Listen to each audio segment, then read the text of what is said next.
4, as they say. 5, 6. Sorry, I'm 1, 2, 3, 4. 1, 2, 3, 4. Working out how many fires you have to start. No, I'm.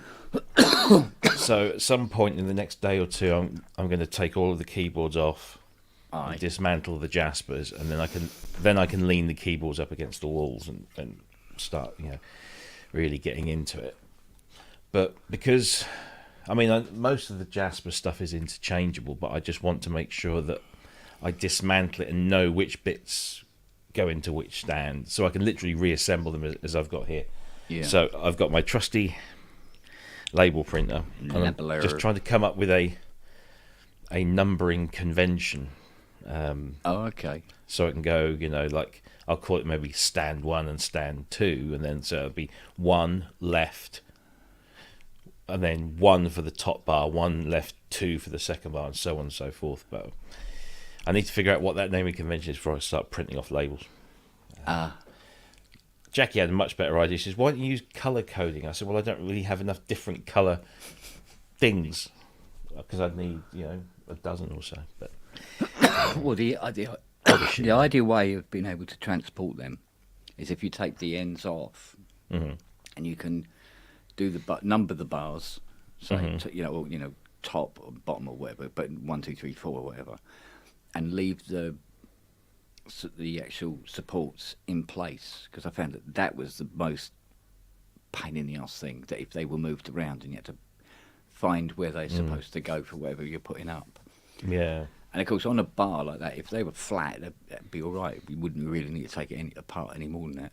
Yeah. So all you need is your ends and your bars, so you just number your bars, which is the left and which is the right. So you call right 1, left 1, and the other one right 2, left 2.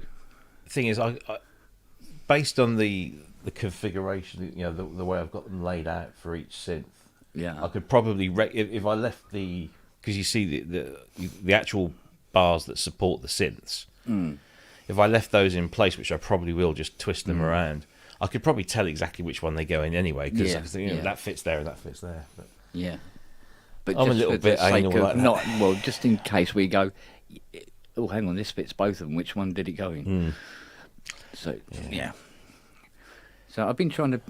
Oh, mate, I tried playing something earlier, and it was driving me fucking insane. Normally, I can find a chord without any trouble. Like that, bang, find it. Can I find? I can't. I can't get the feel of it. I don't know, mate. Grr. I tell you what, though, this Pulsar 23 drum machine. Oh yes, I don't know. Nice. It's out there, man. Cool. It's out there. I think I've heard one. It's a interesting little fella, I must admit. To say that I really don't know how to use it yet is probably an understatement. I think the stabbing blindly in the dark actually is a pretty relatively accurate description. Yeah, but that's always the best bit, isn't it? It's finding it out. Well, yeah, find out what it does and which thing electrocutes you and which thing doesn't, So, there you go. So, you ready for the snow? Apparently it's not going to reach us. No? So they say. Unless that's changed. But it looks like the daytime temperatures mean it won't stick around for any length of time. Where are we? Let's have a look, see what's...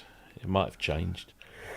Oh, so I'm so tired. I could do with it not being too cold, because I don't fancy spending, 4 or 5 grand on AC heating in the workshop this week. Indeed. So, it's going to drop to -2 on Sunday night. It's cold enough, isn't it? But I don't normally work. But then it's up to 7 on Monday. No snow. Light drizzle. So it might end up being just absolute bollocks. Oh, hang on. What's this? Tuesday. Sleet showers and a gentle breeze. But I can't see it being much more than that. Same with Wednesday.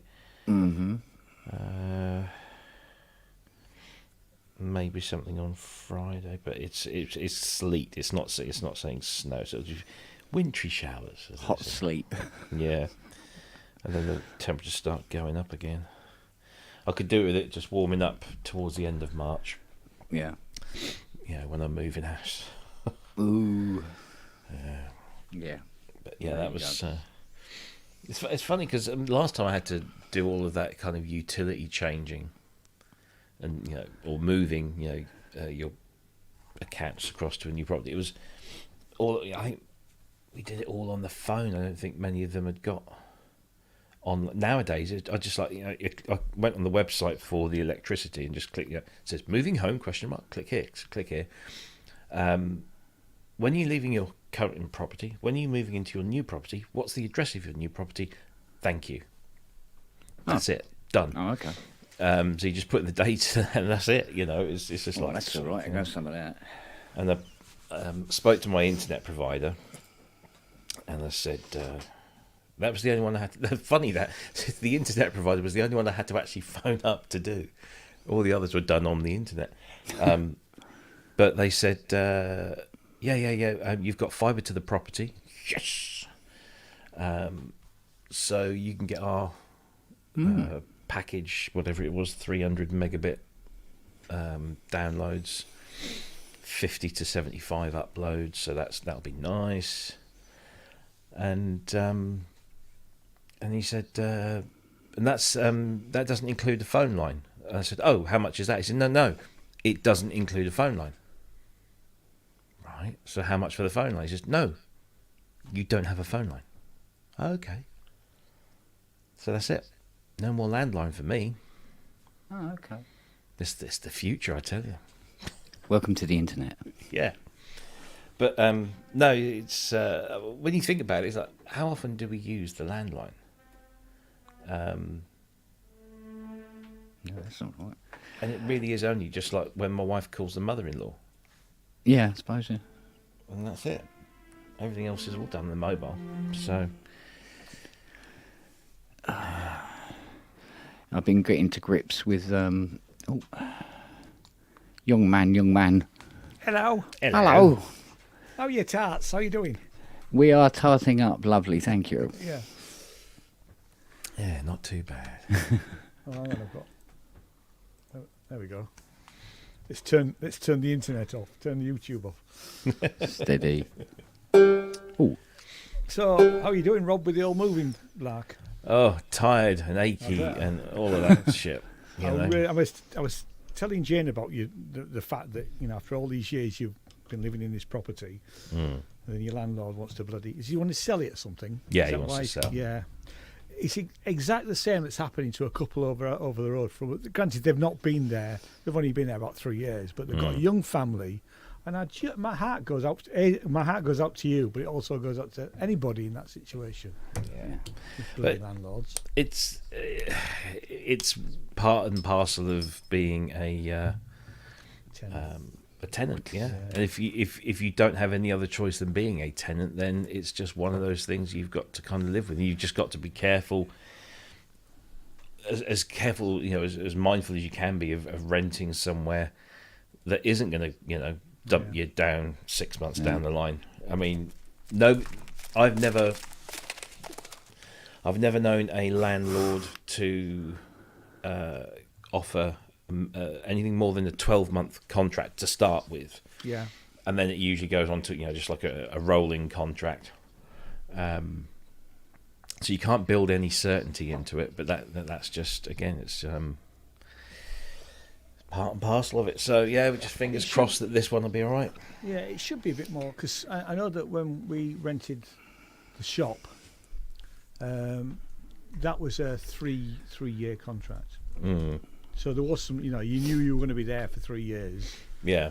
And then I think he had to give us 6 months notice if he wanted us to get us out, And actually, luckily, he was a decent landlord, and we were never going to have that situation,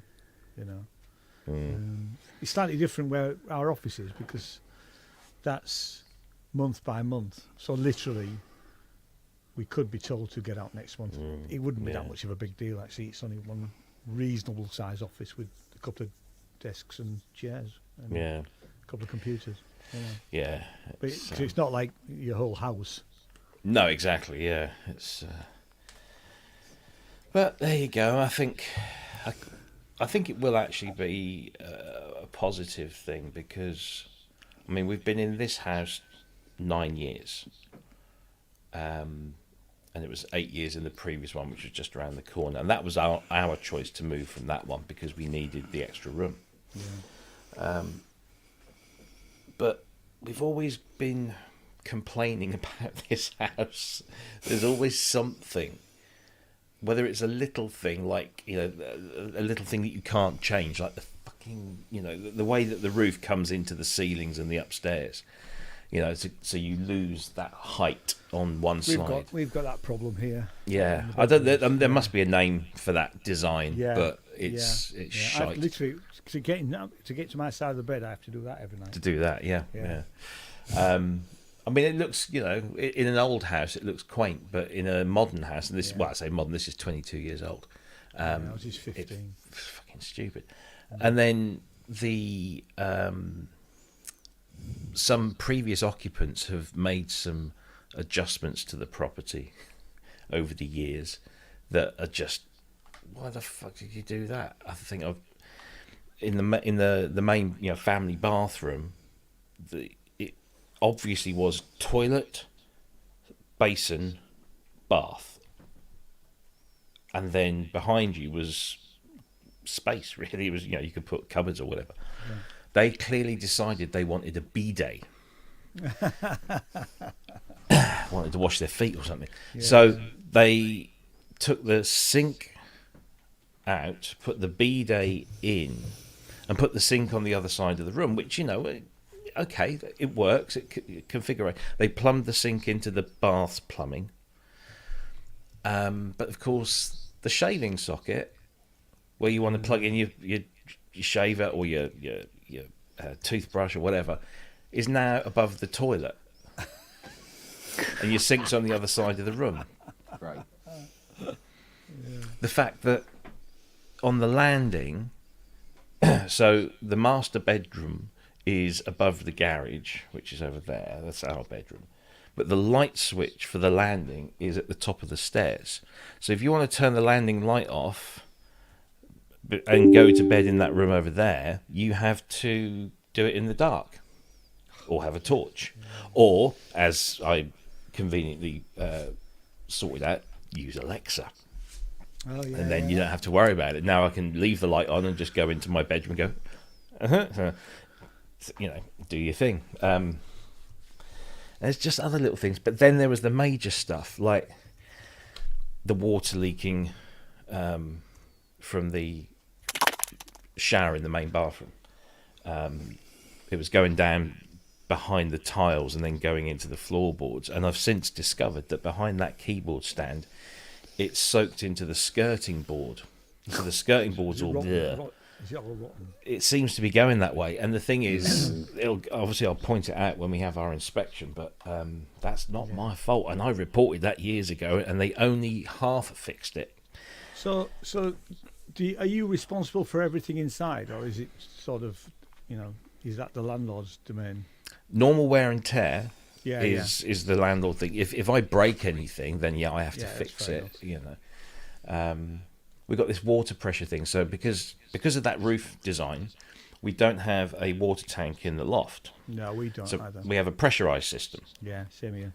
And in the airing cupboard, there are 2 tanks, and one backfills the other. Yeah, same. Yeah.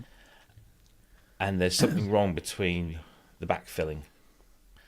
And so if you have 2 people having a shower at the same time, which, you know, let's say my wife and daughter in the morning, or my son and daughter in the morning, they both end up standing underneath a dribble because it can't backfill fast enough to deliver the pressure to both things.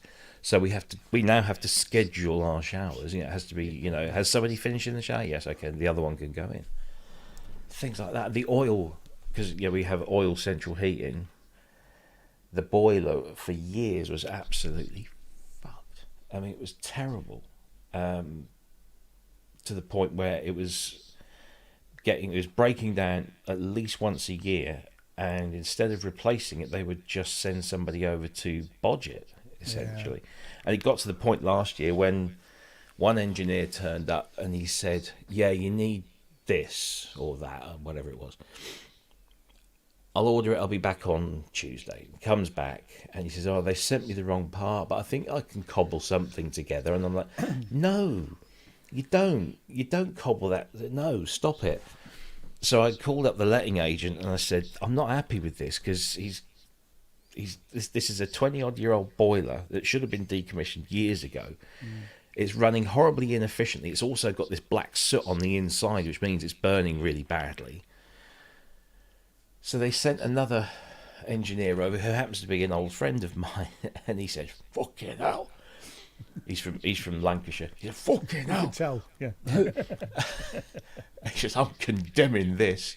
I said, oh, right, okay, is it that bad? He says, it's terrible. He said, this should have been replaced years ago. And they still quibbled over it. And eventually they did a deal with this guy, and he managed to fit a really good new one. And it's so efficient now that my oil has lasted like months longer over the winter than it ever has done since I was here. I mean, like I say, our house this is a townhouse, so it's 15 years old. So we've been here 8 years.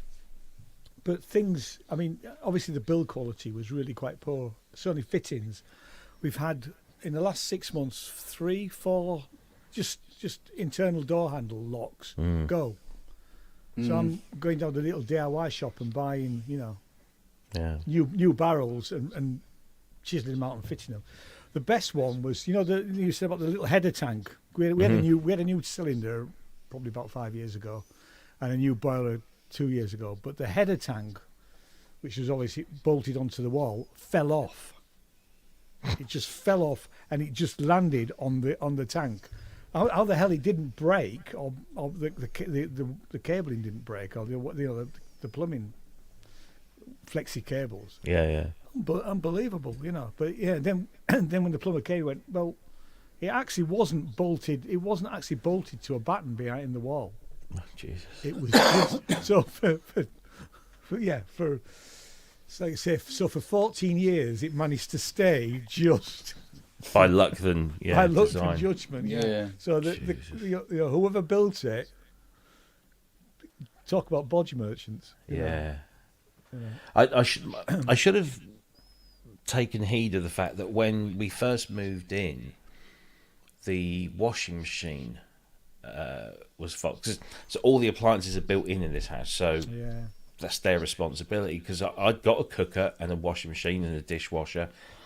And I sold half of them when I moved in here because I didn't need them. So anyway, the washing machine was a built-in washing machine, and it broke. And so they came and they bought a new one. This is the landlord. And actually they came themselves to fit it. And when they fitted it, they couldn't fit it quite properly. So they couldn't get the fitted door back on the front. So it's kind of because it's just sticking out, and I'm like, oh well, it's only the washing machine. It's it's in the utility room. It's out of sight. You don't really see it. So yeah, whatever.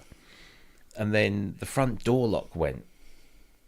So I reported it to the letting agent, and the letting agent said, oh, the landlord's going to come and sort that out. So I'm thinking, okay, fine, if you know what you're doing. He turns up with a lock that he's bought from B&Q. A set, with the keys, and he's proceeded to start doing this stuff. And his wife's saying, "Are you doing that right?" And he says, words to the effect of, "Well, I'm sure that's what he said on the YouTube video." Have you ever done one of these before? No. I looked on this video. It didn't seem too hard. And then he started losing pins out of the lock. And oh, Jesus. Okay. There was the warning. We had that where Jane put a key in the lock outside, and the barrel broke, so we couldn't get the key out. So we called this. I just went through sort of, went on the internet, find a local locksmith. Anyway, this guy said, I can come out tomorrow. So we managed to deal with it overnight. And when he came, he said, right, you've got a choice. You can have a sort of, normal type lock, or I can fit you one of these better locks. So how much is that? She said, about 150 quid all in. I said, all right, then we'll have the better lock. It's the best thing he ever did, because we don't need the key to lock it inside. Oh, right. It's just got a turn. It's a double lock, and the pins go into the door. You know, it's just brilliant. Yeah. So I'd always have one of them. Yeah. You know. Hey up, Jim. Hello. Back from Synth East. I am indeed. Did Andy I'm glad you got a cat there. I thought you were gently farting.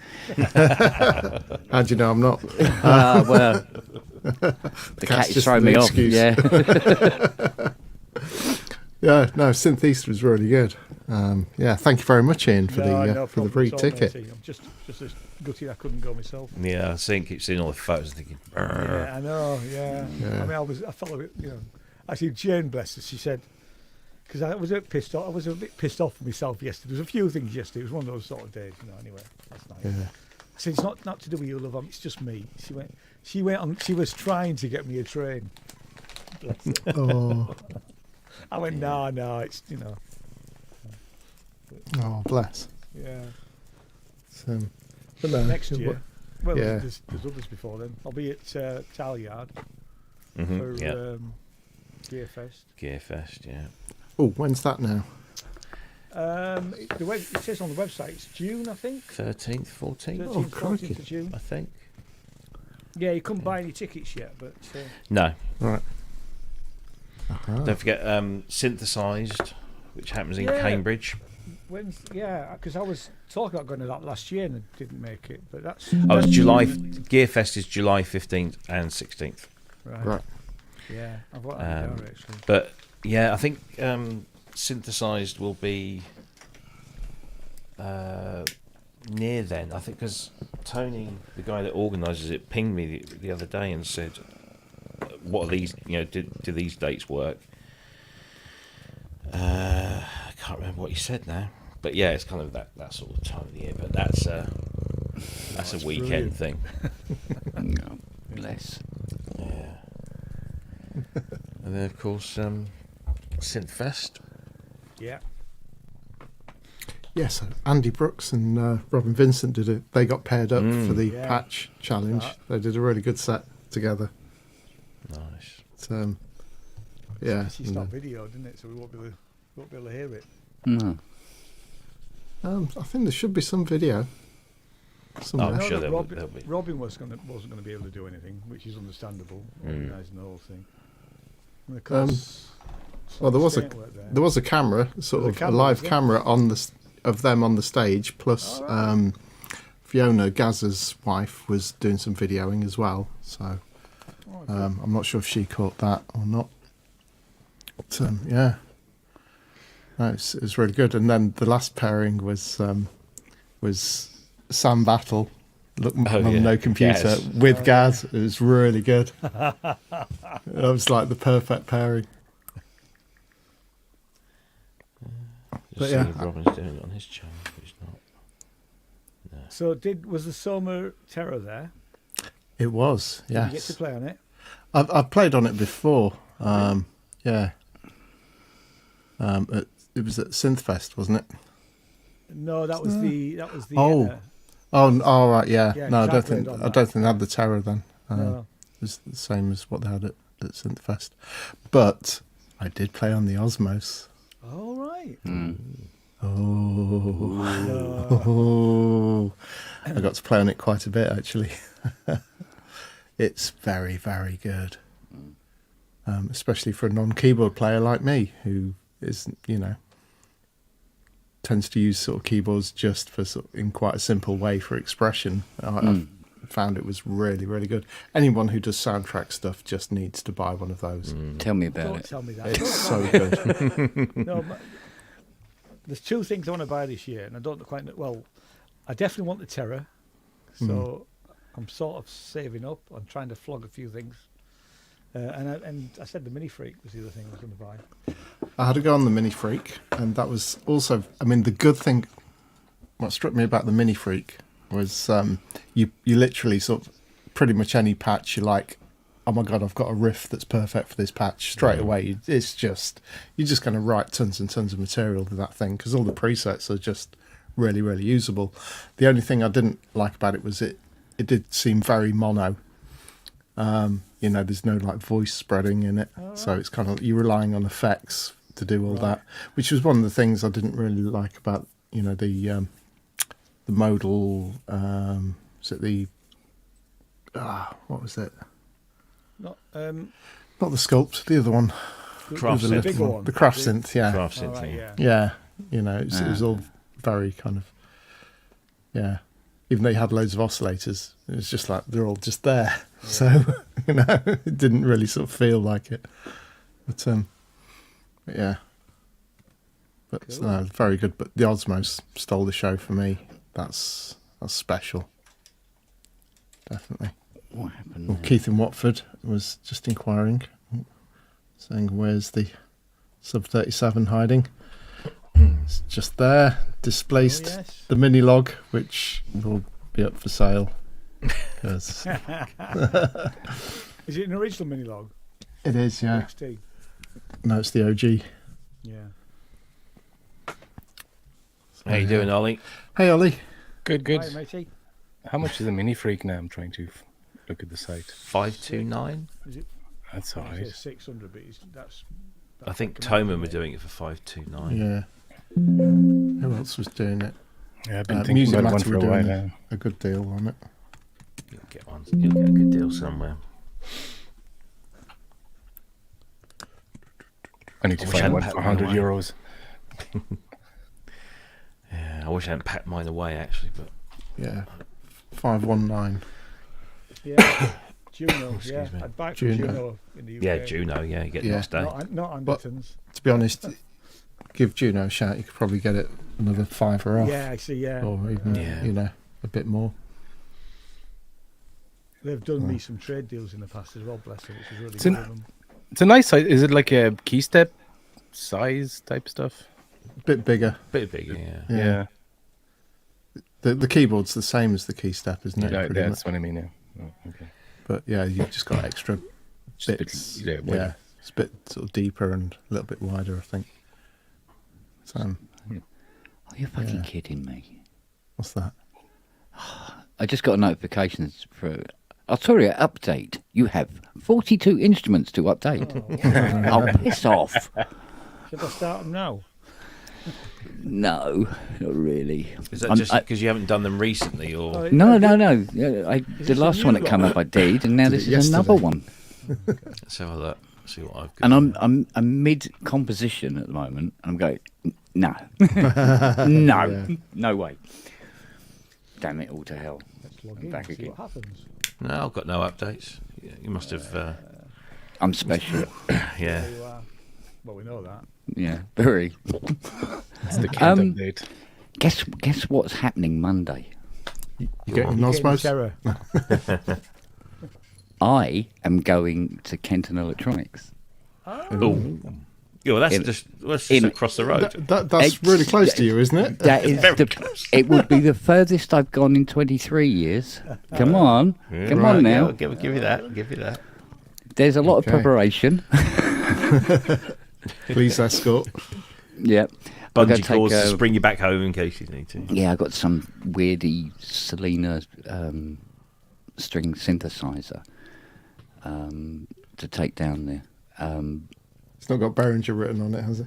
No. It's oh god, it weighs a bloody ton. This thing. But apparently, I only made about 100 of them. And although I put the MIDI kit in, it's kind of working, but kind of not. And they go, "Ooh, might have to get John to look at that." I went, "Yeah, cool. He can sort it out instead of me doing it. It's cool all day long." So I'm going to whip it down to him. Yeah, I've got no updates either, Kent, so it's just No? Unity. Yeah. It's weird. I swear I updated them only a few weeks ago. Oh, man. Man. Cleo has got a competition or Yeah, she what? has. Yeah. Holy moly.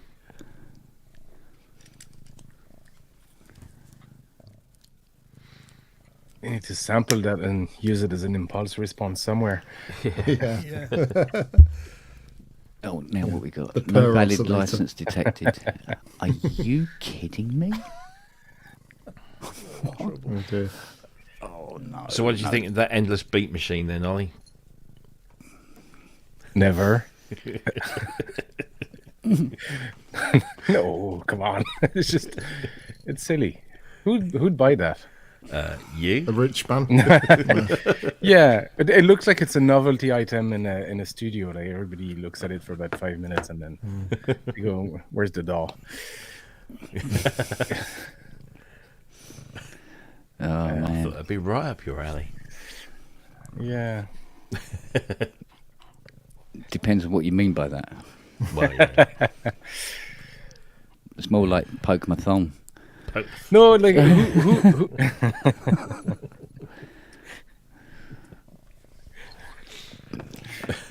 Yeah, who is it for? Rich people, I think. Yeah. Rich people with lots of space and not, Yeah, that's not me.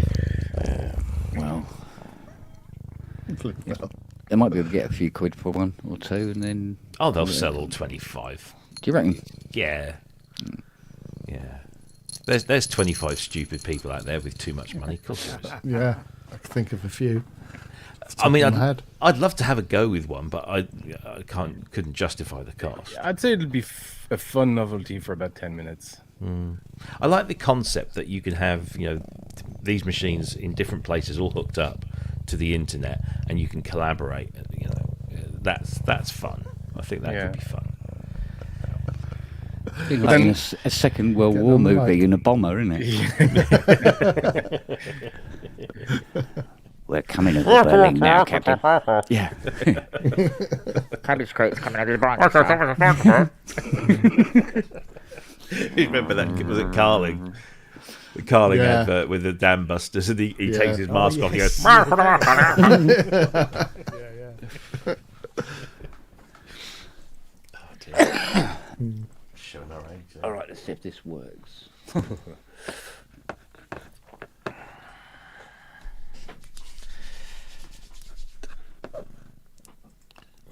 I've lost my Uno drum box. Don't know where it is. There's a cream you can get for it. Plugin not found. Arturia Software Centre. I'm going to have a look now.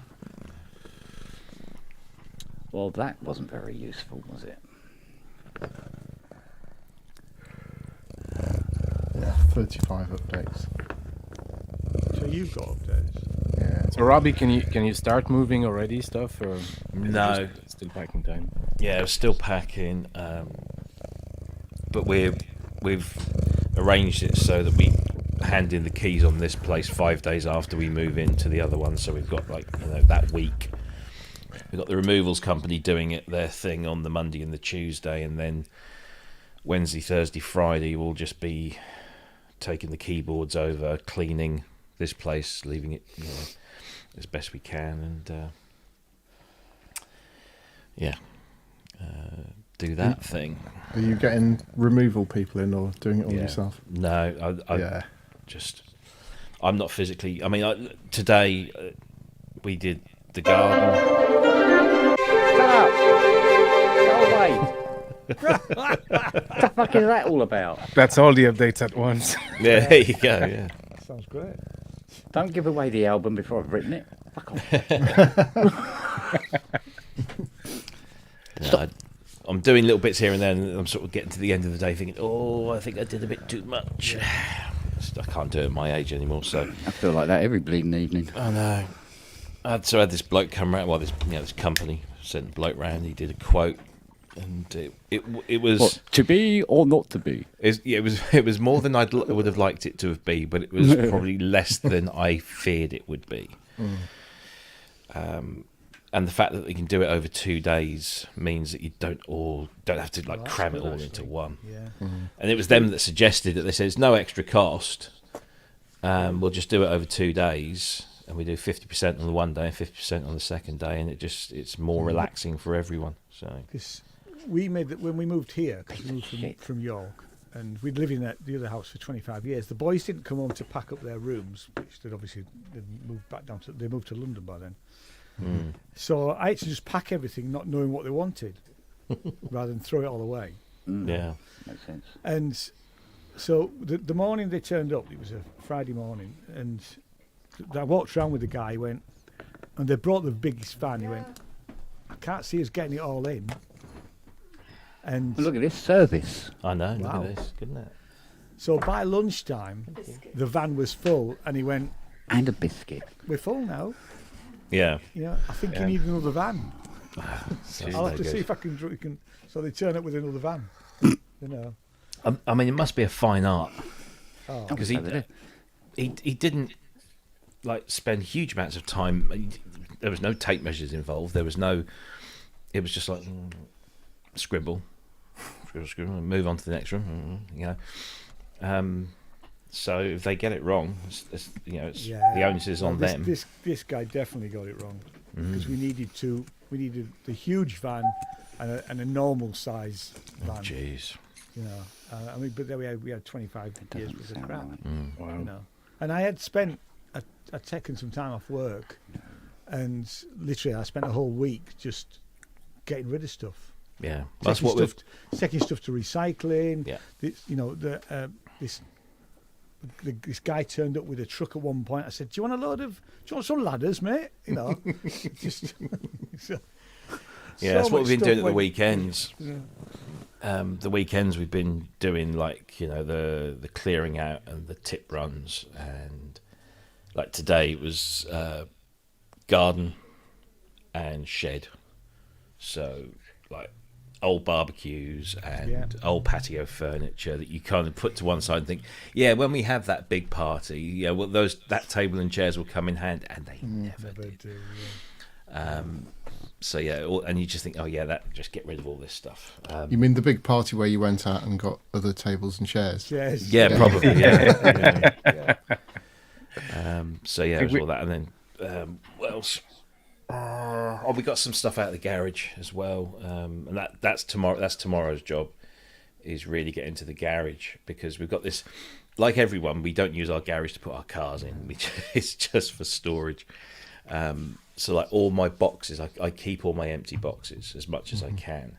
Yeah, me So too. it's getting in same. there, digging out the empty boxes. So we've got the telly box and the Mac box and some of the hi-fi bits and bobs. We'll get all those indoors so we can start packing those, and then whatever is left. The kids want to hang on to loads of toys that they had when they were 3 or 4 years old that just sit in the garage and do nothing, but they want to keep them. I mean, most of what I own is actually acoustic treatment by Yeah. volume. You know, it's like more than any other music gear or anything, or it's like, I mean, mind you, I even count this this futon as acoustic treatment. Really, that's primarily why I bought it. It's a massive broadband absorber that nicely sits there. But literally, like sort of in the garage where I put everything before I moved, I'm like, oh my god, there's just like cubic meters of acoustic treatment. Yeah. More than anything else I've got, more than any other furniture or anything. It's just, I've got a Funny. pile of stuff from work. Like I've been doing this job now for 10 years, but the first sort of 2 or 3 years I was doing a lot of travelling, so I was having to take samples or demonstration kits or whatever for the training sessions. So now I've got boxes and boxes and boxes of access control readers and cards and I was programmers. slightly worried what kind of samples you were talking about. Oh yeah. I've even got card printers. I've got an industrial card printer that somebody in the office gave to me. That they said, "Yeah, go and take that home, learn how that comes apart and goes back together again." So I dismantled it, put it back together again, and then I never got asked to do the bloody training session. So it's just sat there in the garage ever since.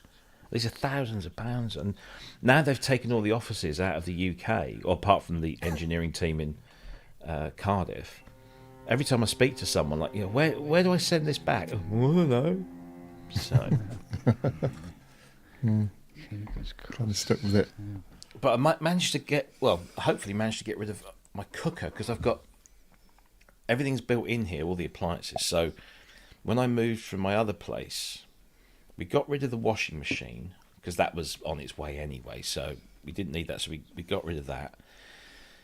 The dishwasher, the fridge freezer and the cooker all went into the garage. We used the fridge freezer as so we plugged it in around Christmas time and used it for, the extra bits. Overflow, That's it, yeah. But the cooker and the dishwasher just sat in the corner. Now, the cooker was only, when we moved in here, it was only 6 months old. And so I said, I don't want to just flog it for, much less than I paid for it. Yeah. It's literally brand new. It's only been used for a few months. So hang on to it, because you never know. The next place we go might need it. And so here we are 9 years later, and of course we never used it. And it was buried under 2 Fairlights and a few other bits and bobs.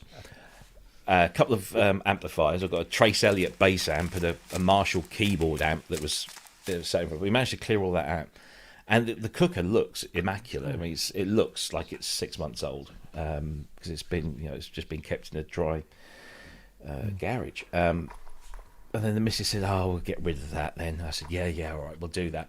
How much do you think we'll get for it?" She says, "Well, we can't test it, so we can't really ask too much for it because it might not work." I said, "Of course it'll bloody work. It's never been touched." So we're going to just put it on eBay or Facebook for 50 quid, which was substantially less than it cost me. But you think, well, 9 years, it's kind of depreciate. The thing is, something like that, if it doesn't work, it's relatively cheap to fix. Yeah, exactly. And easy to fix. So I was having a conversation with an engineer who'd come to here last week to fix the dishwasher, which is broken again. And I said, "Oh, you're going to fix it. I bet you'll be back in 6 months. But if you do, I won't be here because I'm leaving." And he said, "Oh, yeah." Started talking about stuff, and I said, "Oh, I've got this cooker in the garage." He said, "Oh, I'll sell that for you. I'll get 250 quid for that." Wow, lovely, thank you very much. So he's coming to pick it up next week. So that gets that out of the way, and then we'll get some bunts for it. And he said, "Oh, do you want a washing machine?" I said, "Actually, yes, we do, because there isn't one at the new place." "Oh, I've just taken in this Siemens, retail price $999. You can have it for 300. So we'll probably just do a straight swap. Yeah. Cool. So it all kind of works. It's just, you've got to talk to people. That's what it is. You've got to talk. Speaking of bargains, go on. This is my free chair. My free cycle gaming chair, which is I looked it up. It's a Noble gaming chair. Currently on the website on sale for £350. Wow. Just They're not amazing. cheap, those chairs. No, I think this it's one really comfy. This one was about 300 and something, but work paid for this because it's my office chair. Oh, this is now my office chair, and it's staying because it's so comfy. My back is worth more than 350 quid to me. So In fact, when I got this, was it? No, it was early this, back end of last year. Started noticing ball bearings on the floor. Yeah, and you get worried. When you're actually an android, and pieces. And they kept appearing, and then I realised that the way that the original wheels on these were constructed, you've got this kind of hard rubber wheel, and then the joint that comes out the top of it, but the bit where it rotates is like cup and dish. I'll take your word for that. But you've got these and two. You have the bearings locked in it. Exactly. Yeah. And the wheels had started to bend, and the ball bearings were just falling out. Yeah. And I thought it was one wheel, and it turned out to be 4 of the 5 of the wheels had started doing this. So it was still under warranty. So it's Corsair. So I emailed Corsair, and they said, "Oh, that's yep, we'll get that sorted for you. We'll send you some new wheels." So this was in January. Nothing. It got to February. Where are my new wheels? Oh, sorry, we're waiting for the new design because the other ones didn't pass EU safety standards. Oh, great! No shit, Sherlock. But the ones that I've got now, the wheels are gorgeous. I mean, it's a single thing. There's no, so hats off to them. At least they sorted the problem. But I still think I should have got one. Was it what's the one that Dom had? What are they called? They're sort of like the top line gaming the chairs. Aero thing, or no. They're Like the these sorts of Mid- chairs. Oh right. Begins with an O. What are they called? Oh, Secret Labs. That's it. Secret Labs Omega or something like that. Yeah. Ah. They're the ones. But when I check the price of those, they're a little bit beyond the company's budget. So yeah. I'm going to have to rip this whole bloody thing out. It's no good. What, the Nothing whole room? fucking works anymore. Complete controls game. What? It's like, you used to work. And it's like, Oh, Robbie. Possible. I know I mentioned it to you before, but guest for PSN, and that's Paul from PWM. Spoke to him again about it today. Yes. Yeah, so I've got his definitely. card if you want to get in touch with him. Yeah, please do. He'd love to come on. So Yeah, excellent. Yeah, I'll have some of that. oh, why would you make that battery operated? Speaking of which, I talk to a lot of some of those video game composers on a regular basis. And some of them were being into their synth, like David Wise, who did the Donkey Kong Country games. Oh, yeah. Tim Wright as well, who did the Lemming stuff, but the Wipeout as well. Yeah. He's big. He's a big synthesizer guy.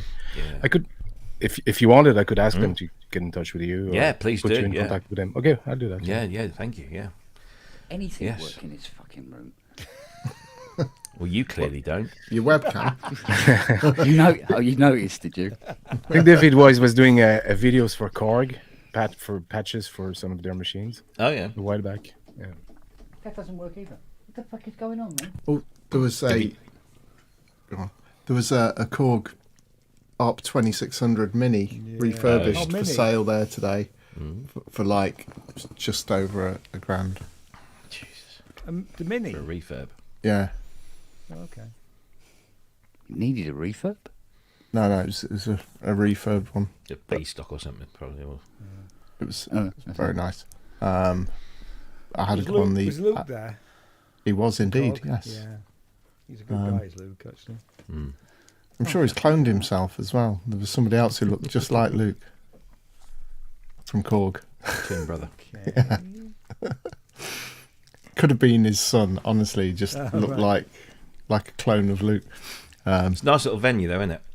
Yeah, it is really nice. Gigs there are really good because it's small, compact. Yeah, is that rig permanent? The stage, yeah. Yeah, and Yeah. the truss with the line array. Yeah. Very nice. Yeah. Very nice. Clear Yeah, clear as anything. Yeah, they've, You know, they've for a spent some small good money venue, there. that's really nice. It's why I staff- think that's why I think they can attract the caliber of acts that still go there. You know, to do like Young Fathers. You know, they can sell out. You know, Brixton Academies and you know that sort of thing. But they came to Norwich Arts Centre to do. Just don't talk to Andy Brooks about the monitoring. Oh, They literally had a wedge on top of a wedge right next to him. So God. only one artist could hear it. Oh, God. It was just the placement of the wedges rather than that was the issue. But yeah, no, Brooksy did very well. It sounded Good. really good. But At yeah, least he got there great okay. venue. He phoned me up on Thursday, I think it was Thursday or Friday, asking for directions and stuff. And he'd been told to go one way, and I said, "Oh, you don't want to go that way. That's dark country. That's Middle Earth. If you go through there." But the way I sent him the way I said, "Look, it is longer, but it's way better roads, and you won't meet Gollum." So So going down the A14 way, yeah. Yeah.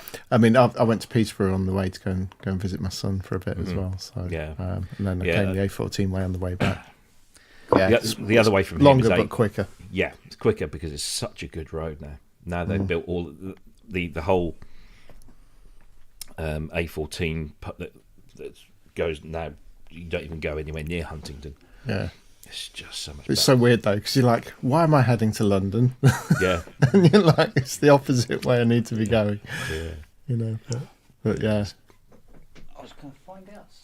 It's about 3/4 of an hour quicker going that way. Yeah. Because you'll definitely get stuck behind something on the A17 and the A47. Yeah. So. Yeah. Usually some agricultural traffic. Yeah.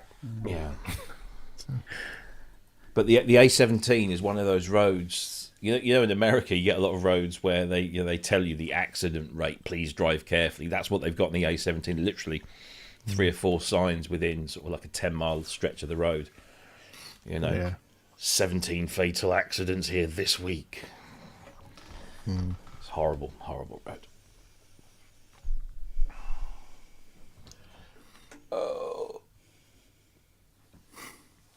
I've got 30 or 40 boxes arriving tomorrow. Oh, yay. I don't envy you, Rob. No. I really don't. I don't. I mean, I've moved twice in the last 2 and a bit years. 2.25 years. So, yeah. Well, up until 17 years ago, I actually worked it out that I'd moved house on average every 2 years since the day I was born. And until my 40s, it was just like, oh God, here we go again. And then I moved here, and it's like 8 years in that house and 9 years in this one. Literally, there's 500 yards between them. So that move wasn't too terrible, but. This was bad because this is on the 2nd floor, and God. you couldn't even get the van in the car park, so it had to be way out on the road. So that was a tough day. Luckily, when we moved, Jane's sister came. So thank God, was just to have another pair of hands. Yeah. Although we are planning to move again. We're starting to look for houses down south. All right, cool. Whereabouts are you thinking? We're thinking Frome at the moment. In fact, it's a great house. We've fallen in love with this house. Sorry, where's Frome again? It's Somerset. Ah, Yeah. It's In the an hour Frome and a half cupboard. an hour and a half into London. Mm-hmm. Jane's sister's in Southampton, so that's about an hour and a half. And her parents are in Exeter, which is close to your kids. that's it. I mean, it might not happen this year, but so we found this house. It's an old rectory. It's great. It's got like 4 bedrooms. It's got a basement, which would be the studio. Oh yeah, Mm-hmm. I want a basement. There's no. I've had a studio basement before. Yeah, we know why. Yeah, there's no. There's The dungeon. There is no garden. There is no perfect. parking. We've seen Pulp Fiction. So it's like, what do we do with the car and the bike and the motorbike? No parking. No parking, and it's all double yellows Yeah, outside. well, So boom. that's why it hasn't sold. Yeah. So we need to have a trip down at some point. Which is they do an electronic, like an EMOM night there, and I said to Jen, what we need to do is I need to go and do the EMOM. We'll stay for the weekend. We'll go and look at some houses. And so she's up for it. So whenever that'll happen, sometime this year. Cool. Oh, I could do that parking. Oh, I know that's the problem. I mean, it just I'd be paranoid. The house is great. I mean, it does need. It's got storage heaters, so we'd have to buy a central heating system. But we've done that before. You just factor that in, really.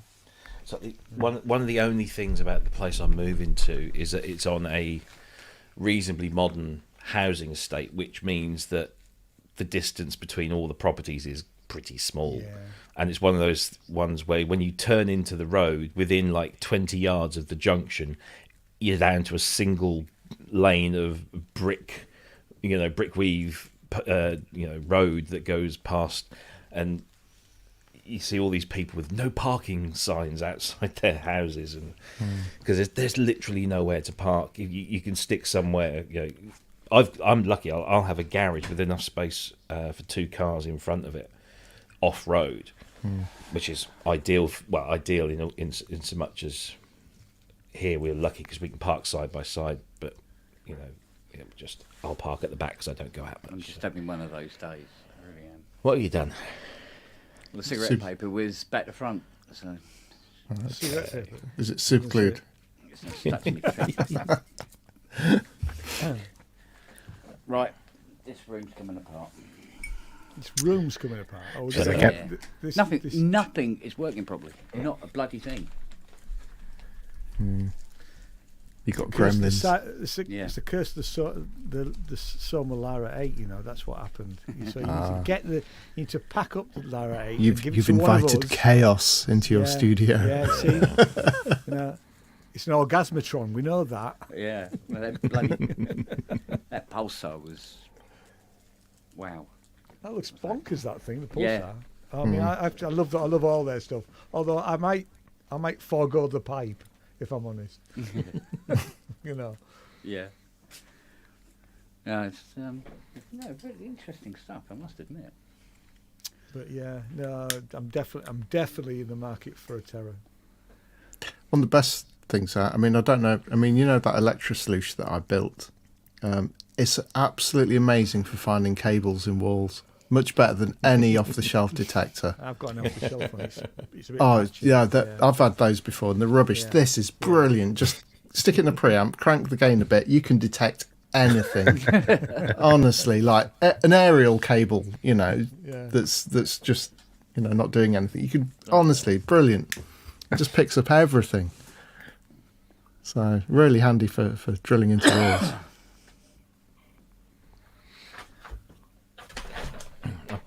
Got an app the other day on my phone because we're going back around to the house that we're moving into because the wife's not even seen it yet.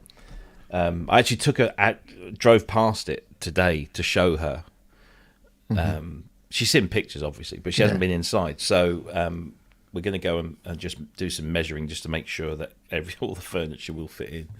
And I thought, you see these little adverts on Facebook, and there was one about this app that you can do. You just like show it the room, and it builds it. It uses lidar, so it builds this really. And I just did it downstairs yesterday, and just like went round and with all the furniture in, and within about 5 minutes, I've got this full 3D model of my room with all the bits in it, and because it's photos as well, and it stitches it all together automatically. It's very cool. Very cool. Blue bell. Come on. Speaking of cool 3D tech. Oh yes. You're going to get plugged into the Matrix. Yeah. Oh my God, that's the PSVR 2 is. Did you have the first one? No. Oh, I had the I think the second rev of the Oculus Rift. Okay, yeah. Which was 50 cables and 50 pounds. Yeah. It was just awkward, and you'd get sick after 5 minutes. But this is something else altogether. It's incredible. Yeah. No, it was on my list of things to get before all this kicked off. So I'll have to go on the back burner for a bit, but I'm keeping my fingers crossed because I've got the one, which was good, but it had some, it wasn't full. The resolution was. Yeah, no, this is so clear, and whichever system they have, I get sick easily from these things. I can use it for hours and not a problem. Nice. So I've been playing some. It's not Guitar Hero, but it's with drums. Oh yeah. It's just really cool. I just want to play Gran Turismo in it. Cause it's just. When did I play? They have a Star Wars game and Resident Evil Village. So does it play original PS VR games as well? No, they have to be ported to PSVR 2, which is disappointing. Actually, I thought I could download some PSVR 1 games. They were sort of hit and miss. There was some really good VR games for the first one, like Blood and Truth was quite a good one. That was kind of like it was made by the same guys that did Driver, which was that kind of London gangster game. Yeah, that was brilliant. Yeah, and but this is like that. But this is in VR, and it's the action scenes where you're required to do stuff were pretty damn good, but you could do it mostly sitting down. Sometimes you'd have to stand up because there'd be things where you need to crouch down to sort of go through, but there wasn't any sort of need for excessive movement. What was the other one that we really liked? I can't remember now. There's No Man's Sky was quite good. Yeah, once they updated that's that. been ported actually. Yeah. That has, yeah, because I know they did the PS5 port of the standard game, so you could still play it with the original VR. But that's good. I couldn't get on But- with that. No, it's kind of I've given it it's to an my lad. acquired taste. But once you're into it, it's just like, oh, you just can't, But I just wanted a driving game because got Gran Turismo Sport on the PlayStation. It had a VR mode, and all you could do was race against one computer-controlled car. There was a VR showroom where you could sort of get to look around the car in 3D, and something else. But you couldn't compete. You couldn't do it. But now, GT7, the entire game, apart from one. Oh yeah, the only thing you can't do on VR2 with GT7 is do split screen players. Well, obviously. Yeah. So that, but apparently that's the only part of the game that doesn't work in full VR. So, So and you driving can a have car. like full VR accidents then. Yeah. It's brilliant. Don't know why that occurred to me as like something you might want to try out. It's driving in VR is, it's Prepare yourself for future trauma. indeed. Yeah. I am watching the Peripheral at the moment, so yeah. Well, if it was anything like the last time we went round Spa together, Jesus Christ, almighty. And was the PSVR the first one had a few? Was it one cable as well, or just was it a Single few more? cable from the headset. Single cable. Okay. Yeah. But then, it was a single cable that split into two, but you had to have the co-processor unit, and you also had to have the PS Cam Okay. because it would track off the lights. Whereas your one, there's none is of also that, and it's got front-facing cameras, so you can see. Through there's a VR. button, so you can actually just press that button, and then you're looking at your room or what's in front of you in a sort of augmented. Because every time my son is like, he plays on it mostly, and he'll be downstairs, and I'll walk into the room to get something, and he'll just get the hold of the thing and go like this. No, don't do it. You'll stretch the bloody thing. You'll break it. So at least with this one, you won't have to worry about it. Yeah. But no, it's good. I just hope that they come out with some really good games, because some of them are very gimmicky. A lot of them are very gimmicky, actually. Well, it's like when they started doing 3D movies. It was just lots of things going whoa like that. Yeah, sure, wasn't it? There was one game that the wife refused to play. It was a roller coaster. It was a horror roller coaster game. So basically, you're sat on a roller coaster with two pistols, and it really is immersive. You find yourself going like. Oh, I this. think that's been ported as well. I forgot the name. But it is one of And the- then of course, as you're going, all these things come up at you, and you have to shoot them. Fiona wants to play cool. Alien Resurrection. I went, yeah, okay. Yeah, go for it. Yeah, I'll get that for you then. Yeah. I'm trying to think what that other game I think was. I've got was that really game. I think good. I've got that. Yeah. Alien Resurrection. Is that on Yeah, PS4? Or was that something else? I've got an Alien game. I know that. Well, this one's actually a VR one. Oh no. I think it's actually designed for the VR. Well, they say it's designed for the VR. I think it's actually ported, to be fair. But yeah, and she goes, "No, I'd like to try that out." I went, okay, if you want to hide under a bed on the Nostromo, that's entirely up to you, madam. Crash. Rec Room's quite, Go on. Rec Room's quite a good game on VR. I don't know if that's on the What's second that? one. No, It's kind of like, it's very Nintendo-ish. So you embody an avatar, which is just like a little blob with another blob and a sort of face on it. But it's just like it is what it is. It's a rec room. You sort of go into this large hall, and you can move around this hall and go into different rooms. And in each room, there's a different game to play. So you can, but it's all the players are other people on VRs playing the game. Okay. So it's like a massive multiplayer online type thing. So you can go into a room and play charades with other people, and instead of just kind of doing typical charades, you can draw 3D things, and disc golf in there. And I actually whacked my hand against the fireplace playing that disc golf thing. A massive bruise on the back of my hand as I went into the iron thing. Yeah, I knocked myself as well playing the drumming Yeah. Yeah. You reach for that symbol and you just hit something. But it is so easy to forget exactly where you are and what Oh, you're absolutely, doing. yeah. Or which direction you're facing after a while. Yeah, absolutely. Yeah. In answer to Cressed's question about the drum log that I had to go on today. Sorry, Ian.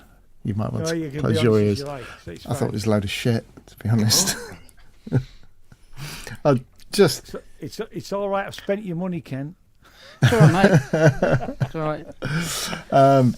I'm keeping it in good condition for resale. I don't think they did themselves any favours. Like the headphones that they had paired with it had no top end on at all, which was like really strange. It just made it sound really sort of dull and woolly. So it probably sounds a lot better with a better pair of It headphones. sounded all right at Synthfest. Yeah. But again, just it was more sort of interacting with it. I like to be able to sort of sit at something with no manual and try and figure out how to use it largely. That's kind of what I tend to do with Yeah, stuff. that's what which, I did. It took me 5 minutes to find the play button. Yeah, and everything's really dark. The legending is terrible. The whole UX is just rubbish. I just hated it.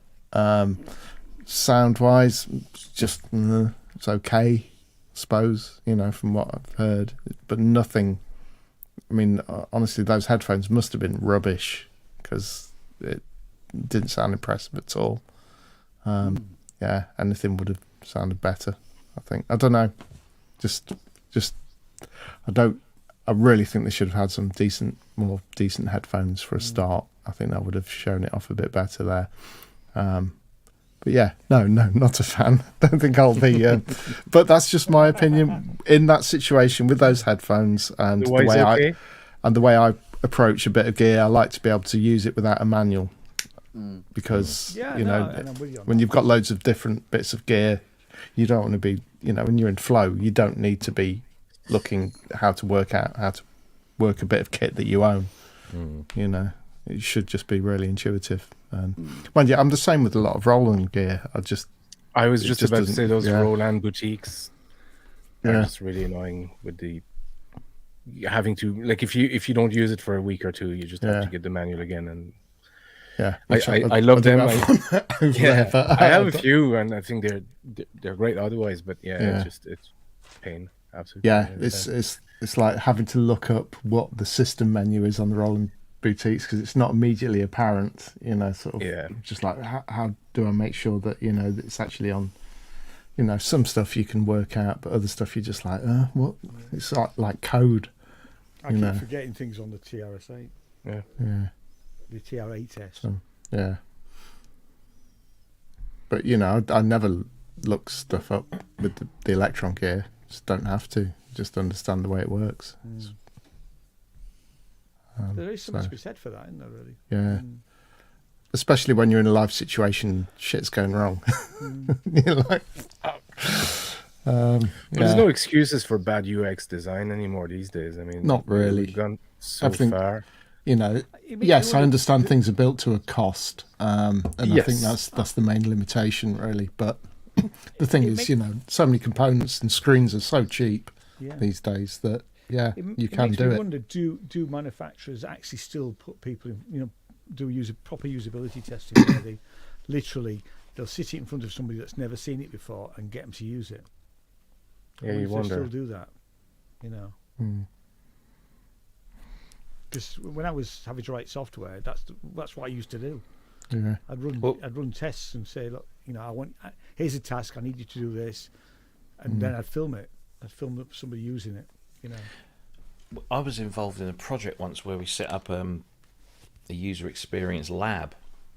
So we would have cameras around the place and microphones, and essentially a software developer or a hardware developer could come in and put their product and then bring in whoever they wanted to do, and then we could just let them get on with it and see how they figured it all out, and then just watch it all back. I don't know whatever happened to that. I think I left before that came online, but it was I don't know how many people do that. I mean, I'm sure a lot of big there's an awful lot of companies websites do. out there that don't have any usability testing. You know, there's, I mean, Government sort of, websites. it's amazing the amount of educational software. Things like there's a company called Blackboard who do, sort of virtual classrooms and stuff like that, and they never do that sort of stuff. And you would think in education it's really crucial, and it is really crucial that you want your student to not have to go through a 6-hour bloody test or a day's course just to learn how to use something. Yeah. So we have a saying at work, because we often get people come up to, because obviously we are the training department, and they say, oh, we want a course, we think we need a course for our new system, our new it's a software thing or something.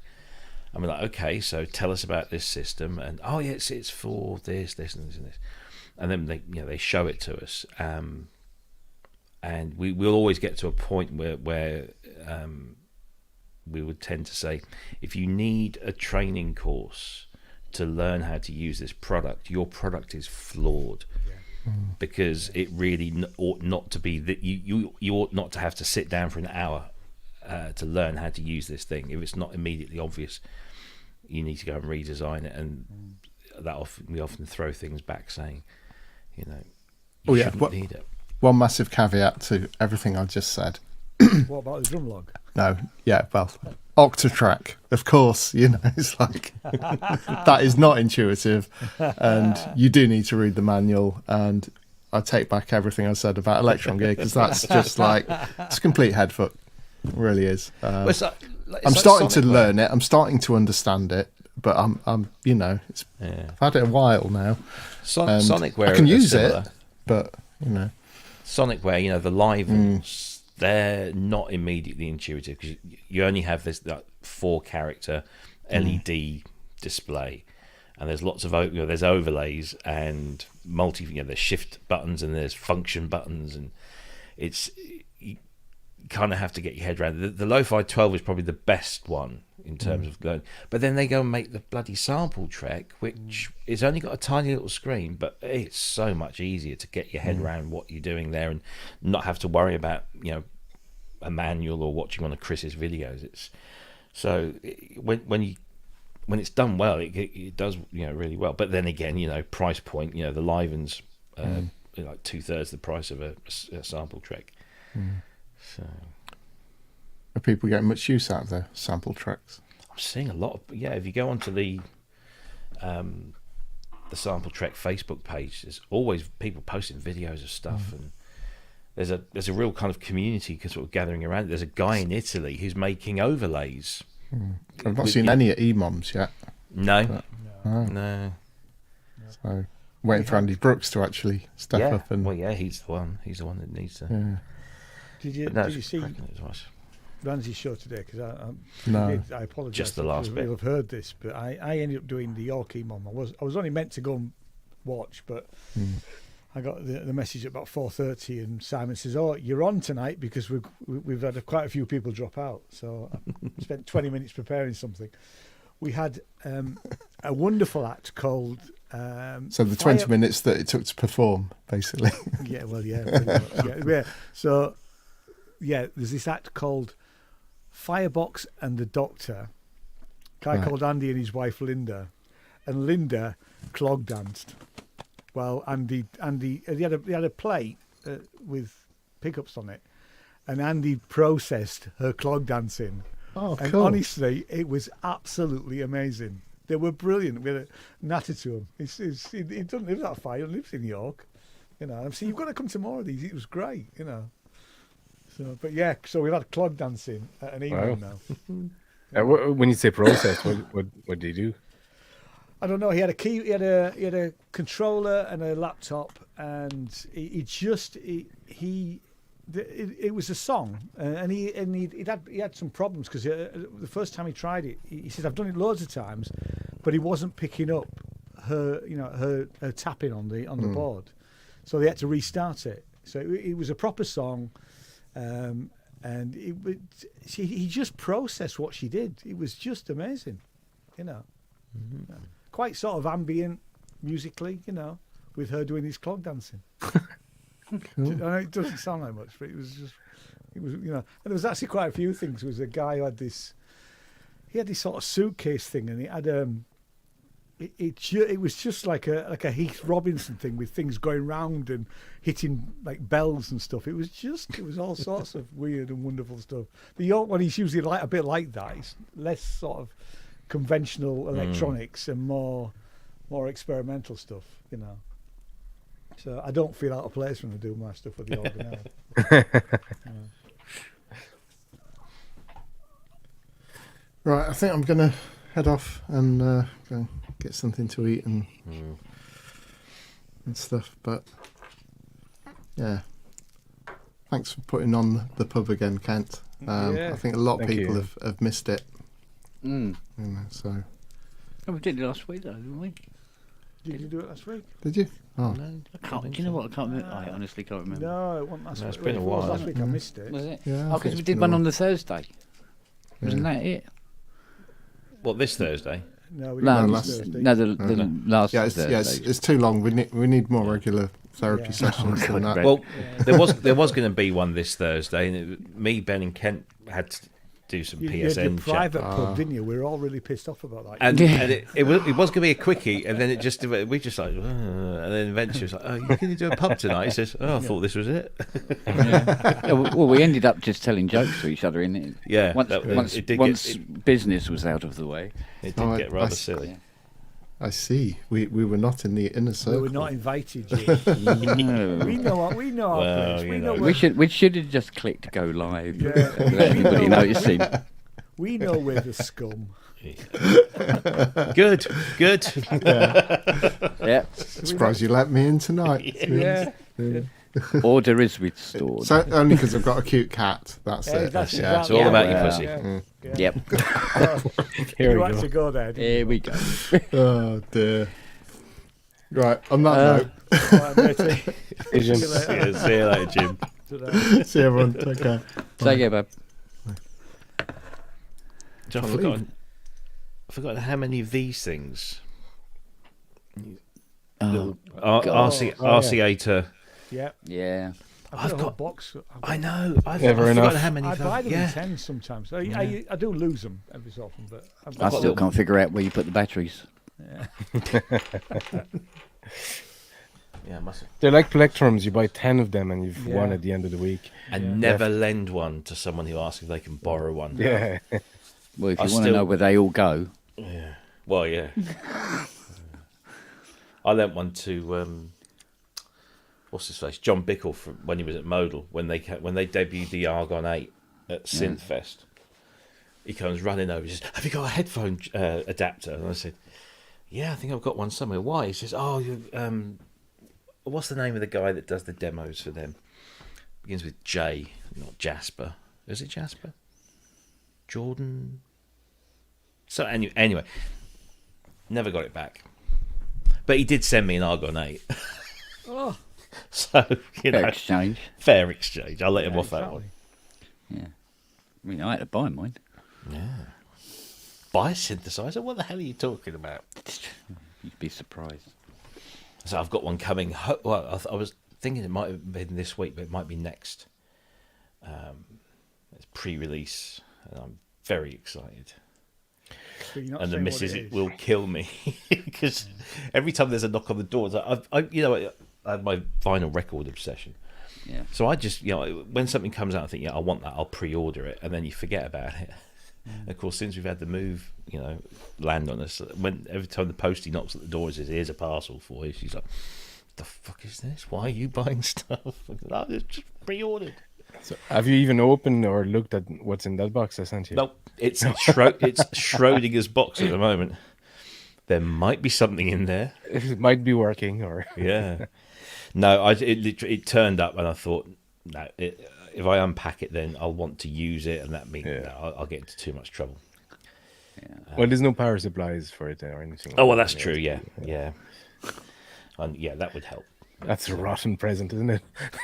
It's good fun. It gives me something to do. I'm really excited about the Commodore because because I haven't played with an original Commodore 64 for decades.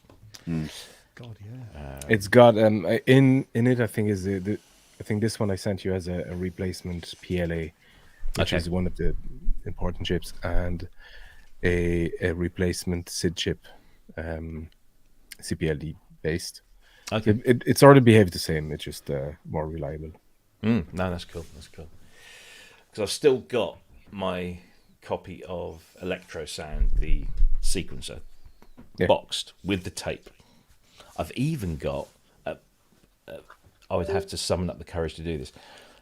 One of the somebody used to work for Frankie Goes to Hollywood's management. Oh. Was selling some memorabilia on eBay, and one of the items was. Do you remember they brought out the Frankie Goes to Hollywood game, and it was on Commodore. Yeah, it was, and it came with a cassette, and on one side of the cassette was the game, and then the other side was yet another remix of Relax that eventually got a release somewhere else. But I thought, oh yeah, that'd be cool to, just to add to the because I'm a big Frankie fan, so I'll add that to the collection. And it turned up, and it was sealed. Oh yeah, great! So it's sat on the shelf. Now, if I get this thing going, I'm going to be in a right dilemma because I will want to load that game up, but I don't want to break the seal. I even Holly Johnson, who I have, we're acquainted, shall we say? I wouldn't say we're friends, but we're acquainted. He was like, open it. It was designed to be used and played with. And I said, yeah, I know, but it's sealed. By the way, if you get when you get a power supply, don't get an original power supply. Get a modern one, because the original they inevitably go bad. The wedge one? And they take out the voltage regulator in the Commodore with them when they go bad. Yeah, I did have a look on eBay, and there seems to be a lot of modern. Yeah, so get a replacement modern one. They're okay. They're handier and they're better, actually more stable. Cool stuff. Yeah, I was tempted to buy the they did that. They did the mini one first, then they did the full size version, but I didn't like the fact that you couldn't. It's not the same, is it? No, it's not. No. You want those big keys as well. Yeah, they're going. I used to sell them. Yeah. Yeah. Used to work for Lasky's. We're long gone now, I think, but yeah, Commodore 64s, New Brains, Apple IIs, Spectrum. I'll need to buy Can you still buy Competition Pro joysticks for the Commodore? Is there some way that you can get those? Because I couldn't afford a Competition Pro back in the day to start with, and I bought Which ones were they now? The Competition Pro with the black base with the micro switches with the red ball on the top of the joystick and the two big red buttons. But I bought a Boss. It was called. Similar. The originals had a square back, but then they went to the round back ones. Yeah. The joystick. The first joystick I had was this thing called a Boss. Forget who made it now, but it was a square grey base, and it had weight to it. And I remember opening it up once and finding just two bits of metal stuck to the base. But it was called the Boss because it was really, really strong. So if you were doing things like Daley Thompson like this, it would last. But it had a very long shaft. So whereas the Comp Pro was like, it's only about this, so you could just like get that action. Yeah. Sounds weird. We know what you mean. It's okay. Yeah. Yes. Oh, I used to love those. But you talk about the clacking keys. I remember I would hear my dad. He'd finish work downstairs in the restaurant, and then he'd come upstairs and he'd have a glass of wine or something, and he'd load up Mr. Wimpy. Do you remember the game Mr. Wimpy? Yeah. Do remember that? So No. you played the little chef, and it was a platformer, and you had 4 stages, 4 levels, should I say, and you had to climb up each stage, and walk across parts of the burger. So you would have the base, the meat, the lettuce, and then the top. Yeah. And if you walked across the top one, it would fall down to the next level and knock each one down one. Yeah. Or you could do the base, you could do each one, and then you were being chased by a bottle of ketchup and a bottle of mustard or something. And it was salt and pepper or something. Oh yeah, salt and pepper. That's it. Yeah. And he would didn't have the joystick. He was doing it all on the keyboard into the early hours of the morning. I'd be in the room trying to sleep, and it was, and then he'd swear because he got killed or something. Oh, the 80s. Ah, yes. Oh, Neil says you can get them. Cool. Don't remember the 80s at all. It's far too busy playing computer games.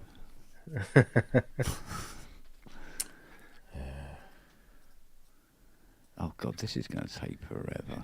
Is it still going? It's still installing the first update. Oh, Jesus. What? 39 to go. It does manage them, doesn't it? So it doesn't download them all at the same time. It will stick a whole bunch of them into paused. But Yeah.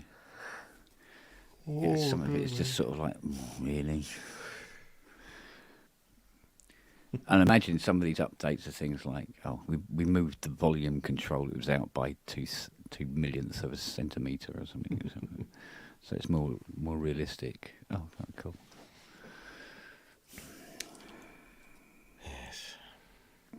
We shall see. Anyway, I have there's something seriously going wrong in here. Mm-hmm. Problem in chair, not in computer. No, honestly, Cubase is not recognising half of the controllers, although they're listed, and you select them, and then it goes, no, there's no controller there, though. But what have you changed? Nothing. So Absolutely. Turn the computer special. off and turn it back on again. Yeah. I tried that. If you've not changed anything... Yeah. Something not right. I'm wondering if one of the big USB hubs is going tits up. It could be that. Or intermittent, or whatever they call it. Could be something along those lines, I suppose. Although there's one thing that the HydroSense Deluxe does that drives me fucking mad. Every single time you fire up Cubase, you have to turn the HydroSense off and turn it back on again for Cubase to find it. Every time. Every single. And it's like,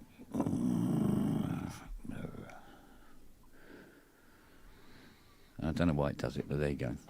But those are, little foibles you can sort of like put up with after a while. But some of this stuff is like, why? Look, it's right there. Why can't you see it? Yeah. So I don't know. Because the good thing about the old complete control is when you put the orchestral libraries on, it lights up where the key switches are. And where the actual and what the zones for each instrument is, just by glancing instead of hoping for the best. But it's not finding it. I don't know. And it has to go through the complete control software to do it.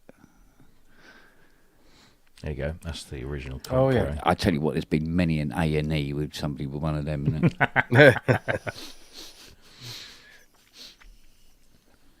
I think I have a few of these.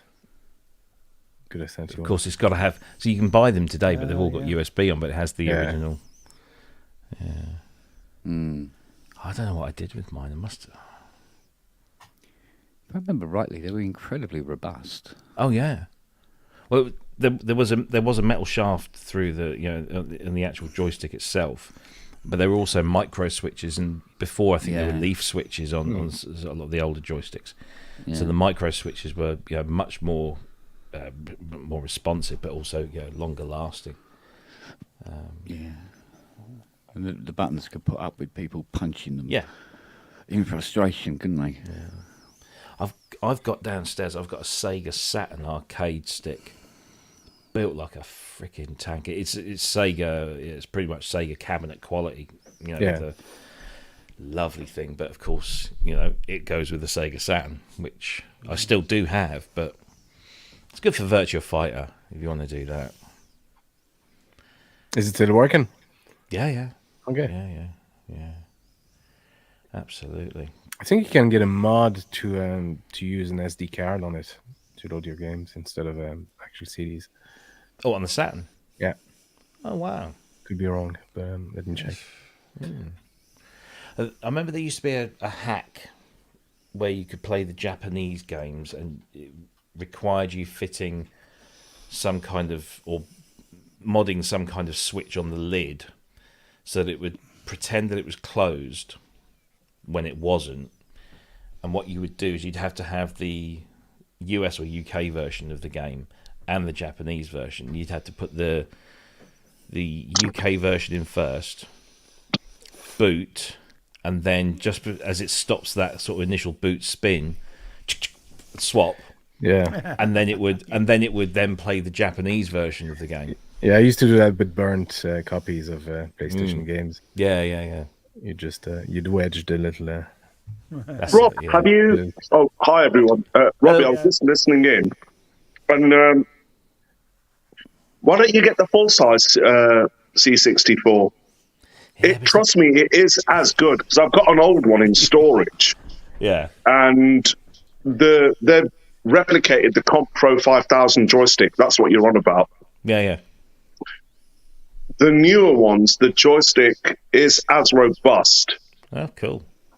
So you'll be okay there. And there might be slight lag when you're switching games, but compared to waiting 15, 20 minutes or whatever each time, like the good old days.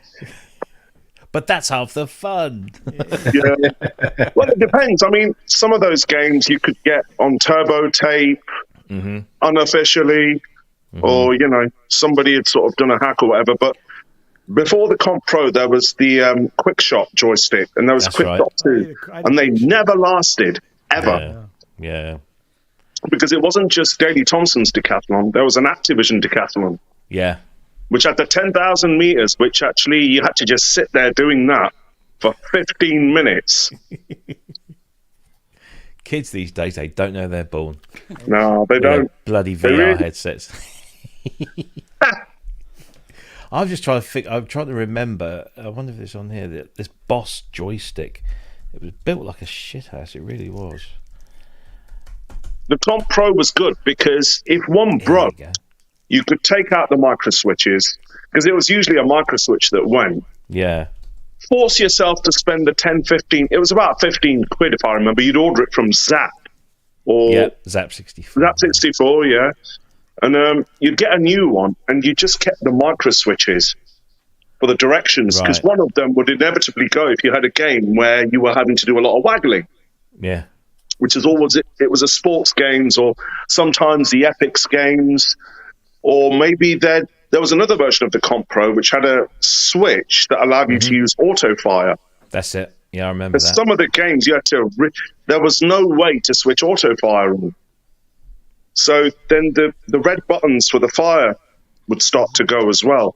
But they were really solid. I think the joystick, was it a joystick which was more of an arcade layout? What, the Boss joystick I was talking about? No, it's this one. It's this one.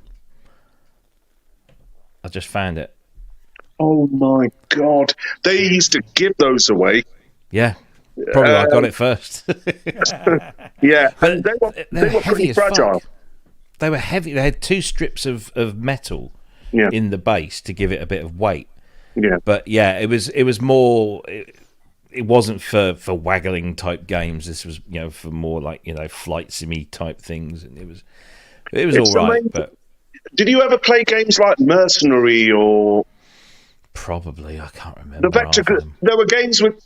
The 64 was great at a lot of things apart from vector graphics games where it used to just completely fall apart. Yeah.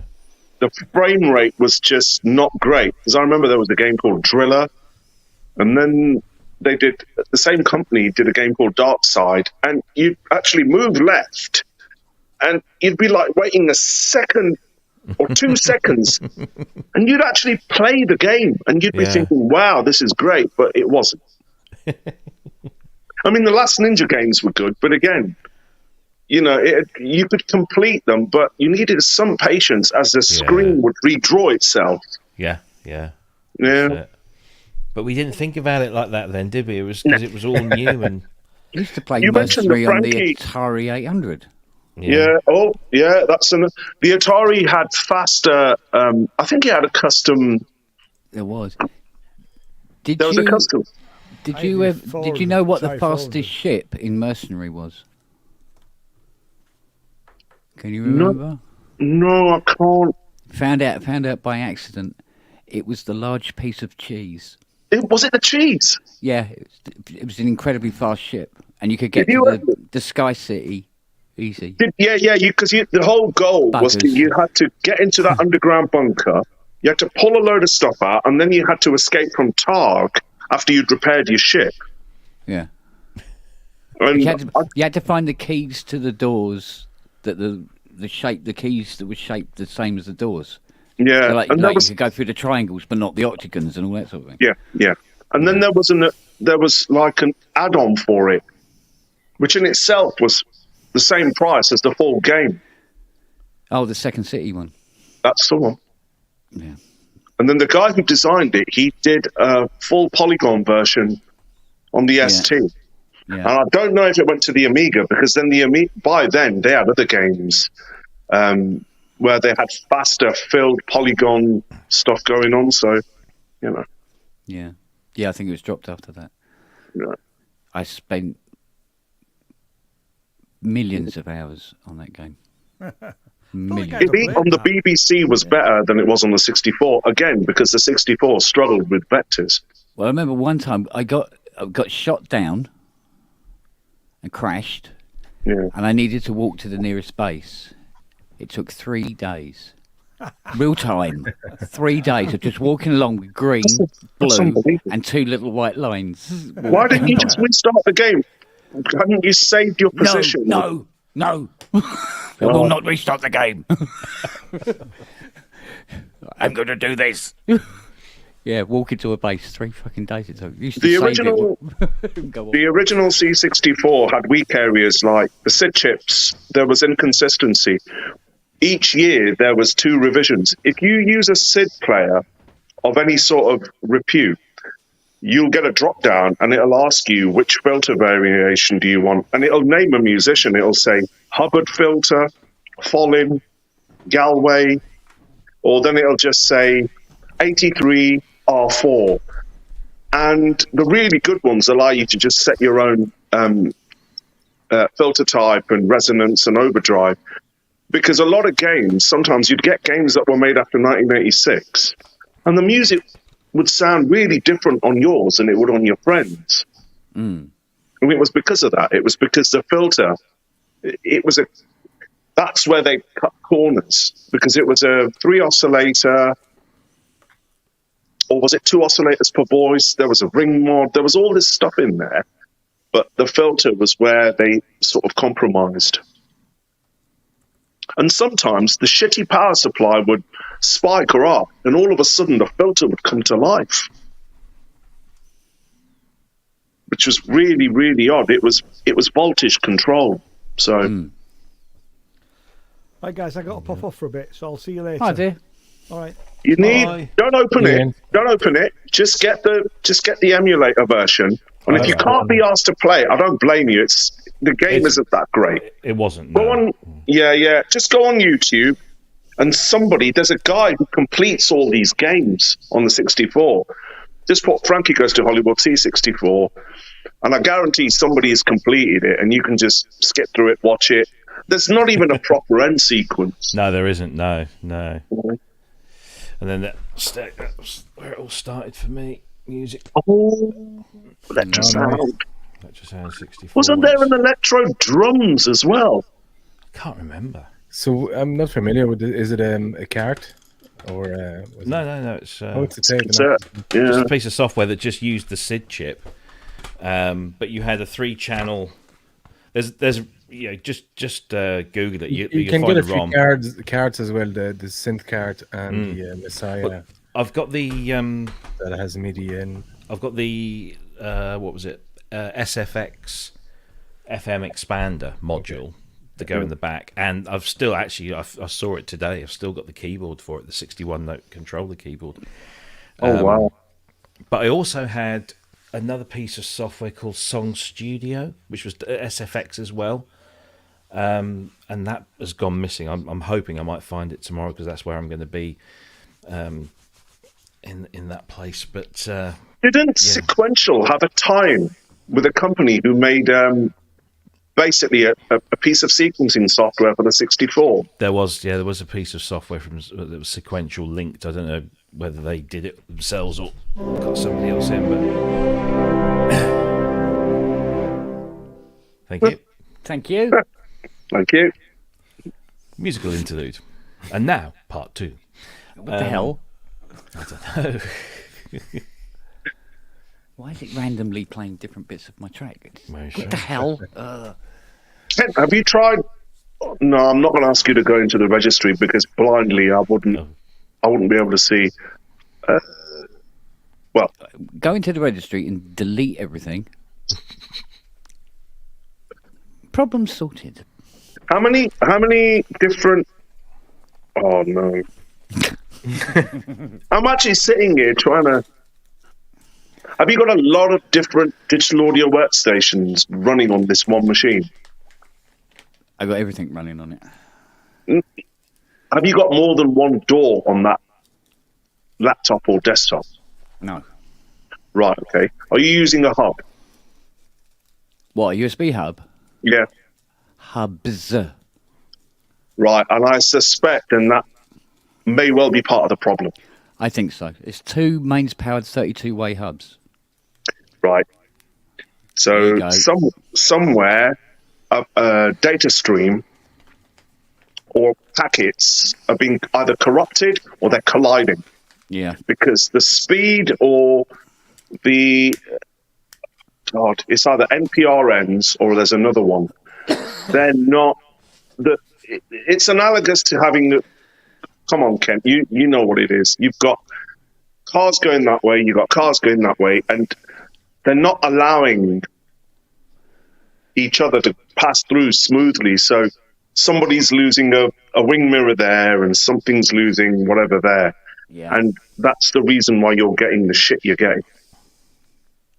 So either you're going to have to remove one of the hubs because it may have gone a bit odd, or it's elimination time where you start taking out things. I don't think it's the wires unless someone's been chewing on one of the USB leads. I wouldn't put it past it. No, it's just got into an awful mess over a period of time. Various things being plugged in and unplugged and plugged back in again, and hardware changing And nobody or their dad or their brother or their grandma ever now looks at the screen when it says, because back in the old days when you disconnected something, you had to right click, disengage it in software, then pull the lead out. Yeah. Who does that now?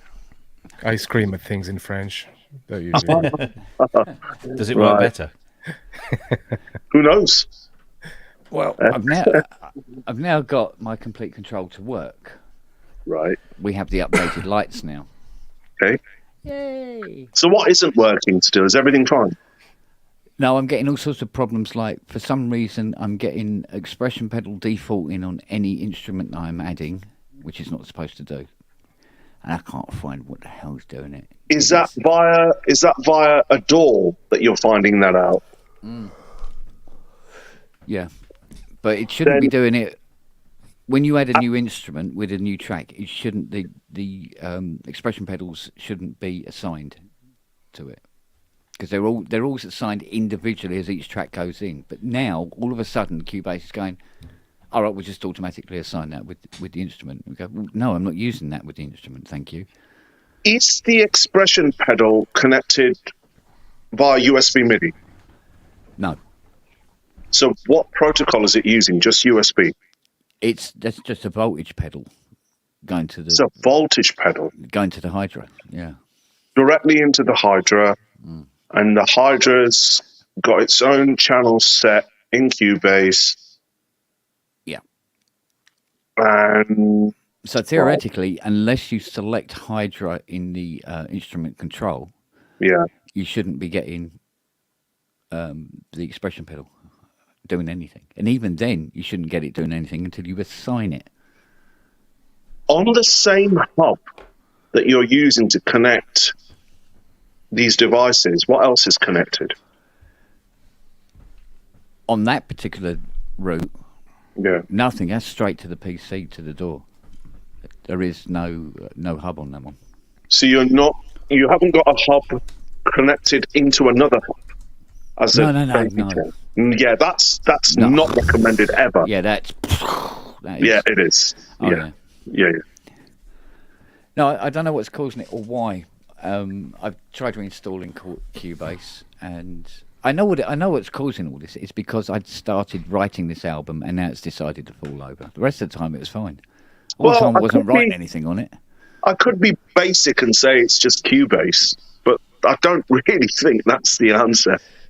No, Cubase has come a long way. Yeah. Especially I since can remember. SX1. I can remember when Cubase, you'd be across the room, and someone would say, "Shall we put that down?" And you just look at the ST, and it just lock up. Yeah. No, I mean Cubase SX, for instance, was it SX or was it SX2? It's one of them. I think it was SX. Was literally, it was like receiving, downloading a dead rat. Basically, it's like you just put it up on the screen and go, "What the fucking hell am I supposed to do with this?" And it's stinking the place out. It was useless, absolutely useless. Just crashed it at the slightest. Well, move the mouse, you could crash it. The last But time now it's pretty rock solid. The last time you opened the session, were you having this problem then, or was the expression panel connected to the hydrosynth then? Yeah, It was. yeah. What wasn't connected? Well, in this particular instance, nothing has actually changed in that setup. But at some point, it's decided now that it wants to automatically assign the expression to every single instrument that gets added. That means that I suspect that Cubase has had a software update, and somewhere settings have gone all right. No, it's still 12.05. It's still the same version. Okay. Honestly, I'm Control Alt Delete. caring. Have you done a basic reboot to see if that's Oh yeah, Right, this has been okay. going on about a week now. I can't find what's doing it. any other software installed on that machine No. that may have had a background update that you're aware or unaware of? Think. Is there Windows on that machine? Yeah. Right. So Windows 11 or 10, which is it? It's 11. It's 11, right. Yeah. I suspect that might be part of the problem because Microsoft tend to... There's always stuff in the background. Unless you go into the settings... Oh, I did. I've removed all of the bulkware Right. and all of the bullshit that goes on automatically in the background because it was like, really? This is a very, very fast computer, but it's not with the 11 on it. No. So you've got rid of the shit. Yeah. They need the settings. There's no memory or hardware issues. No. You've not switched USB hubs. Nope. What about the hydrosynth itself? Well, it's had its latest update. When did that no. happen? Oh, that was months ago. That was the last time I had an update. It's honestly, there is nothing that I can find that is suddenly causing this problem. I don't know what it is. At the moment, I'm working round it because When you save the session down after changing settings, does it reappear? Yeah. It shouldn't. That means the problems with Cubase. If you've changed settings in your last save session, why should that reappear? Oh, I see what you mean. I thought you meant reappear when you reload the template. Yeah. Oh no, anything that I do in the template comes back. But it's when you're initially adding all your instruments, it just automatically assigns this expression pedal, which it shouldn't be doing. Then that means if the expression pedal is connected to the synth and it's not by USB and it's analog, is that right? It's just a voltage. It's just a pot, isn't it? A horizontal. Well, then the problems between the Hydrosynth and Cubase, it's not the pedal, which then, if you use the Hydrosynth as a dummy controller with the expression pedal and connect the Hydrosynth to another synth that can accept, well, anything really, but over MIDI, which can take MPE. What happens? Have you tried that? Yeah, it does the same thing. It does the same thing? Yeah, the Hydra 49 does it as well. And that's on a different revision as well. So I don't know, there's something somewhere, but when you go into the settings and say, right, what is assigned to, CC7? Fuck all is assigned to CC7. So I haven't figured it out yet, but at least I figured out how to go into the gubbins and turn the fucker off. But I have to do that every time I change the sound. But do you have to do that in Hydrosynth as well? Not in the Hydra, but in Cubase, to just get it to ignore that pedal from the Hydra. Which means then there must be a setting in the Hydrosynth where you've just got this load of MIDI fucking diarrhea just going to Cubase. Really? Yeah. Really? Followed by, have you tried switching it off and then on again? Duh. There you go. And on that note, I bid you farewell. I've got to be up at 4:45 in the morning, so enjoy the rest of your weekend. I know I won't enjoy mine. Oh, bless. I'm going to go as well. My wife is away and I have a full internet connection to take it. Good Lord. See you, everyone. Take care. All right, see you later, bud. Take care, chaps. Bye. Bye. Bye. Right then, young man. For now, it's just you and I reckon. Indeed. I mean, I can pretend that there's nobody else watching and listening. And, or I can just think, fuck this, and really start acting I'm blinding, but I won't. That's, all right. That's what normally happens. Yeah, I know. Ken, that doesn't make sense. No.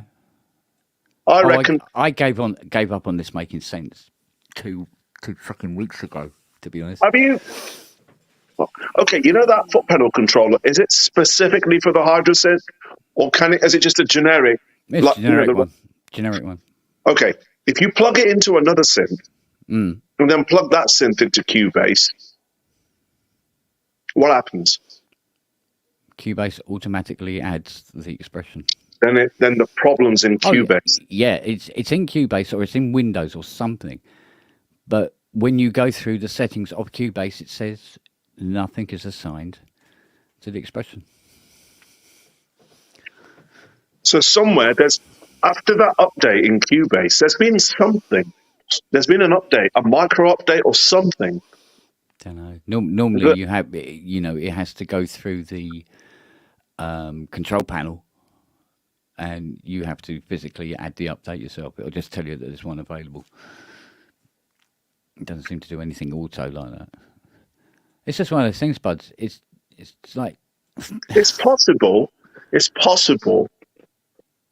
Oh God! If what I'm going to say is true, I really hope it's because I've not used Cubase in a long time. It might be that the actual somewhere. Yeah. Cubase is a modular piece of software, so there's a lot of different DBX, and I suspect one of the databases is corrupted. Could be, but even a reload didn't cure it. Right, that's what I was going to say. Have you tried uninstalling it and reinstalling in a clean install? Yeah. Yeah. On the template you made, did you make that template for this song before the Hydrosynth or after? After. Right. Well, then what's basically happened is, at some point, an update on either one of those things, I suspect the problem is in Cubase, in that the Hydrosynth. Oh, Ken, disconnect disconnect the foot pedal. Yeah. Just disconnect it and see. You should be able to see somewhere in Cubase what data is flying into it if there's no foot pedal connected. Yeah, this is the weird thing, right? If you disconnect the pedal, you don't get anything anyway. Right. But if you connect the foot pedal, Yeah. you see data coming in. Yeah. Right. Even when you're not pressing the pedal. Yeah. Now, if say for instance that, for instance, it's assigned to the expression of a string library. Yeah. And you got you got the expression meter on the panel, showing you what the level expression is. Yeah. If you move the pedal, you get a second line come up and move separately from the fixed one in the instrument. I've never seen that before. And that's without assigning it to the expression. It's good, isn't it? Well, yeah. I'm just trying to fathom, why is the expression pedal is causing, even though it's an analog device, it's sending out data via MIDI and MIDI over USB through the Hydra. Yeah, it's reading it and assigning it, even though it hasn't been assigned to anything. And when you call up a fresh instrument, say, call up something like Spitfire, something like that, right? Their default expression CC is something else altogether. I can't remember what. I think it's for the mod wheel, I believe, but don't quote me on that. And the expression pedal is moving it around, and you look at what it's set to, and it's set to the modulation CC. But the expression pedal on the Hydra is still overwriting it. And with some instruments where there is no, as default, there is no CC assignment on them, the expression pedal's working as soon as you fire it up. So that means the expression pedal is writing its own. Writing its own writing code, its own melody. Yeah. Hello. Hi, babe. All right. You okay? Yeah. What are you watching? Anything good? No, I was watching that. Oh. Are you going to charge the battery in the Chrysler tomorrow? Are you? Yeah. You going to take the Mustang out? Are you? Get a room, kids. Still wanting to go out and take the Mustang out again. Why don't you go? No, her. Oh. She keeps saying, "Oh, I would like to try driving." I said, well, off you go, girl. Off you go. It's insured. Off you go. That reminds me, I don't know if I told you, I've actually ordered 2 electric cars. One for myself, one for my old man. I've ordered the Pulsar too. Oh, yeah. Yeah. And then I met somebody at a Tesco not a couple of miles away, and he was charging his electric Seat. And my God, he was just such a downer on the whole experience. And I said, yeah, but he goes, well, when I sat in it, and I thought, he's not that large as a person, but he said, oh, when I sat in the Polestar, I just felt a bit, I said, what, claustrophobic? He went, yeah, a little bit. And I just thought, mate, you know, and then at the end, he just sort of like chirped up and went, yeah, but we're saving the environment. And I said, no shit. Well, the lithium batteries that they're making isn't. No, that's right. It'll be the next generation of electric cars that are going to be better, because I suspect there'll be a hydrogen electric sort of scenario. Yeah. You could always. Have you been in touch with ASM about this? No. I think you should, and being who you are, that doesn't mean anything, mate. I'm just a person. Get out of it. No. Just another git. Yeah. But Kent, the thing is, okay, let's put aside down just another gig.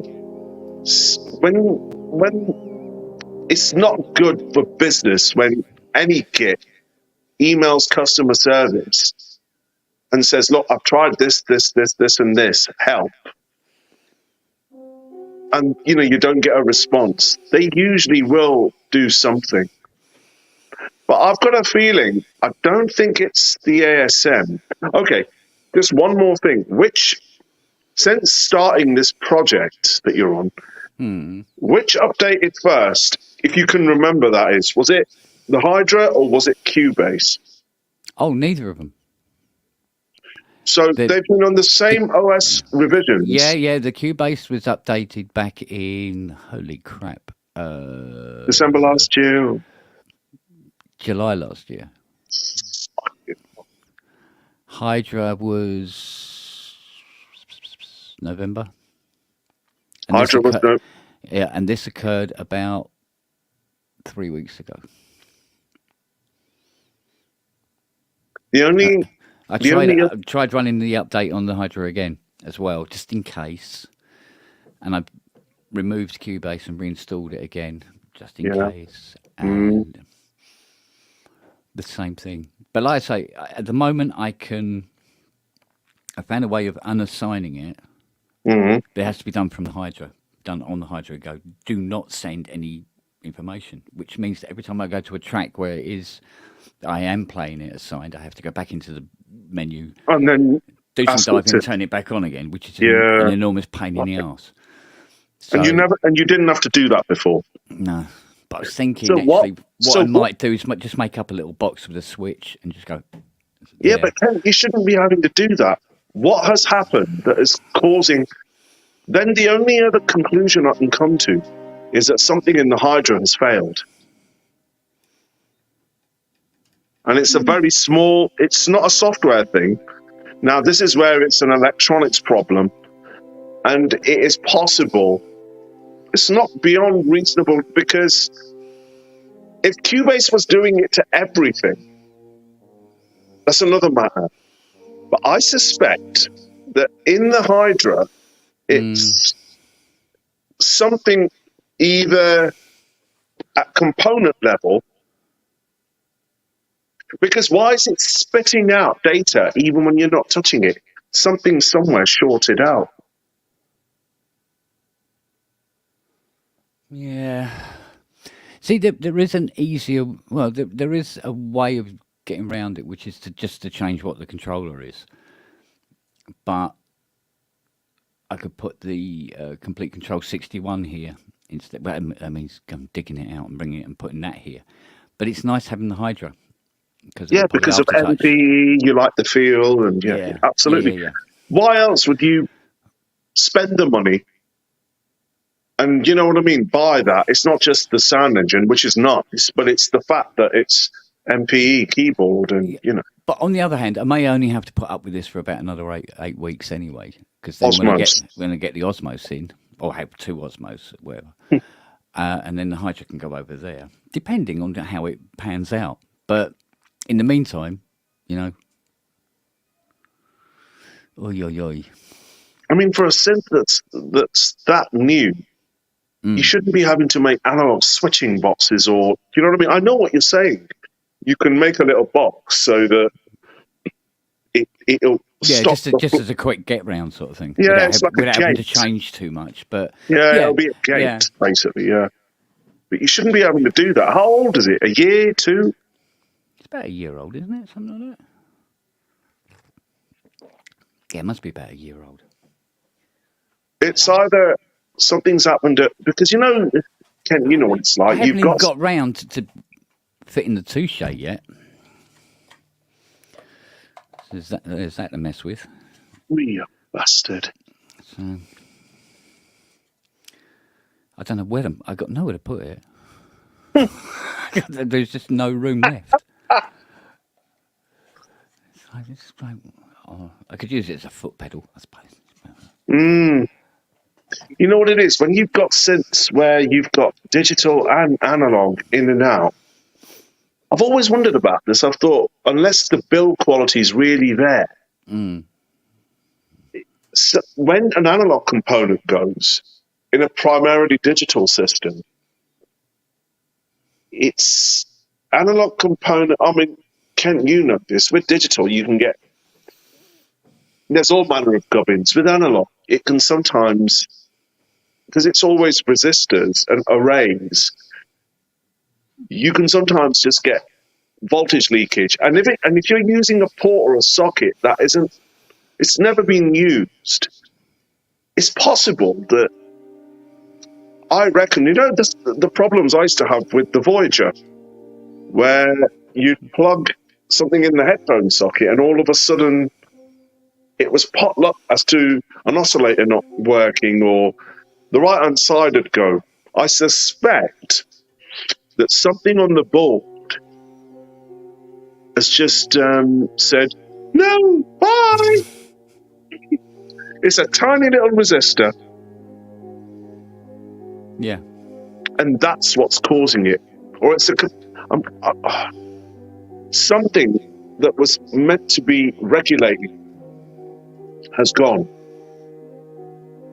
Yeah. So it's either a capacitor or it's a resistor array, or it's just, it can't just be one resistor, it's like a little, but it's literally where that socket is. It's round there. Because these things, I think a lot of synths, unless they're... Why am I suddenly playing Morricone? I don't know. I can hear it. If it gets your brain working, it gets your brain working. You know? Yeah, I tell you what it was. Earlier, I heard a guitar. Where was it? I think it was hiding inside the new Albion. Let me have a look. And it was one of the patches. I think it was down here. Let's have a look. Yeah.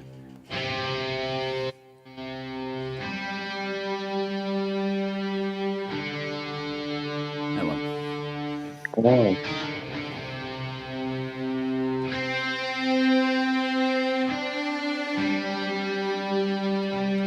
Yeah. I went through a period of putting quite a bit of guitar stuff on tracks, I can remember. And that's when I learned how to use note bending properly. You know, not just sort of over bending a note or just wiggling it. And then afterwards you're thinking, oh, fuck, that's completely wrecked that take.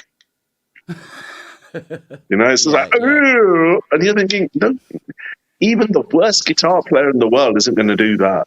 Yeah. You know? But this is where once you had these guitar libraries that come out with scripting, so all you had to do is just push the note, and the computer will take care of everything else for you, and you're not going to be able to do anything that a guitarist couldn't or wouldn't be able to do, sort of thing, to add more realism. Yeah, strum, the hammer offs and even if you just go up, go up the frets. Yeah, and it'll do it in a believable way, rather than like that, so like your bloody hand would come flying off. So, but I mean, it's the same with this Rolly. It can be quite challenging at times. Yeah, it's the texture of it as well, I think, isn't it? No, not really. No, it's about that. You have these raised lumps which are your notes, but technically it's really just a flat surface. Yeah, that's why I said it's how it feels. We're so coordination is everything on it, but like I said, there is training wheels. You can wind down the resolution so that you can get close to where that note is, and you get that note rather than some microtonal version of it. And as you get better at it, you can sort of like bring it up. But of course, if you do have the training wheels on full, you're not going to get any of the facility. That's where I saw the Osmos, and I've seen people demo it, various people on YouTube, and I thought, you don't even have to play like Chopin. Or, you can really get good results with it. Yeah. Well, one of the things I want to try and use the Osmos for, it's probably be the first thing I do actually when I get out of the box, is I want to be able to control the variance of vibrato on cello strings. Oh, Because in a sample library, you can have it where you have a delayed vibrato, and it comes in. It always comes in exactly the same speed and comes in exactly the same time. Yep. Right. And after you've played a bunch of notes, people listening go, "Well, that's a sample because the vibrato is always exactly the same speed, and there's no feel to it. It just comes in, you know." So there's that. There's one thing I want to apply, and yes, you can do it on the what's the name, the Rolly, but you don't get the sound you want. See? So although it works with Equator seamlessly, a lot of the sounds on Equator are sort of like for instance, if you had the cello, you go, it's not that good, you know, compared with some of the the big string library ones. Yeah. So it's 6 of one, half a dozen of the other, isn't it? I'm curious as to why on the Osmos they chose not to use wheels, but use sliders.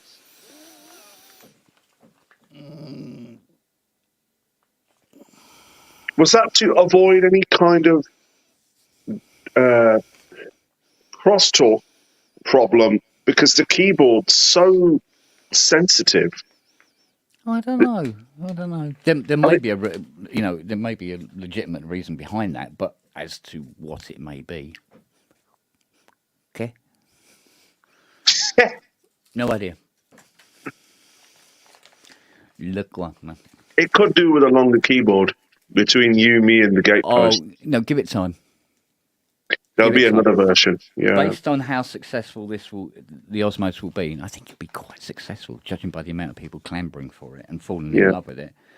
I can see a 61 turning up at some point. Which will be bitimbral. Even if it wasn't. People would still go for it. Yeah, I mean, ideally, if a 76 came out,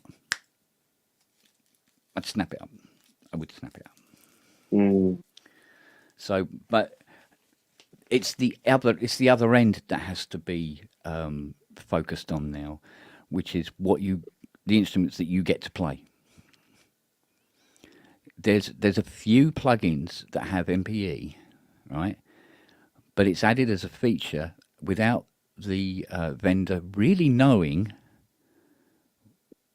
what the use of the MPE actually is. So it's not implemented very musically. It's early days. They're basically exactly. That's what I mean. They're making it up as they go along. It's like when MIDI came out, they started adding other bits in because to begin with, it was. I don't think they thought about multi-timbrality, and then they had to start factoring in things like aftertouch, poly aftertouch, which really nobody used other than Synclavier, Prophet T8, and maybe the Yamaha DX1, I think. Who else from that era? Because the whole poly aftertouch thing's only been happening for the last year or two. But for years, aftertouch was always mono. Well, there were some poly aftertouch keyboards. You've got Gem S2 had poly aftertouch. Wow. The bigger Ensoniques. EPS. ESQ didn't have it. EPS had it. SQ80 and so forth and so forth. But it was literally on the machine, and it wasn't even alluded to very much in the manual. Some people had EPSs and didn't know that they had poly aftertouch until like 20 years after they sold them. So you go, did it? I never noticed. So, yeah. So now, this extra dimension of expression is now par for the course. But it took MPE to happen. Speaking of things that have happened, what's your view on the Roland SH 4D? Well, not a great deal actually, because I haven't really got to know it at all.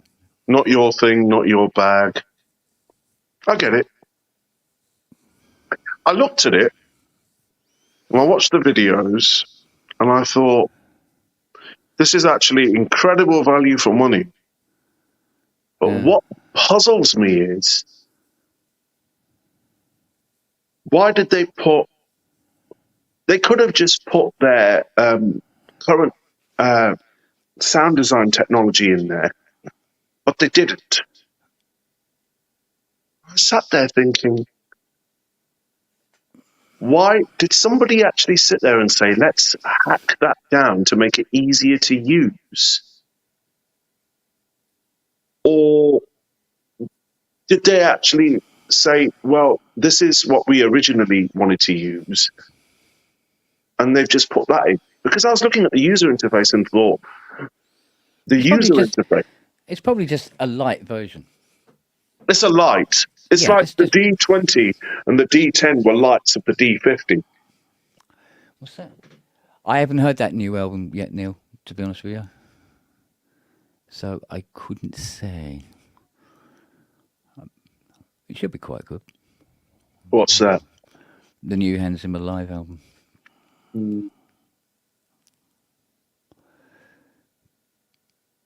Did Paul not come on the show? Paul Hartnell? Oh, not yet. Oh, okay. Oh, it's not yet. No, he said he'll do it after he's finished the tour in April. And it's a really good album, Kent. I don't know if you've got it or heard it, because I actually listened to it. He said he was going to give me a copy. So I've got the extra tracks version, and I know there's a Dolby Atmos version they've put out as well. But I don't have a Dolby Atmos setup. I've got a surround setup, but not Dolby Atmos. So, and I think it'd be on Blu-ray as well. Yeah, I'm not sure if I want to open another bag of bloody sparrows. Because you keep getting this new thing come out, and then you buy the gear to get the best out of this new idea, and then it dies, and then there's something else, and then you're throwing that away to buy something else. The standard 5.1 surround works really well for music. On Blu-ray, I suppose the Atmos one, if you've got the sound bar, it all depends on whether you've got a high-end sound bar, because there's a lot of sound bars that give you the effect, but they're not really that great for music, because music tends to have a lot of bottom end, or they're not great at mids always. So you and also, like I said, the top end sound bars, Sennheiser make two. The top end ones, you can get it for 1,800 quid. So it's just like that one long sort of block with upward firing and front firing drivers and everything. I think that's probably the one to go for if you really want to enjoy music. You need a really good one. Otherwise, it's like I've got albums in surround that used to play on an old Dell PC. Yeah.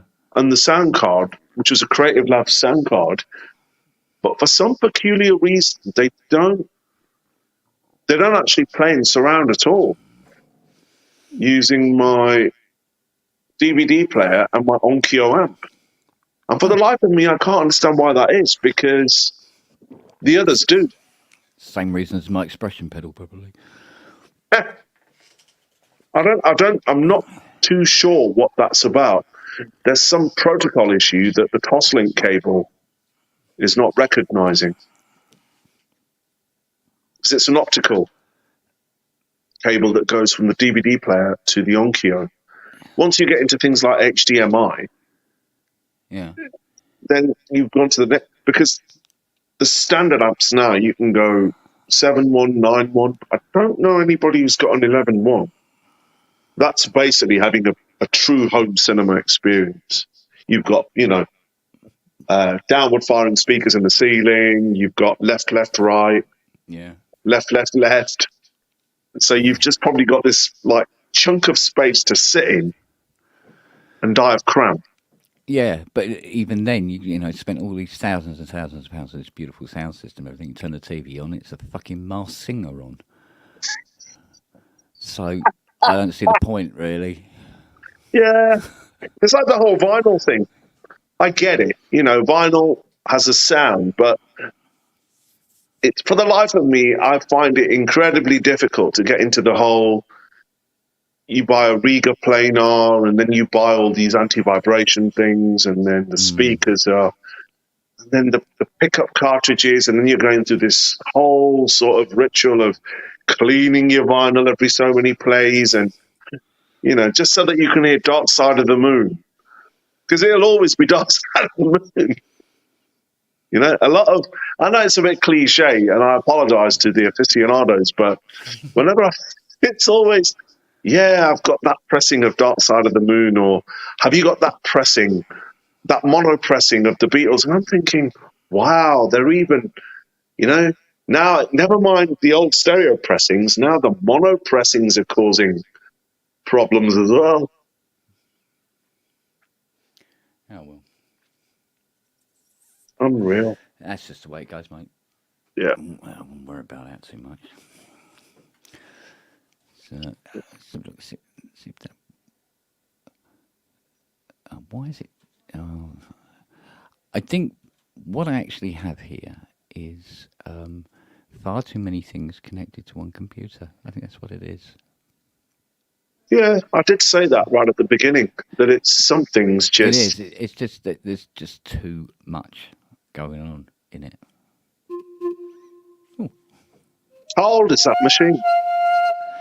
Oh, she's relatively new. She was one of the latest in the i9 3SX scan jobs. So that's 2018-19? When did I get her?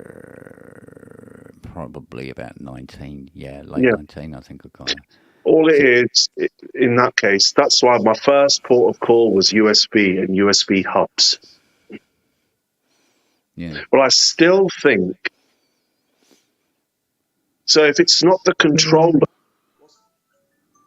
We see, the other thing I can do... Oh, hello. Yeah, I'm going to have to take that. So I'm going to... All right, babe. No worries.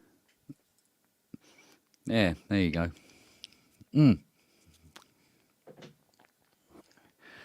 So now it's just us alone. What is this? I don't recognise this sound. It's good. It's playing a sound that isn't installed. Oh, it's assigned. Weirdly, that's what it was. Do beg your puddings. Oh, there we go.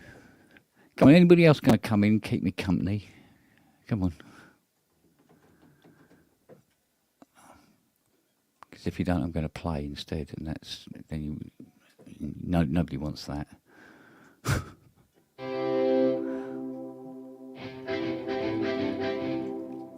See, nobody wants that. That's that one, isn't it?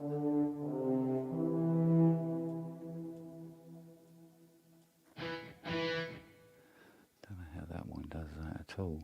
I don't know how that's assigned. That shouldn't be assigned. Albion 1, yeah. Albion 2. There's an Albion 3. No.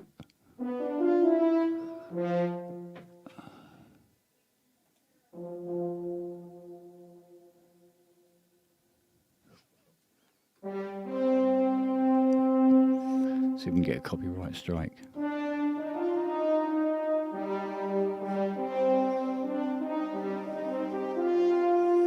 There's a copyright strike there, surely.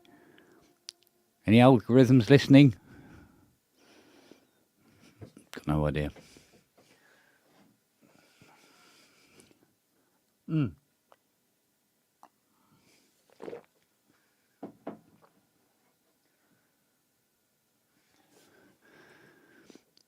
Come on, Robert. You coming in or what?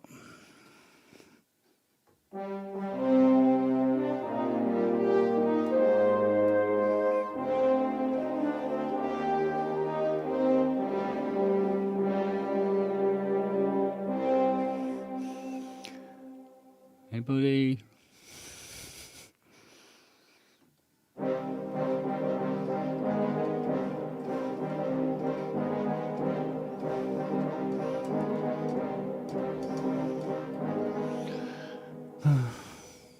No. Ain't got no mic, ain't got no cam. Yeah. That's the I can't go online blues. Oh good, I hope they're colourful. You know, nice colourful plastic rollers. Like my mum used to have. No, I haven't seen Ty in a while either. I don't know what he's up to.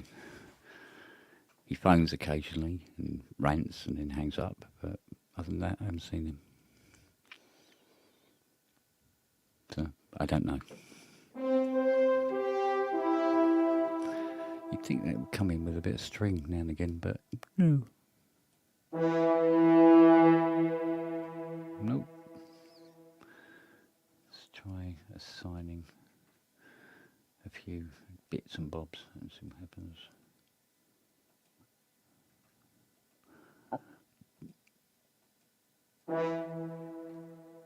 Nope.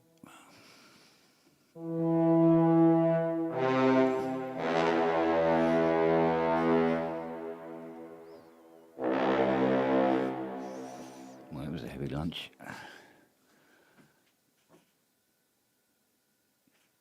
Yeah, I played the lyra a little bit in terms of, well, when I say play it, basically what I did was turn it on, twiddle some knobs, not really understanding what the hell I was doing, turned it off again. I'm going to come back to it later.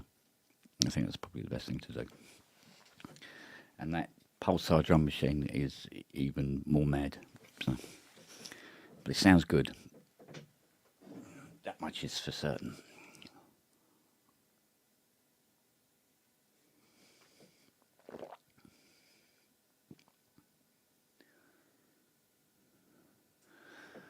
Oh, you must have had that by now.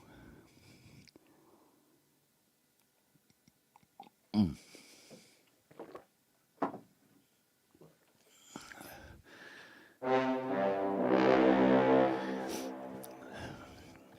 Well, you know when people do these shows and they compare hardware and stuff like that, I think all I could do here at the moment is I can compare different brass libraries to you, which will bore the shit out of everybody. You'll be going, oh, God, no. Yeah, it's a trombone. Well done, mate. Yeah, cool. And to be honest, there's not a lot of difference between brass libraries anyway. It's mostly string libraries.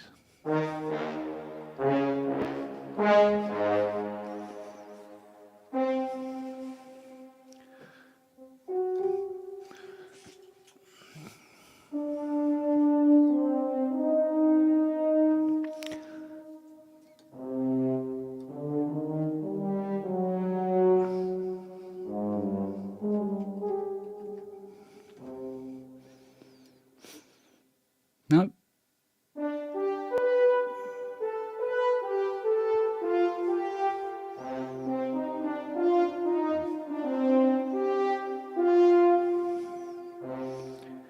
Yeah, that would have been a copyright strike.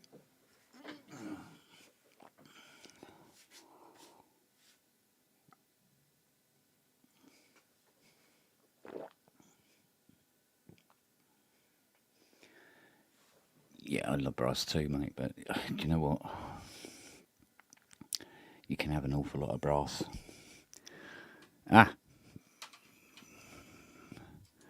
We have a customer.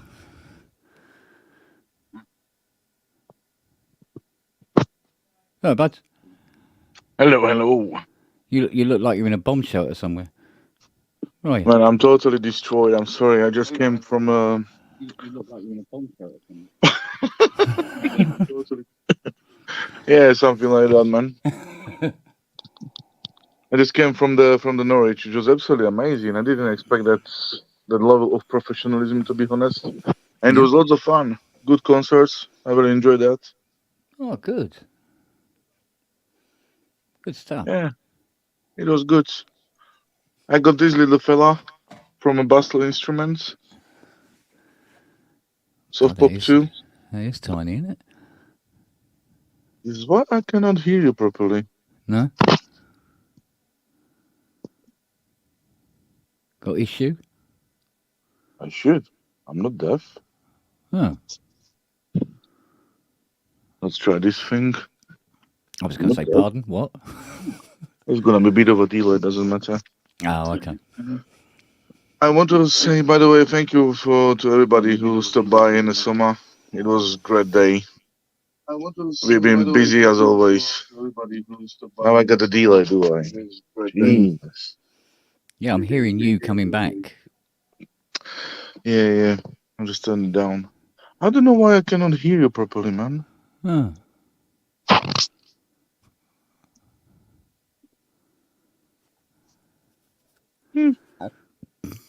No. Anyway. Was it just a long delay or something? I don't know, I can't hear you properly on my phone, which is absolutely strange. You're on the full. Oh. I don't know what's up. Me not technician. I'm just monkey. Welcome to the group.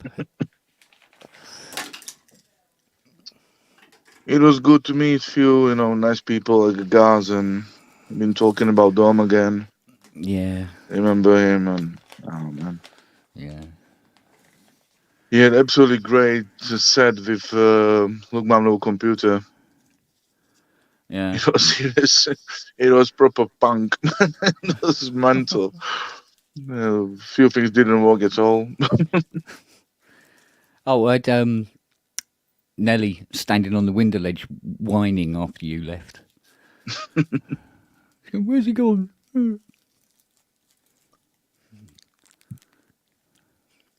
The others didn't seem to give a monkeys, but Nelly was most distressed. Oh man, it was fun.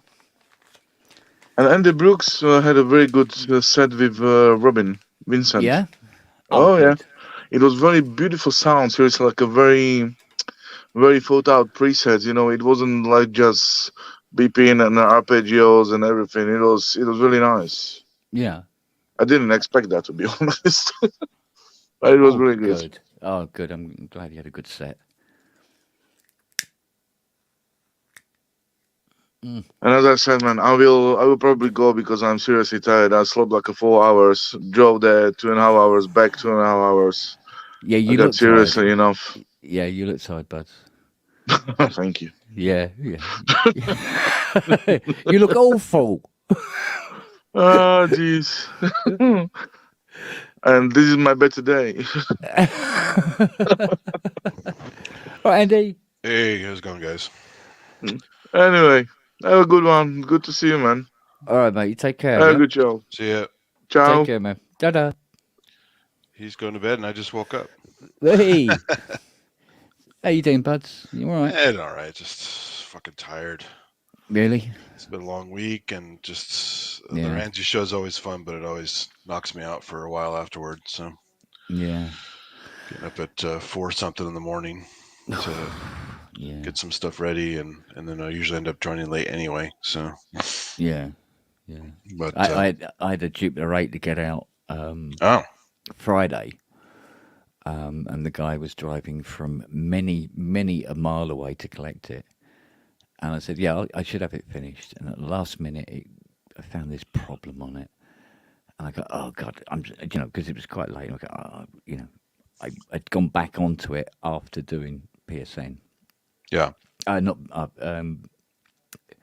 because it was on was it on the Thursday? Do you know what? I can't remember what it was now.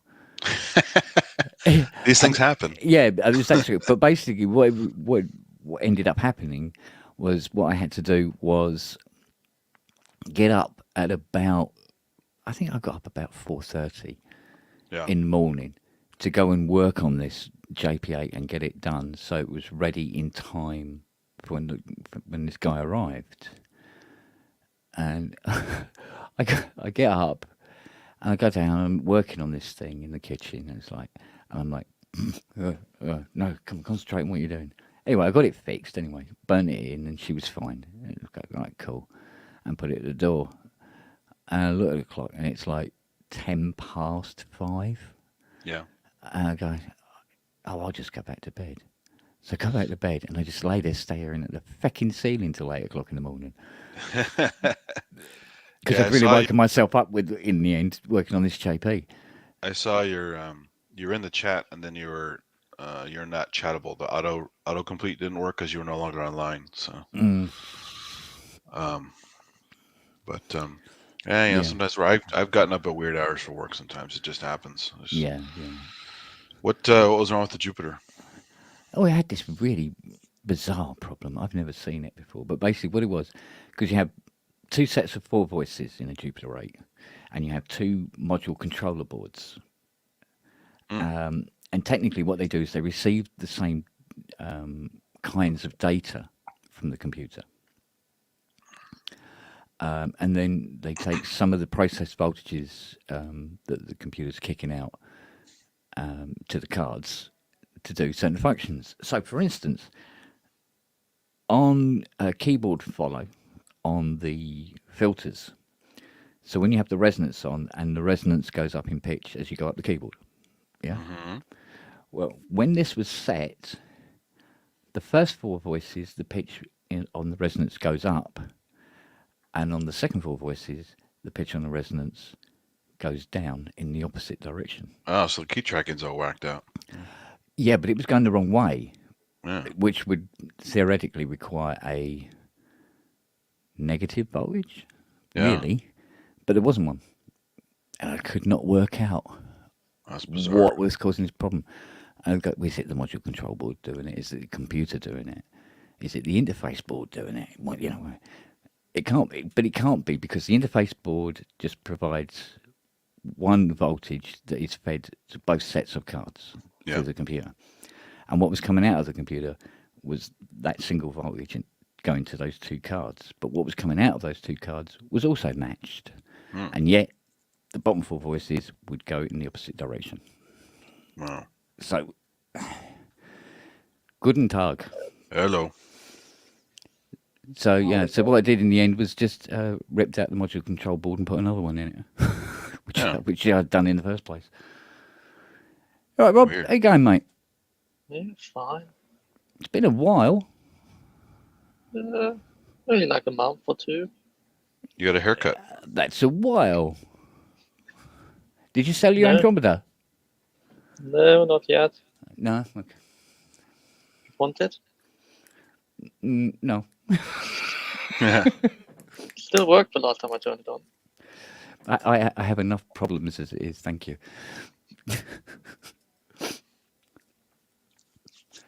When you know, the longer you hang on to that, the rarer it will be. Eventually, it will be the only Andromeda in the world that works, and then it'll be priceless. You are aware that it's very good at Andromeda. You don't know whether it's going to work until you turn it on. Yeah, exactly. Yeah. Gives you a bit of excitement every time you want to use it. And so, where are you tonight? I am currently in Cambridge on the way back home. Yeah, cool. Well, you're on train. I was in Norwich earlier. Yes, I am on train. Yeah, cool. I've seen pictures of them. Brooksy gave me his ticket for Synth East. So oh, okay. I'm about halfway through my 4 hours back home. Cool, 4 hours. So was it mostly just an expo type thing with some performances, or what was the whole gist of the Synth East? Every full hour a performance of some type. But yeah, then for expo or whatever you want to call it, then in the evening performances, which I only attended like the first half hour, and then had to run to the stage. Yeah. A lot of vendors there. A reasonable amount. No pros in network. Mm-hmm. They weren't represented, huh? Yeah. No, don't know why. No. Can't imagine. Yeah. So what else has been going on? Anything? Not really. Just No. busy with work. I'm going to be more busy over the next month. Putting a show of the West out again. It's going to be exciting. Oh, okay. What about you, Andy? Oh, just work. Constantly thinking about this takeover that we're all going to lose our jobs. So What? Company takeover. All right. We were bought about a year ago by a bigger company. Yeah. And normally you just get bored when these kind of things happen, because we did it to some company like 5 years ago. Just the way it works, right? Yeah, going around, coming around sort of thing. And so the way that worked is there were redundant sites that got shut down and absorbed, and people moved around. Most people got laid off.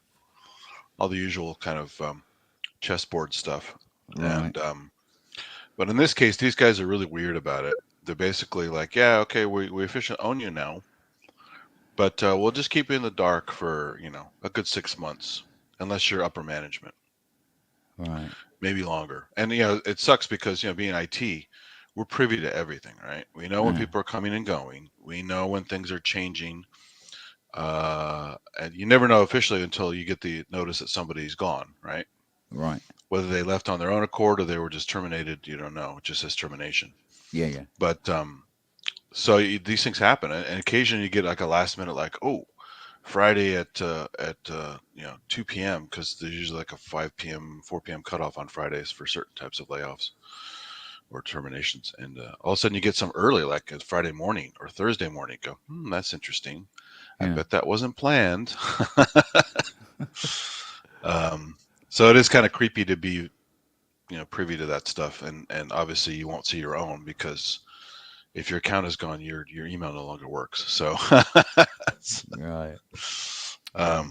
It's just the way it is. So, but they've just been really cagey about everything, like stuff you're supposed to be knowing about, the day-to-day stuff for certain types of tasks, and you hear changes coming, but you're suddenly not involved as a group and not just as an individual.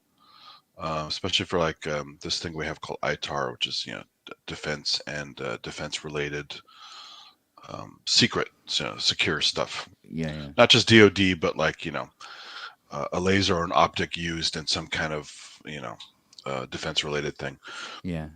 And so only U.S. citizens can be involved in it, and only certain sites can be involved in it, and occasionally some potential green card people could work on it if they're cleared, stuff like that. But some of those changes are coming in some other areas of the group, and it's like some of us aren't being involved in it, but I know work is going on. I'm like, okay, that doesn't sound very good. Why aren't we involved? And we've been doing this shit for years, right?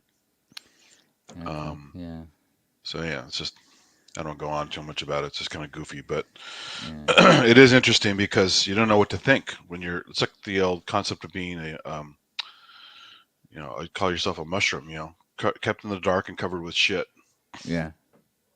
So, well, I mean, if you did suddenly find yourself out on your ass, would you be able to like get into employment again relatively easily? Yeah, so we don't have the best setup here, being a capitalist country, but a couple times I've had to use a thing called EDD, where it's because every month or every paycheck, there's a certain amount of your paycheck going toward that service, right? Just to help we do have some social things like that where you help others collectively with your it's just stuff taken out, and also to kind of cover your ass in case you need it. And I've only a couple times have ever had to need it. Usually, the contract agencies are pretty quick to get some technical thing, and it's word of mouth, and also people I know through other places. So I've rarely been without a job since I was out of high school. Yeah. was pretty much continuously employed since 14, even when I was in college. So it's pretty easy to get something. Again, it's whether or not you're going to get what you want. How long can you wait? Because the EDD thing is like a fraction of your wages. Yeah. So, I mean, obviously forget the frivolous stuff like synthesizers and stuff like that, but just basic like rent, gas, food, and a few other goodies are most likely covered by that, but you're not saving any money. Yeah. You know, and so you're eating into your savings for as long as you can take. And so I don't know. It actually worked out. At one point, I actually quit one of my jobs I was just miserable at. And like the worst place I ever worked for IT. And so I was working more hours at my zoo job. I was working on the weekends part-time. And I was looking into some other stuff, and I started doing iOS app development and some other things that I hadn't tried before. Got more into other kinds of, on the Mac side related stuff. And sure enough, an option opened up at Apple doing QA for Aperture photo software. I'm like, oh, that's cool. I know how to use the apps. I know how to make apps. I know how to do photography a lot. And I'm a Mac nut, so it's like perfect. And having basically no official QA experience, I got a really good job doing QA for about 2 years. But the problem is they're all contract based. Apple loves fresh meat. Right. So if you can't find an open headcount somewhere while you're there, you have to leave and come back as some other entity. And so my boss told me he would have hired me, but he just didn't have the headcount. So then I went off to an IT position at Apple for a company store behind the scenes stuff, which was pretty fun for a while. And then I found some other stuff elsewhere. So I just went agency to agency. Actually, it was some of the best time ever because I got all this different variety. Got my salary boosted a bunch during that process. Right. So I mean, I wouldn't change it. I love doing the whole jump from contract agency to contract agency stuff, even though it's a little iffy because it's you're so flexible they can get rid of you much easier than an employee. Yeah. But here I am in an employee based situation, and we'll probably get it nixed anyway. So what the hell the difference does it make? Yeah. This company loyalty is a joke. There's no point. And they don't care about you. You shouldn't care about them. So. Oh, God. Well, I'm going to see you guys later if I get home before 1 o'clock and you're still running. Good to see you, Robert. Yeah. Take care, bud. Have a fun night. Bye. So yeah, long and short is just basically it's just have variety. It encourages you to look elsewhere. So I mean, you can turn it all into positive stuff. It's not all gloom and doom negative stuff. Yeah. The problem is when so many companies are laying off at once, and now the job market is flooded. Yeah, it gets flooded. Yeah.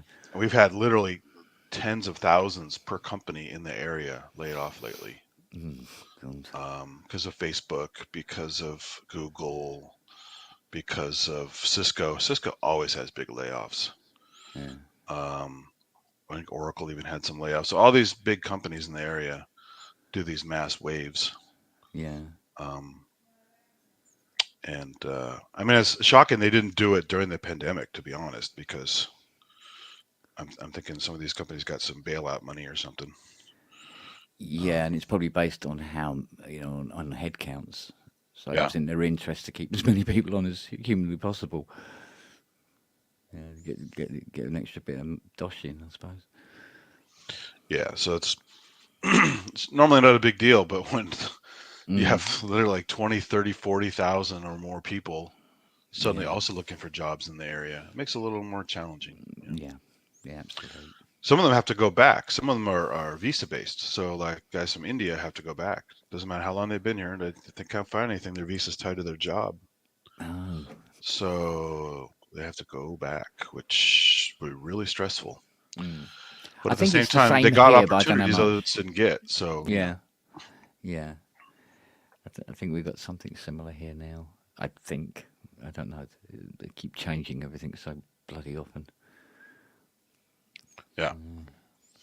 So again, at the end of the day, it's when I first started experiencing it years and years and years ago, I'm like, oh, this is so miserable just thinking about it. But now it's just like, you know what? There are lots of agencies, there are lots of positions. That's a great thing about being in IT is I mean, every company in the world has IT, right? Mm. So now I may have to find something temporarily that's below my skill set, but a job's a job, and if it pays okay, then I can do that. I'm not so picky that I have to have exactly the same thing I had the last time, because as I've proven, I've gone to Apple QA with zero experience and did well, and then went to some other thing and did well, and then back into my IT grind again because it makes the most sense. But you can do lateral moves, and you can do sometimes Hail Marys and get something cool out of it. Mm. So yeah, I'm not. I mean, I wish I had some more money tucked away, to be honest, because spending it fast and loose on stupid shit. But yeah, yeah, I can relate to that. Yeah. But you only live once. Exactly. As long as you take care of your basic needs and stuff, who gives a shit, right? So. Yeah. But there you go. It's just one of those things, isn't it? Yeah, I mean. Yeah. It's you never know when your number's up, so just do what you can, enjoy yourself, and live by the basic credo: don't be a dick. So. That's the most people can hope for, I think. Yeah, it's true enough. I don't know. But thank goodness for distractions and comedy and lots of other stuff out there. So. Well, yeah, absolutely. I mean, I've been watching listening to a lot of various podcasts lately that are quite good. There's a famous horror guy, Mick Garris, who's done a lot of movies and is friends with endless, Joe Dante and tons of famous guys in the industry, John Carpenter, stuff like that. And I've been listening to his podcasts, which are just awesome because he interviews all these famous folks about their background, and you hear all kinds of backstories and stuff on top of the typical stuff you hear about the movies and stuff. And in case even John Carpenter, even his music background too. That was kind of cool. Here's his whole backstory about music. But then Quentin Tarantino does a podcast with Roger Avery. They co-wrote Pulp Fiction together. And they were buddies from way back when they ran the video store. The famous video store where he was like the local nut who, the movie snob. I think people would ask his recommendations, right? He was the movie store guy. And then later on, he and his friends and stuff, they opened their own video store. And then he eventually became, the famous Quentin Tarantino once he had some stuff under his belt. And same with Roger Avery, had his own stuff as well. Yeah. I don't know if you saw Killing Zoe or Rules of Attraction. Any of those movies are entertaining movies. That sounds good. I'll have to check that one out. It's great because they take a lot of what they've done is, so apparently Quentin, when they sold off that video store, he kept most of the assets. So he has all the videotapes from the original video store. Okay. So their show is they're going back through all the tapes in like these little theme shows and reviewing those movies. Like the one they just did was Moonraker and some other kind of thing. It was kind of like things inspired by Star Wars, right? Right. So when Star Wars came out, all of a sudden you had Star Trek came back into fashion. Buck Rogers, Battlestar Galactica. Yeah. Turns out Battlestar Galactica was the first out of the gate of the copycats. I think it was. Yeah, I think it was. I remember going to see it at the cinema. And Buck Rogers, Glenn Larson, the producer, was quick. He produced both those suckers right after Star Wars came out. Yeah. And then Star Trek goes, oh shit, we better catch up, and all these other entities started coming out and doing their thing. But even like Firefox, right? Clint Eastwood's Firefox is basically kind of a Star Wars type thing if you think about it. Because it's future technology and. Well, because there was a few people who was thinking that basically the film industry had gone a bit stagnant. Yeah. Right up until Star Wars happened. Yeah. Not that it was better than any other film. It was simply the excitement that it generated, as opposed to, you know, should we go and see that film? Yeah, maybe. Whereas when Star Wars hit, and it was like, we have got to go and see this. Oh, sure. Yeah. If they only knew what would happen to it in the long term. Yeah, well. And same with Star Trek too. Yeah. I'm actually quite surprised that even after all this time, that they haven't decided to bring out, you know, like a Star Wars, you know, with all those deleted scenes put back in. Well, they have the you've seen the despecialized edition, right? You've heard about that? I can't remember.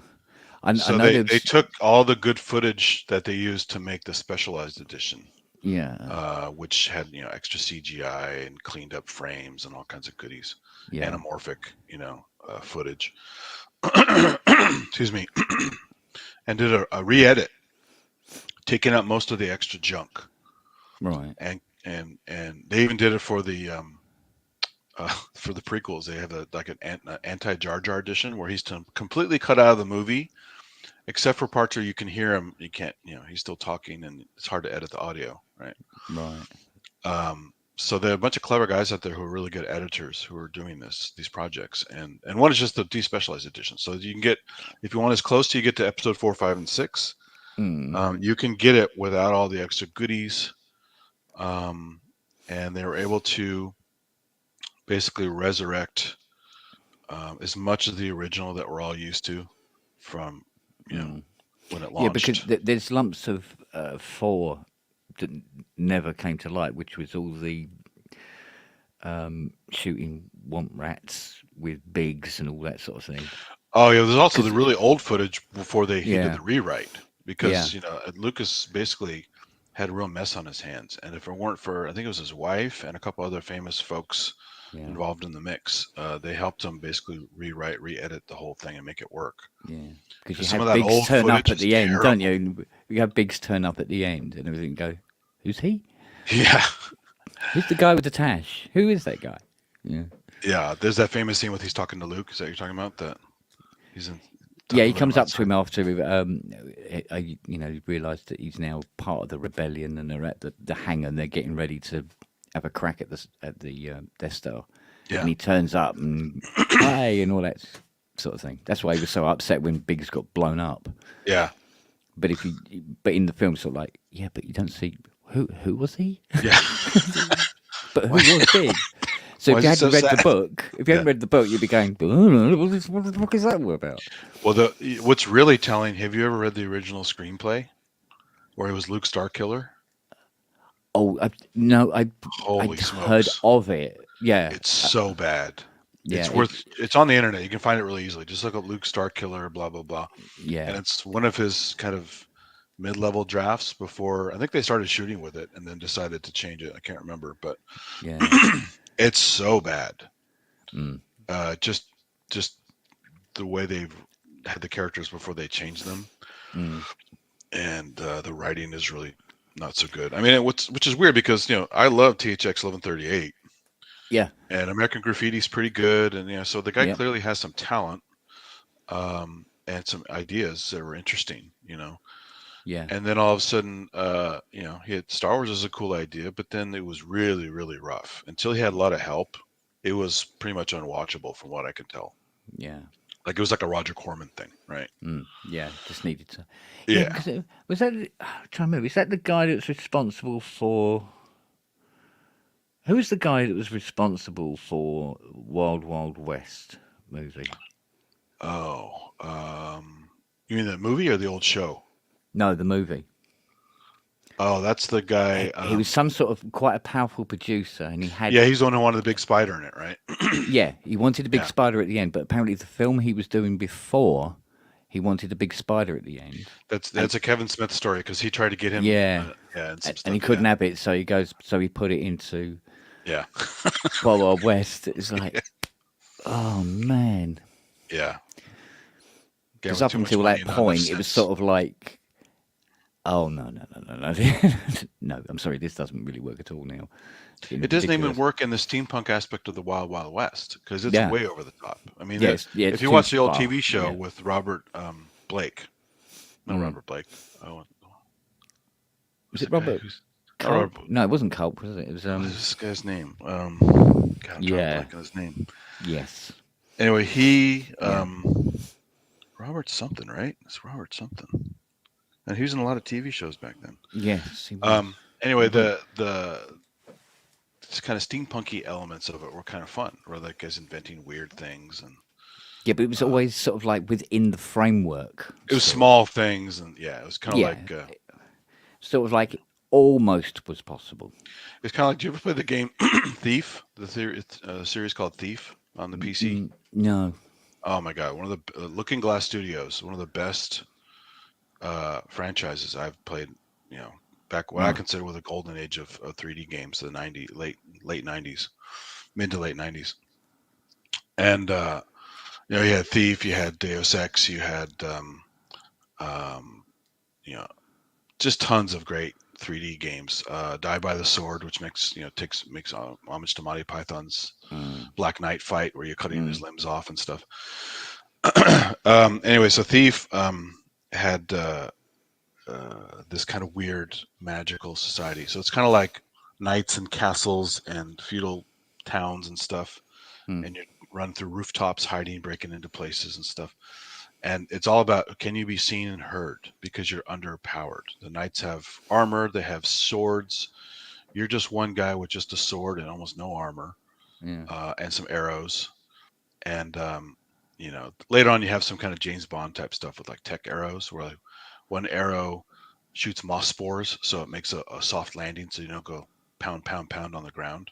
Right. Because your hard footsteps echo through the towns. And even metal plating. There's some areas where there's metal plating. You walk around, king, and it goes, "What's that? Who's over there?" Like this great accents and stuff. The voice acting on it is awesome. And they go hunting for you. If they hear you enough or see you in the shadows peeking out, they will come looking for you. And it's kind of creepy. It's like really early AI stuff. But they have this cult that starts up that does like steampunk technology, like religious-based steampunk technology. And at some point, they make these like coal-fired robots that are steam-powered, and it's really cool. I mean, it's super weird and impossible. Yeah. But they also have some magical elements, because at some point you get water arrows to shoot out torches to make the room dark. Yeah. You can go to a little holy water kind of a blessed pool. Bless your arrows, and when zombies start attacking you later, you can shoot them with holy water arrows and explode them, which is really cool. It seems to have quite a lot of in-depth sort of like sub-layers to it. It's got a lot of this magic element in it as well. And so that explains the steampunk, at least, because it's fucking magic, right? Yeah. But to say it's wholly practical and they're doing this amazing stuff like the Wild Wild West thing is so stupid. Yeah. Mind you, because I think I can't remember who I was talking with now, but we were talking about, the capabilities of CGI in movies now. And I think I mentioned, I said, when are they going to go back and fix some of the things in older movies that could be fixed just to help things along? Like, for instance, I think you mentioned Moonraker. Yeah. And there's a bit where, I think it's Moonraker, where he steals the buggy and he's escaping from the... Oh, it's been a while since I actually saw it. I have to watch it again. But basically got, the buggy with the claws. And he's that moon buggy and he's driving away with it. And in one shot, you see it go by, and then you see the front wheel that's broken off bouncing by the camera. Oh no! And things like that. So you sort of like, we'll just, part of the charm, though, right? You like the kind of wonky CGI stuff in these old things. Well, yeah, I suppose. Just the whole George Lucas thing of redoing everything and adding things, and even Spielberg to a certain extent, which is why that South Park episode came up, where they're fighting them to take their movies back. Like, you're stealing our childhood. Stop messing with your movies. Yeah, and there's something to that because it's like it's like any art form. It's abandoned, never finished. Yeah, and I think it is what where is. it does go wrong, where the step is crossed, is when you introduce characters that actors played, 30, 40, 50 years ago who have since died, Right. and then have them as CG characters in Peter Cushing, for instance. Right. Yeah, but how horrible did that look? That uncanny valley. Yeah, it just didn't look right, did it? Christ. And there was another one. I think it was up on Facebook, where they showed this entire fight scene between Alec Guinness, Obi-Wan Vader on the Death Star. So instead of doing it was a full blown, like the fights that they have in the later films, much more action packed and more violent, and a lot more of the force being used and stuff like that. And it was really brilliantly done, I must admit. And yet, it's sort of like, but I'm quite happy with watching them going. Because that was what was shot back in the day. Yeah, sure. Good enough then is good enough now. But it was impressive to watch, I must admit. It was very, very good. Yeah, I mean, like, look at, we're both fans of Babylon 5, and I was always blown away. Even though it was, CGI is going to date. That's the problem with practical versus CGI. CGI will always date. Yeah. And so years later, it will just look off because everything's gotten so much better. But I'm glad they took the chance to do it because it kept the story, kept the production cheap. Yeah. It allowed them to do camera moves they never did before. I mean, think of a movie back then, even with camera tracking in Star Wars and stuff. There's some stuff in Babylon 5 no one ever shot before because the techniques allowed amazing camera angles you just could not do in space. Well, there was things you could do that you couldn't do with models, for instance, like when a shadow ship is coming towards you and then it cloaks. You can get it to come right up to whereas with a model you couldn't do that. It would be and organic textures like living ships and animated skin, all that stuff. It's just it was pretty damn groundbreaking in a lot of ways. But you watch the enhanced version on HBO Max now, so they have an HD version now. Yeah. And the effects actually scaled up pretty well. They still look CGI because that's the nature of it. You have lens flares and it's just a lot of specular highlights. That's the look though. It's stylized now because of it. Yeah. And that's okay because I already liked it, and now it's at least clean looking. It's not so muddy on lower res stuff. And they even improved the overall look of the show because also they enhanced the resolution across the board. So even the scene with actors look better. They do show the set flaws a little bit more, but well, considering the whole damn thing's made out of plywood and supposed to be a metal thing in space, that's pretty amazing. They got what they got. But it doesn't matter because of the level of the acting. That and the writing and everything. The writing as well. It's no one else had done a story arc like that up to that point. Yeah, it was always episodic stuff. And well, to carry something across almost 4 or 5 seasons. So TNG started to do that a little bit, but they only teased it here and there. Yeah, but they only started doing it after Babylon had done it. I think so. I think the board came in afterward. Yeah. Like for instance, you never had dirty rooms and bars in Star Trek until after. Well, now they've gone the Babylon opposite direction, right? Now Star Trek is this messed up universe where they have alcoholics and they have people watching TV, and they have a bunch of derelicts. I'm like, well, that wasn't the Roddenberry image. Yeah, of Star Trek. It's supposed to be that clean image, but they well, like we said before about the when Zelinsky submitted the script of Babylon 5 to who was it? I can't remember who it was now. One of the Star Trek studio, basically. And they went, nah, it's not for us. And then Deep Space Nine comes out. Came out of it. Yeah, they totally ripped them off. And then people say, oh, it's just timing. It's like, no, there's all kinds of back. Yeah, bullshit. Yeah. And the fact that it looks and acts so much like it, and at least initially, Yeah.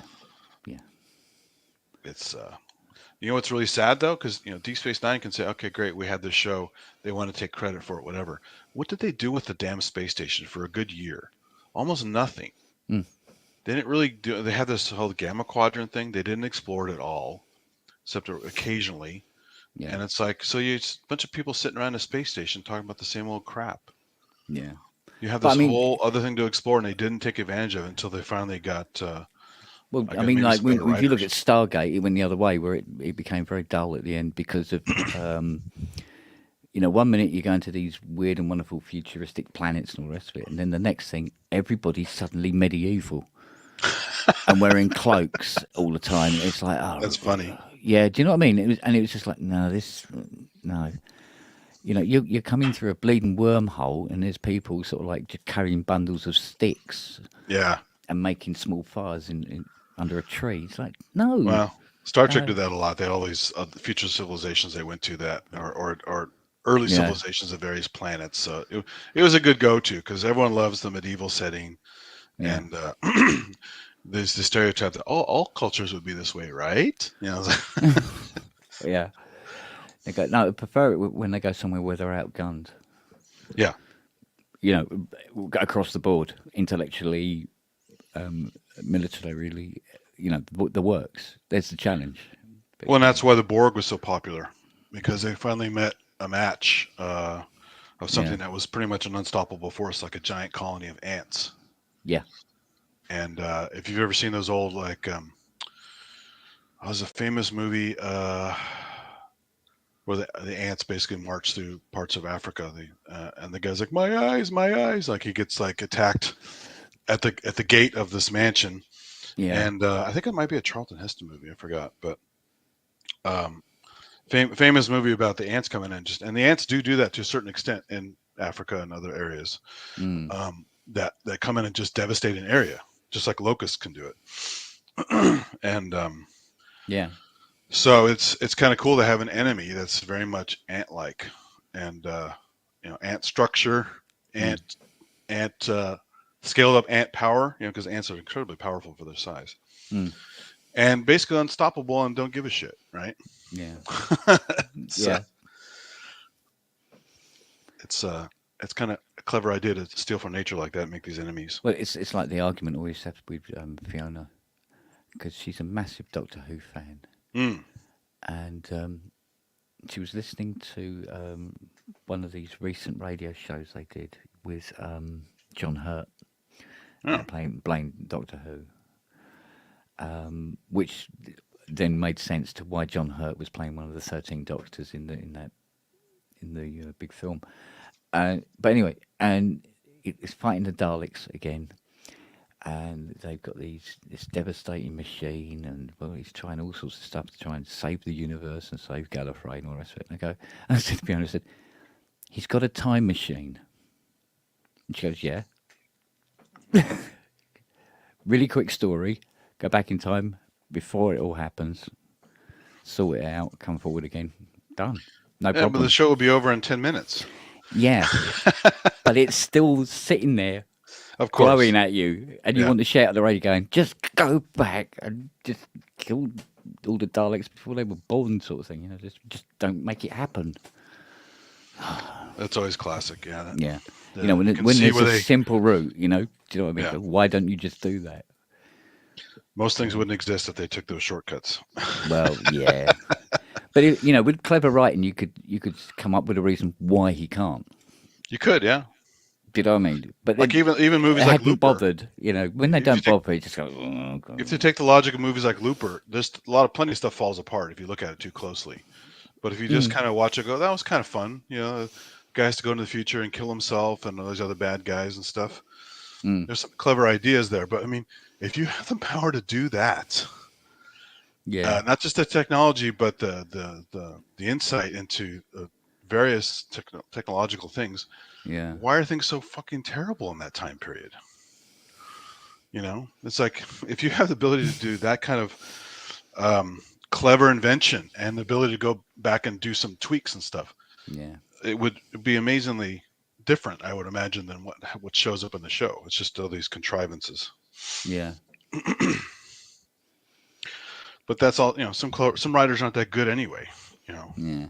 No matter what, they couldn't write their way out of the box. So. Well, yeah.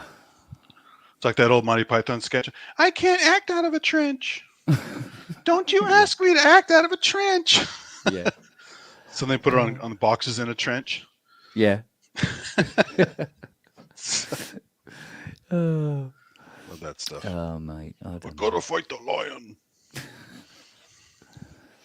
Scott of Sahara. That's what I always just like about Python, because they're just that madness and mayhem. Oh yeah, it was needed. It was needed because when they were showing that here, when they were showing that here in the early 70s, it was something that was just really, really needed at the time. Everything was so grey and bland.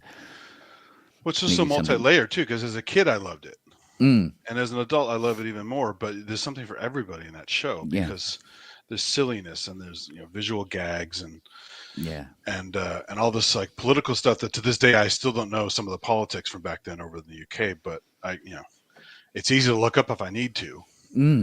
Yeah. And there's plenty of stuff that's universal. It doesn't matter if you don't know who this is. You can probably tell the person's a right bastard if they're lambasting them that much. So yeah, because it's weird. Because as a kid, because it was one of the programs that my dad would let me sneak back downstairs and watch with him, because it'd be on late. It'd be on about 10 o'clock, 10:30, something like that, on BBC Two, and I'd be 5 or 6. Yeah. And I used to love watching it, and I didn't understand half the things they were saying. It didn't matter. Yeah. And it didn't matter. Did not matter. Yeah. No, it didn't matter at all. There was just something funny about it. Obviously you didn't get a lot. Like the one the one with the milkman. Oh yeah. Where the milkman goes up to the house and the woman sort of beckons him in. Yeah, and leads him upstairs into the room. It's just a room full of milkmen all sitting there all trapped. I didn't get that. I'm 6. I'm pretty sure the punk band here, the Dead Milkmen, was inspired by that. Yeah, very, very true. But that's the thing. But I used to find it so funny, with the 9-foot tall Pope coming out of the post office. It's he's playing. He started playing football. Yeah, where he wanted the he had this huge cardinal being led out of the post office. Yeah, and it was for the guy who wanted to buy a license for his pet fish. Yeah, Eric. That get breaks into a whole like football match. Yeah, and it just linked the way they linked show the sketches together. I don't know. I suppose when you're 5 or 6, you listen to the voices and the mannerisms and stuff. You find it funny, and you laugh because your dad is laughing. So you laugh because your dad is laughing as well. I think there's an element of that. Sure. Plus, there's all that stuff they probably really couldn't shoot nowadays, like guys in drag doing silly. Well, they say that. They say that. We often hear this now about, you couldn't make a program like that today. Well, try. Don't just say, you couldn't. Just try and see. They're just worried, I think. Yeah. It's just sort of like, I don't think people like that. Why? People haven't changed that much, surely. Funny is funny still, surely. Yeah. So, I mean, we had this thing with, redoing this Faulty Towers, for instance. Oh, I heard about that. Yeah, and then you're going to pull back on it. I mean, they already don't show on BritBox, I think it is. They don't show don't mention the war episode. Why? I'm not quite sure. Was it just remakes or is it new episodes? No, what they've done is when they show the Faulty Tower series, I mean, there's only about 14 episodes altogether. And one of them is the Don't Mention the War. And that one just doesn't get shown. It just jumps to the next episode that came afterwards. They just don't show it anymore. And you think, well, why? What? And they go, it's offensive. To who? Yeah, I don't remember that episode. It's the one where he starts, because he's got the bandage around his head and he starts doing the Hitler walk. Yes, okay. Yeah, to the German couple having dinner. And they're going, yeah, but it's offensive. And I go, yeah, but offensive to who? Yeah. I think most of the people that were involved in the Second World War aren't with us anymore anyway. Right. And you can't, by not showing that episode, does it sort of like somehow just blank over the Second World War? Oh, it didn't happen.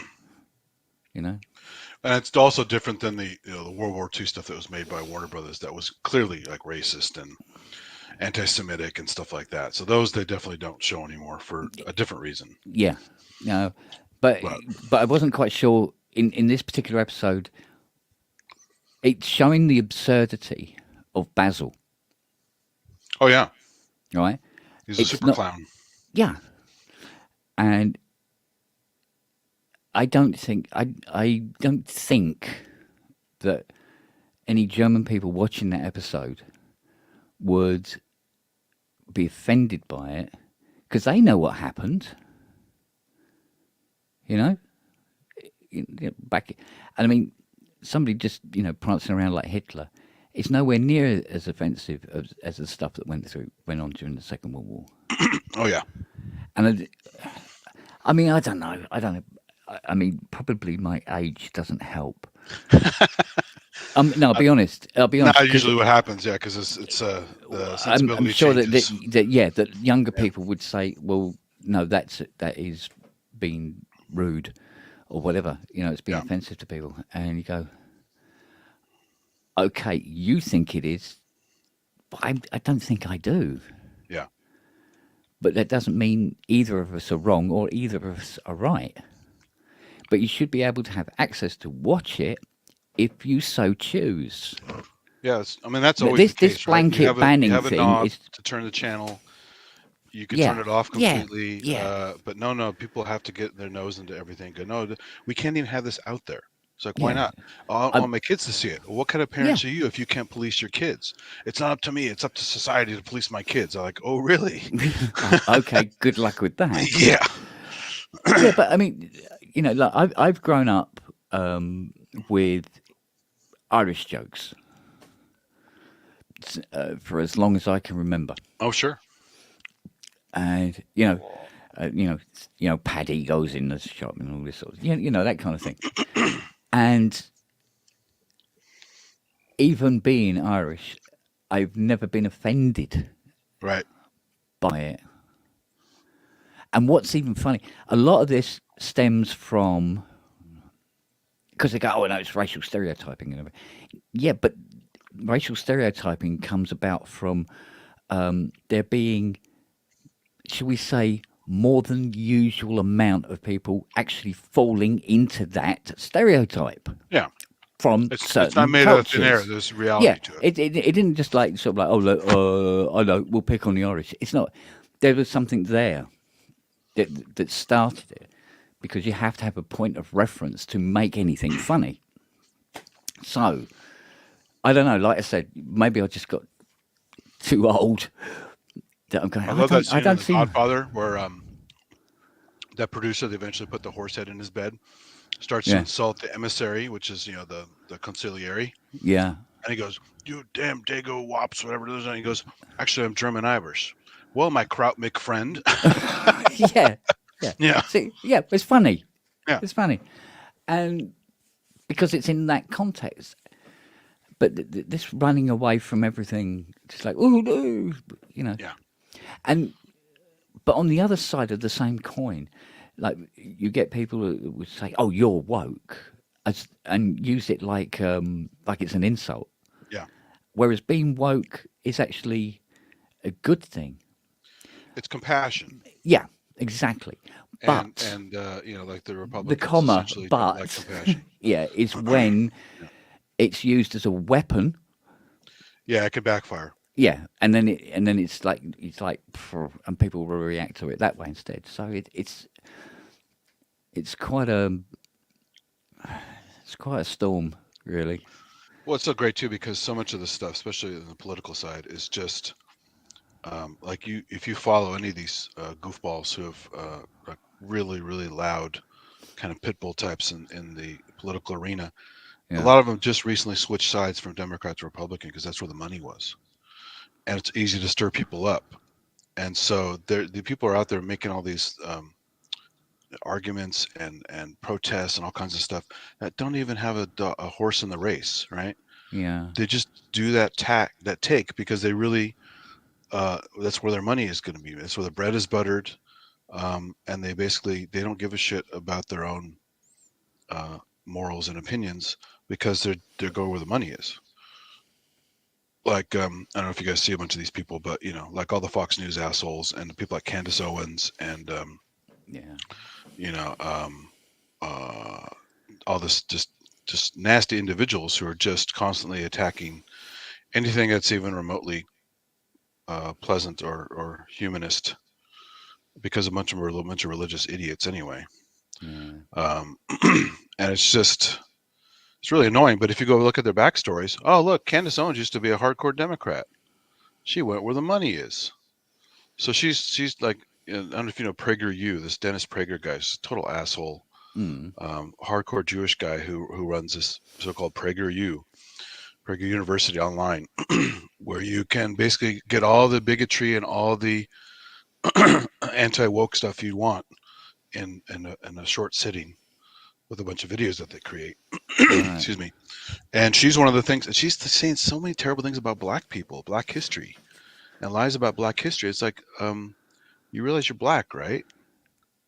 You realize you're just trashing your own people and your own culture, your own history by, saying all this stuff about Jim Crow wasn't true, and all this stuff about slavery wasn't as bad as they think it was. And it's like, what?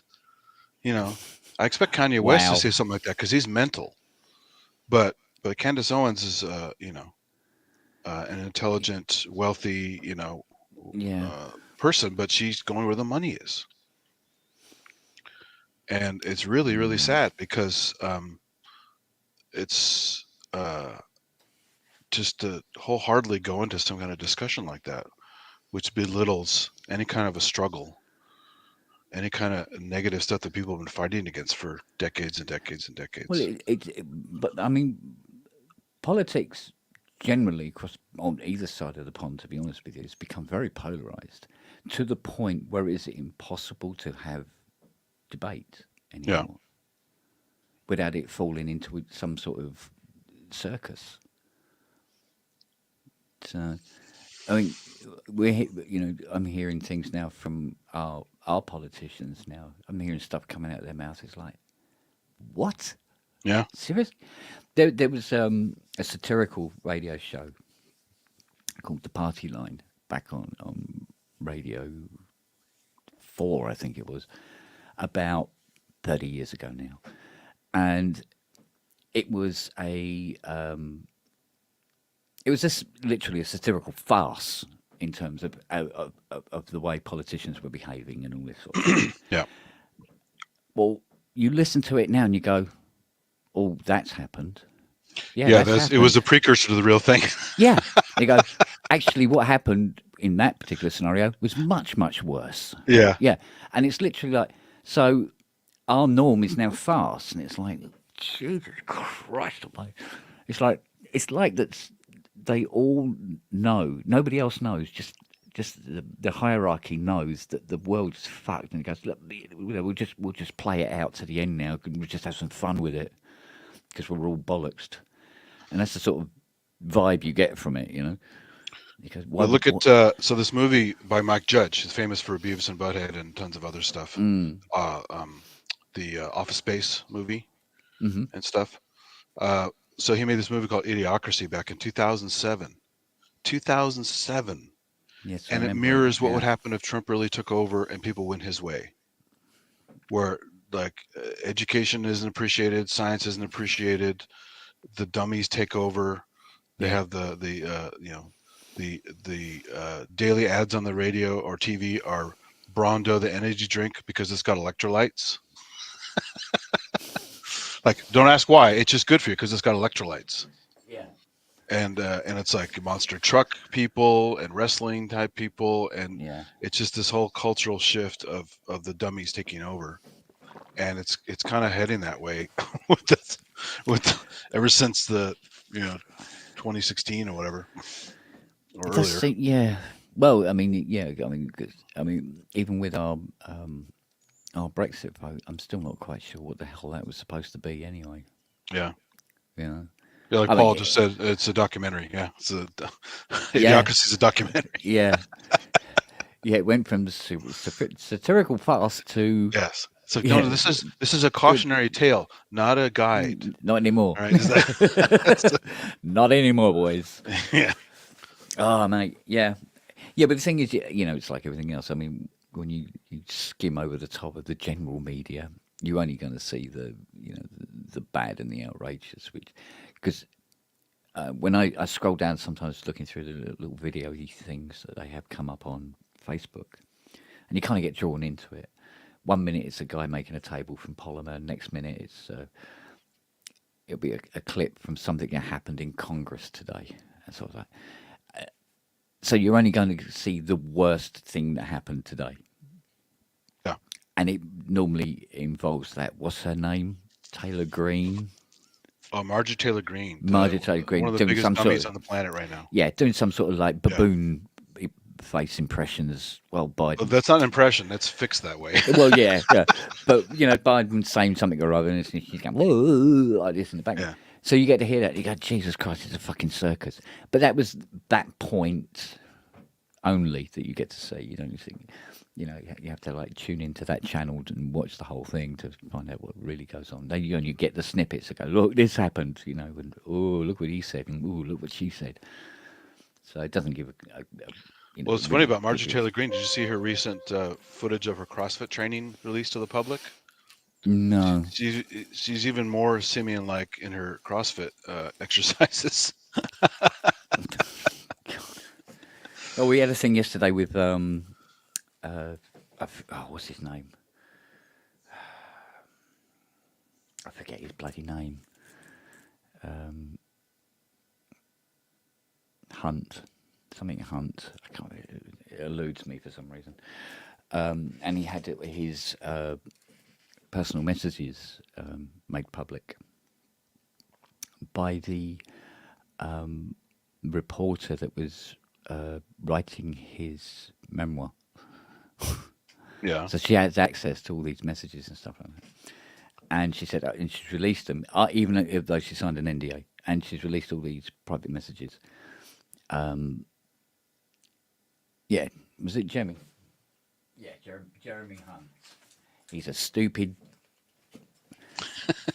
Go ahead, it's your channel. Say what you want. But no, I think generally most people think he is. There's a general consensus, but yeah, and he's, what he's talking about, openly. So he's not being a politician in these messages, and it just alludes to the what's the word? How much politicians don't care and despise anybody that's not in the elite. They're talking about the teachers. They never stop fucking whining, and some other MP coming back with, they just don't want to work, that kind of thing, And these are the people that you put in charge. Well done, good move. Well, speaking of Green, I don't know if you heard her comments lately about she's taking time away from her family to do her job. She actually has to work 40 hours a week on this job or something like that. I'm like, what? Do you know what what? Did you think you got into? It's a fucking job. Actually, to this point in time, have never actually listened to a single word come out of her mouth. You're better off, trust me. Because as soon as you hear the voice, you lose brain cells immediately. Yeah, because I have these videos. They're all muted, and if something looks interesting, I'll unmute.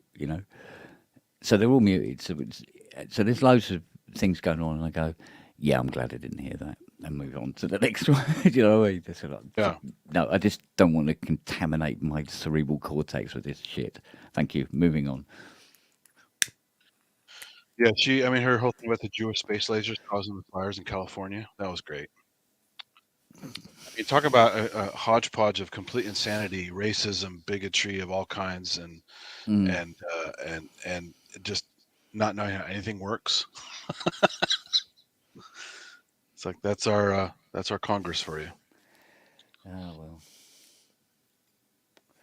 Well, we've got our own circus here. So yeah, it's bad all over. It's just it seems to be. Yeah, it's one of those waves of just stupidity has taken over the world, and Just like that movie Idiocracy, it's happening to a certain extent. Yeah, I don't know why stupidity has become very easy to believe. Well, people talk about the zombie apocalypse. I mean, mentally, we already have it, right? Yeah, I think it started when people started to question fact and science and laws of the universe, even things that you can't really change, and they start questioning it, and then it's just got worse and worse from there.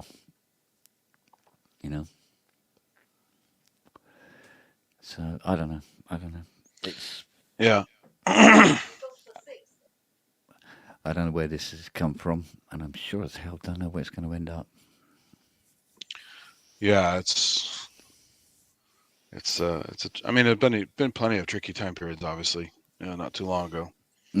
But just it's the fact that this is why I'm glad I didn't become an educator. I was on the fast track for a while to be a researcher in biology, and as a professor at a university, you the parish publish a parish, but also you have to teach to be there and earn your keep. And so I love the whole. I mean, I've been teaching stuff with docent work at a botanical garden I used to work at. I used to do stuff with the kids at the zoo, and working at the Baylands Nature Center, which got me back into microscopes again, which is why I do my little dumb show.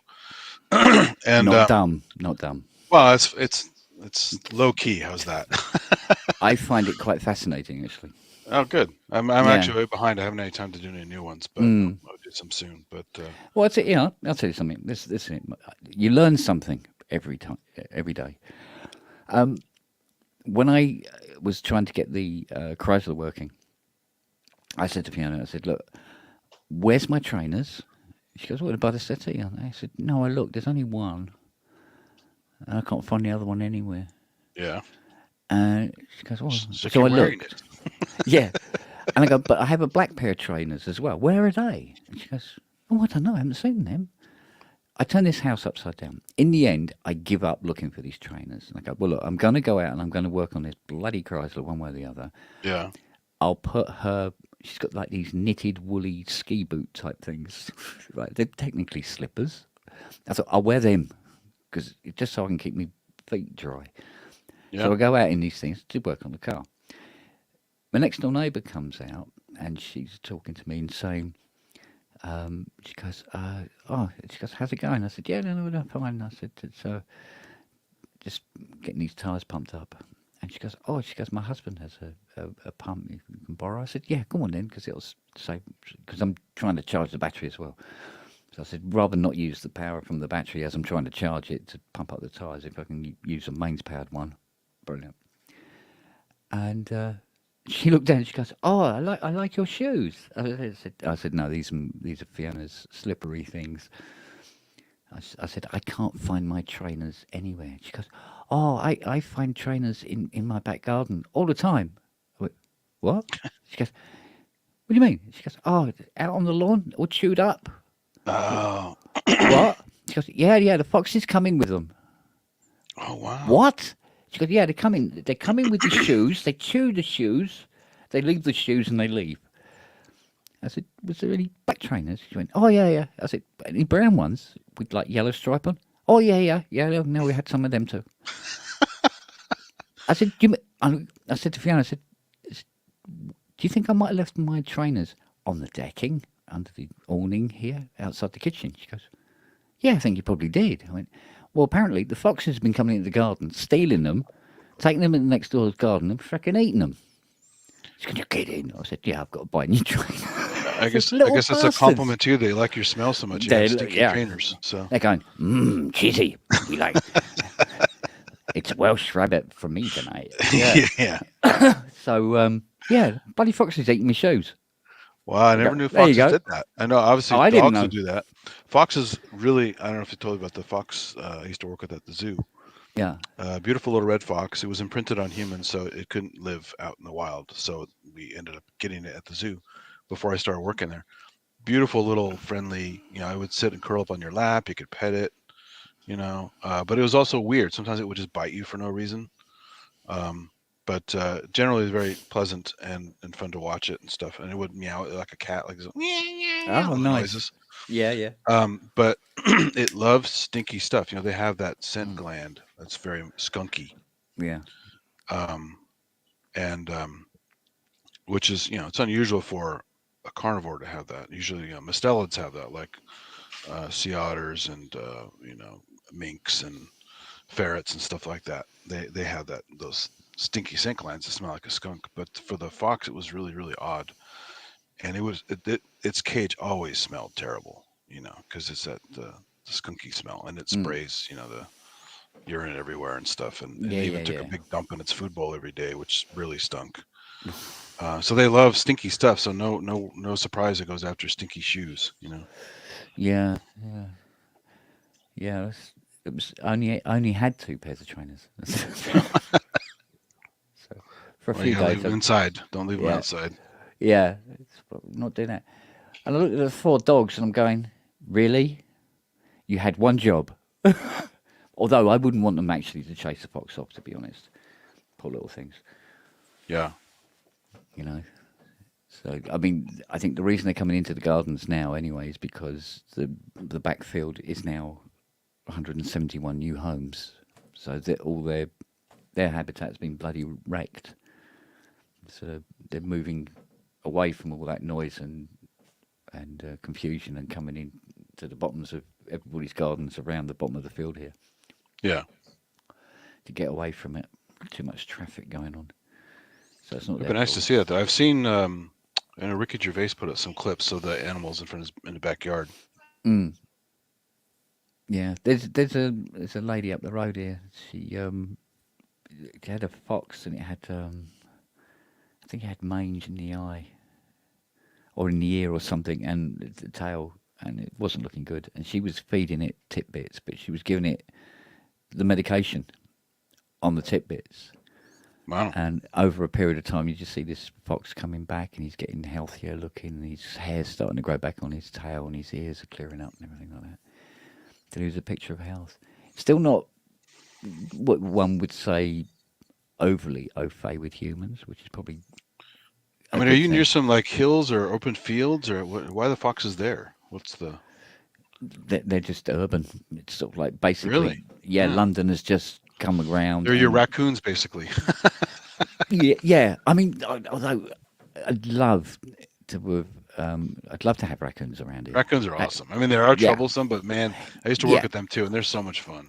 Yeah, but they're so smart as well. They're very smart. And they're very cuddly.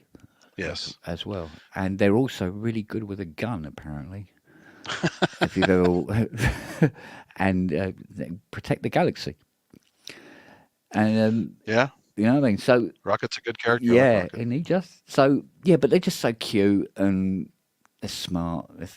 You have to be careful with them, though, because I mean, not only can they easily be rabid compared to some other animals, but just because of their lifestyle.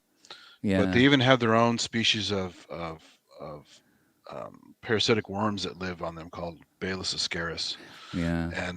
And these are so nasty that if you handle them, don't wash your hands, repeated exposure, and you just are unlucky enough, they can get into your body and actually migrate to your brain. Oh, nice. Yeah, it's bad stuff. Yeah. God, I was reading about a fungus that does that. There's a fungus. It gets into like it works. I think the ants eat the fungus, and then the fungus grows inside the ant, and it grows up into its brain, and convinces it to climb up very, very high. And then that's cordyceps. So this whole show, The Last of Us. All right. Have you seen the comic or the video game Last of Us, or the show The Last of Us? Yeah. It's based on this fungus. It's a genus called cordyceps, and it invades the body, and it basically encourages, in case of the ant that infects, to climb higher. Yeah. Than normal. Yeah. Just to go up. So it can. And so once it's taken over the body enough, a big fruiting body comes out of the ant's head. Yeah. And the spores go off into the wind. The spores get off into the wind. Yeah. I was reading about this and I'm going, how the hell did a fungus figure out how to manipulate. I mean, that's the thing with evolution. You have millions of years to play with. Yeah. So one strategy just worked. Yeah, but you would have thought in the time that they tried to figure it out, they would have died out. So I mean, there's some other nasty ones too. I mean, I don't want to go down the whole intelligent design thing. No, of course not. Okay, you know, sort of like no. Well, that's just a cop out, right? To say that. Yeah, exactly. If you look at so many things out there, like wasps that live off of insect larvae. Yeah.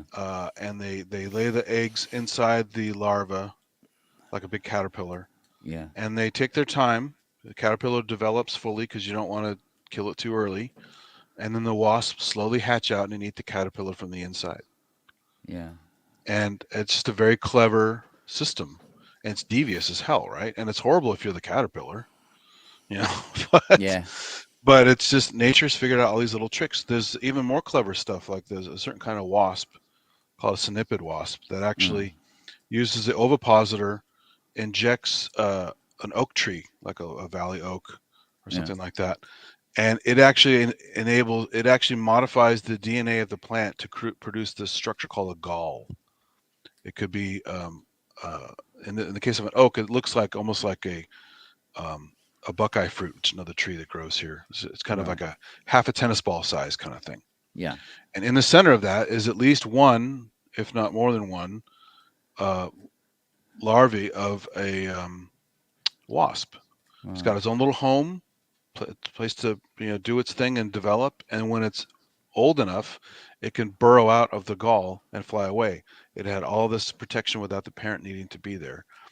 But the plant was modified by the damn wasp to do this. That's pretty awesome. Yeah. Right?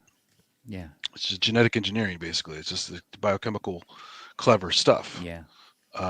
And how many decades did it take humans, even after we're pretty well advanced, to figure out how to do even a fraction of that? And nature just does it.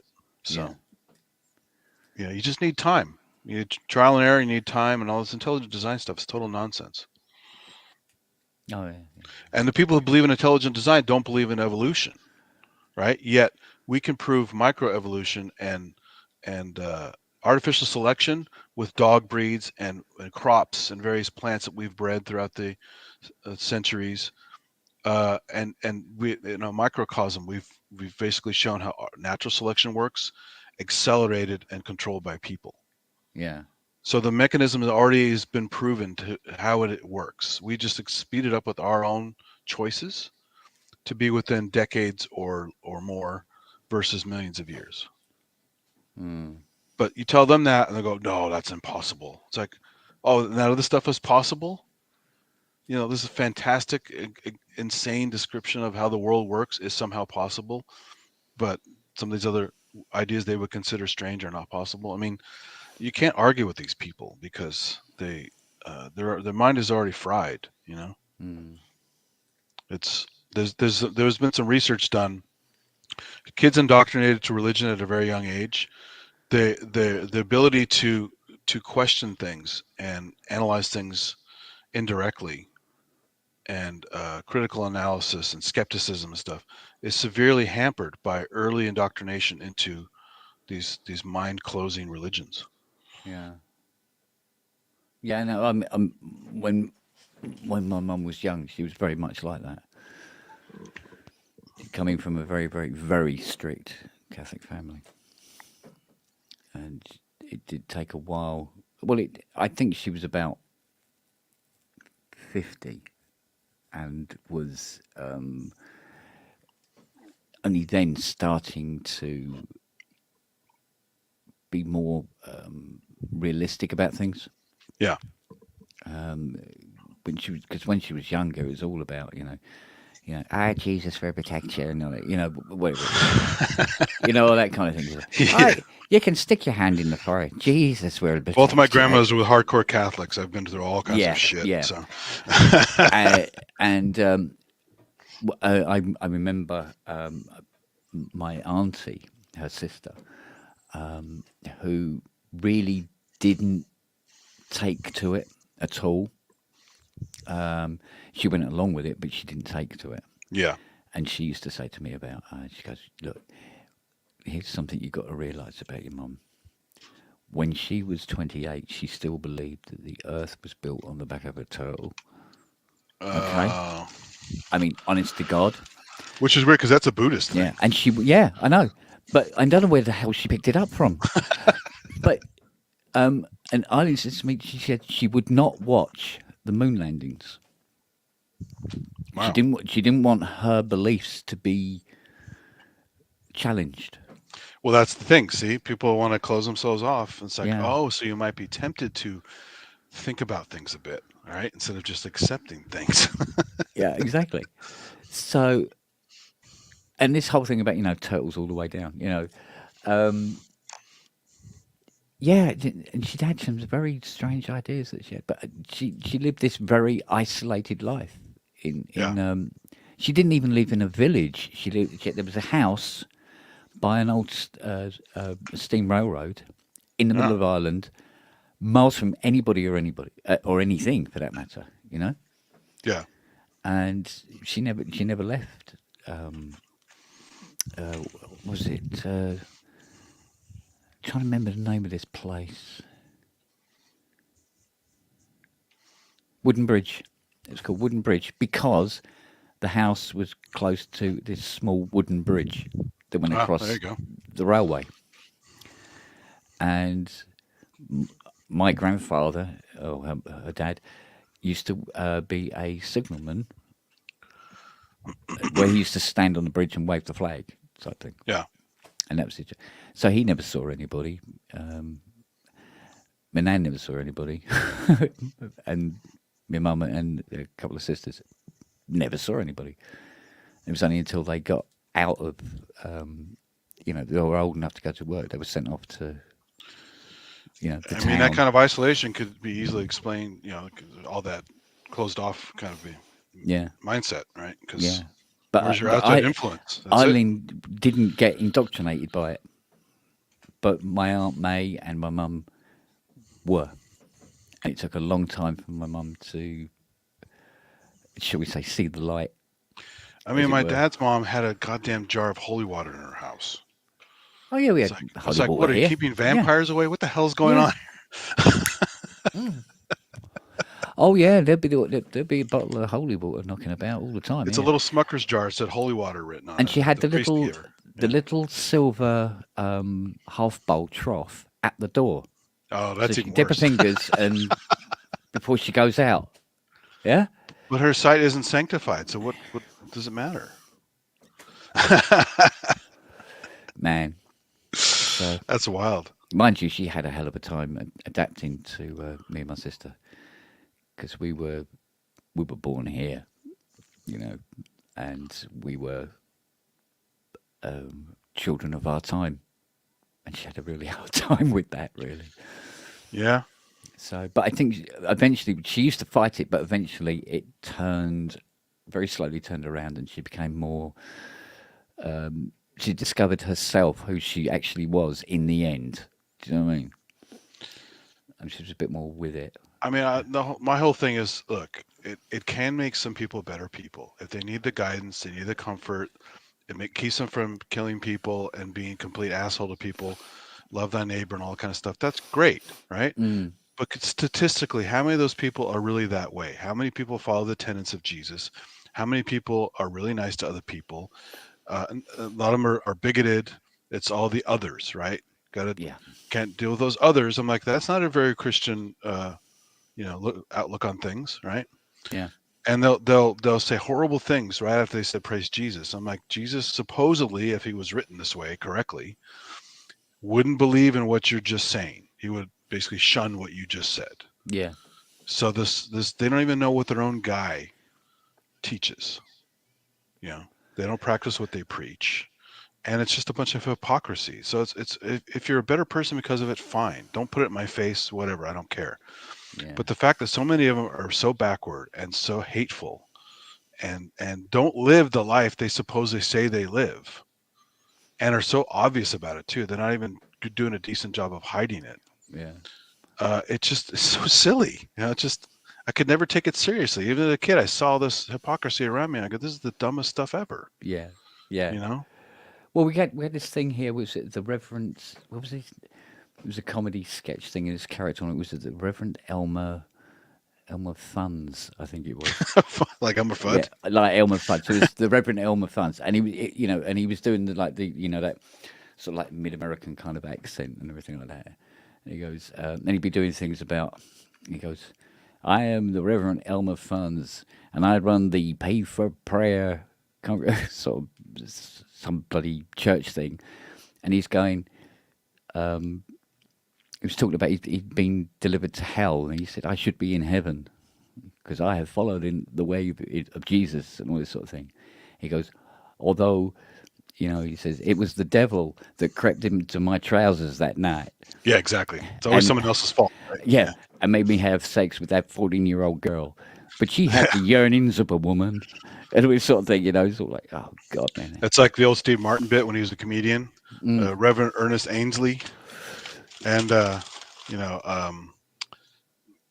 talking, just had this kind of Southern accent and just doing just all kinds of silly stuff, fake prophet, which is perfect build up to that movie he did. What was it called? Not called Heaven Help Us. What was it? There's a movie about Steve Martin as a one of those charlatan preachers going from tent to tent around small towns. I forgot the name of it, but it's a very funny movie. But it was like perfect. His old comedy bit was a perfect warm up to him doing that movie. Yeah. With just these idiots doing, they have like someone in the audience who's a mark, and then you have somebody with the earpiece who's feeding him stuff about people.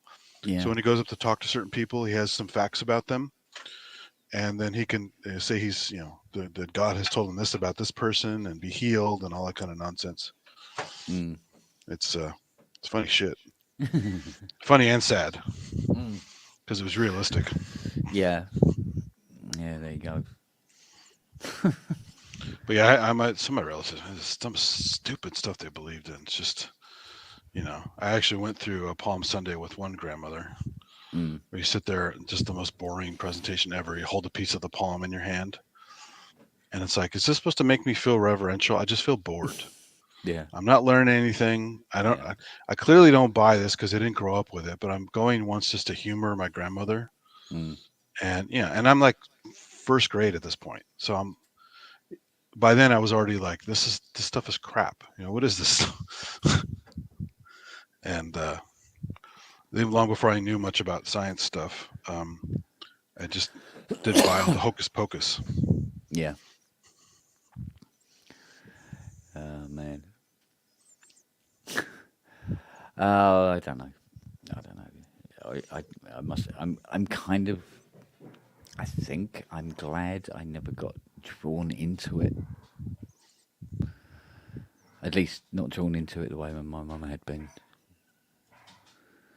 Because she became a much happier person once she got over it and realised that. Cause I remember her saying, she goes, do you know what? No, it's all bullshit, isn't it? Literally, there was this revelation one day when she goes, it is actually crap. That's hilarious. One of the things that started it all off is when my dad died, and a priest had come round and he was consoling her and everything like that, and blah, blah, blah, blah. And she said to me, a few years later, she talked about it, and she said, this priest said, he's now with God and all this sort of thing. And she goes, he's up in heaven and he'll be looking down and Jesus will be looking after him and all the rest of it. And she goes, he was an atheist. And he's gone, oh, maybe not then. So there's your comfort. There's your comfort, dear. Like that. So great. Yeah. And she went, oh. There's the honesty, right? Yeah. And that was the first crack appeared in the armour there. Oh, that's so funny. Yeah. And yeah, I love it. It just went, oh, maybe not then. Yeah. Oh, never mind. Oh, well, he's probably burning. Yeah. Yeah. Wow. So, yeah. So, yeah, and it started to, let's say, just fall apart a little at that point, and it took a little time. But, There's a really funny bit. This guy's not as cool and funny as I used to think he was, because he's gotten pretty right-wing radical guy. But this comedian / radio guy out here called Adam Carolla used to do a thing called The Man Show with Jimmy Kimmel and stuff. Anyway, he did a show for a while called Love Lines about medical and sex advice for everybody, whether teens or adults or whatever. Yeah. And they would have people call up the show sometimes just randomly about stuff. And one guy called the show. I have the recording somewhere. I'll have to post it. But it's he said, "Hey man, I don't like you dissing my Christianity. What's going on with you?" And he goes, "All right, well let's hear your take on this. What's going on?" He goes, "Hey, look, if you just believe, you'll be happy forever. Otherwise, you'll burn in hell. And I don't want you to burn in hell, man. I really like you." I go, "Okay, well let's go down that road. So exactly what actually happens?" And he gets to explain this stupid kid his concept of how that works.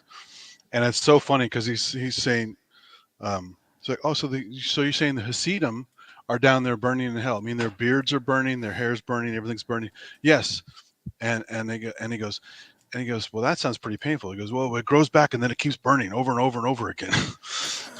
And he goes, "That sounds pretty awful." He goes, "Yeah, it's dark and it hurts." He goes, "Well, I don't know. If everyone's on fire, it's going to be one of the brightest places you can imagine." It's like, "It's so bright you can't see." "Oh, I get it." Yeah. So the kid is like changing his story as he goes along with the very minimal information he has about anything. Yeah. It just becomes one of the funniest, like, quick thinking rants where he's driving this kid down this path, and it's just hilarious because it shows the kid doesn't know anything. Yeah. The kid is just repeating what he's been told, never gave it any thought until somebody questioned him, and now he's on the spot, ducking and weaving, trying to come up with a narrative that doesn't work. Yeah, well, you see, I mean, when it comes to religion, I mean, if you want to believe in something that gives you, well, that's what I was saying. Yeah, if you're a better person, comfort, a direction, fine. Yeah, but it's your belief. Now, fuck off. Don't proselytize. Yeah. If it's going to work for me, I'll come to you. I'll call you. Yeah, I don't need it. Makes you feel better to imagine me burning in hell. Go ahead. That's your movie in your head. So, well, the way I'm thinking is that all the really fun people are going to be down there. Exactly. To be honest with you, so he said. So I'm going to be down there with Saddam Hussein, Hitler, and the parking enforcement people, and all kinds of. So. Yeah. But it'd be nice to have an opportunity to punch Hitler in the face. I mean, how many people are going to have that opportunity? I mean, seriously. I mean, you're not going to get told off for it, are you? You go, yeah, this is how everybody does shit down here, man. Well, it's funny because the Jews don't believe in hell. Okay. So every group has a little version of stuff, But believe in heaven. Yeah. Even that's a different take on the Christian view. It's funny, in this country now, there's a big divide. A lot of the hardcore Trumpy types, whatever, they're not even calling it Judeo-Christian values anymore. They're just calling it Christian values because they want to distance themselves from the Jews to a certain extent. Oh, okay. It's like the what happened to the brotherhood and the Judeo-Christian values? Oh, no. It's like the NFL here. Nation. The National Front League and all that sort of stuff. It's just like loads of skinheads with tattoos going, England. Well, yeah, it's like the freedom of religion, but only if it's these religions, right? Yeah. Anything Christian is fine. They had this bloke. It was on. I can't remember what it was on now. Some documentary or something. But they had this. And it was like a bunch of these guys, and they've all got the big boots on, the skinheads and the tattoos and everything, and they're all waving the Union Jack and going, England, we are a proud warrior race, kind of thing, right? And I go, yeah, mate. He goes, so why are you waving the Union Jack about? Because it is the flag of England. It is the flag of St. George who killed that Dago bloody dragon, isn't it? he goes, yeah, that's the flag of St. George. You go, yeah, who was a Englishman? He goes, no, he was an Arab. You what? Oh, fucking do you? Yeah, no, he was an Arab, mate. But lived and died in Palestine. Yeah, lived and died in Palestine. Never set foot in England. You're fucking lying, you are. You know, it's like, fuck off. Will you? Isn't that great how they're so angry and crazy about stuff and never bother to read anything? Yeah. Well, especially anything that sort of like doesn't fit in with their Don't fit the ideology. No. Yeah, so like they go, right, no, stop reading. You didn't see that bit about, St. George being an Arab. No, I didn't see that. That's so great. But you got to admit, though, George, funny name for an Arab. Yeah. I didn't even know that. I don't know that history, so. Yeah, I don't know. Apparently, yeah, St. George. The whole thing about the dragon is always funny, too. Yeah, Dago dragon. What? Well, just dragons in general. I mean, these mythological creatures. Oh, he really fought a dragon. That's great. Yeah. Mm-hmm. And where did the dragons go exactly? Where did they come from? Although I did enjoy that Reign of Fire movie. Did you ever see that? Yes. That was a lot of fun. In a world where dragons actually existed and they dig too deep. Yeah. It's kind of like a whole Hobbit kind of thing or Lord of the Rings. They dug too deep. The Chinese had a more delicate view of the dragon, I think. Oh yeah, they're smart actually. Mm. Dragons could talk and they were wise. They were quite benevolent in many respects as well.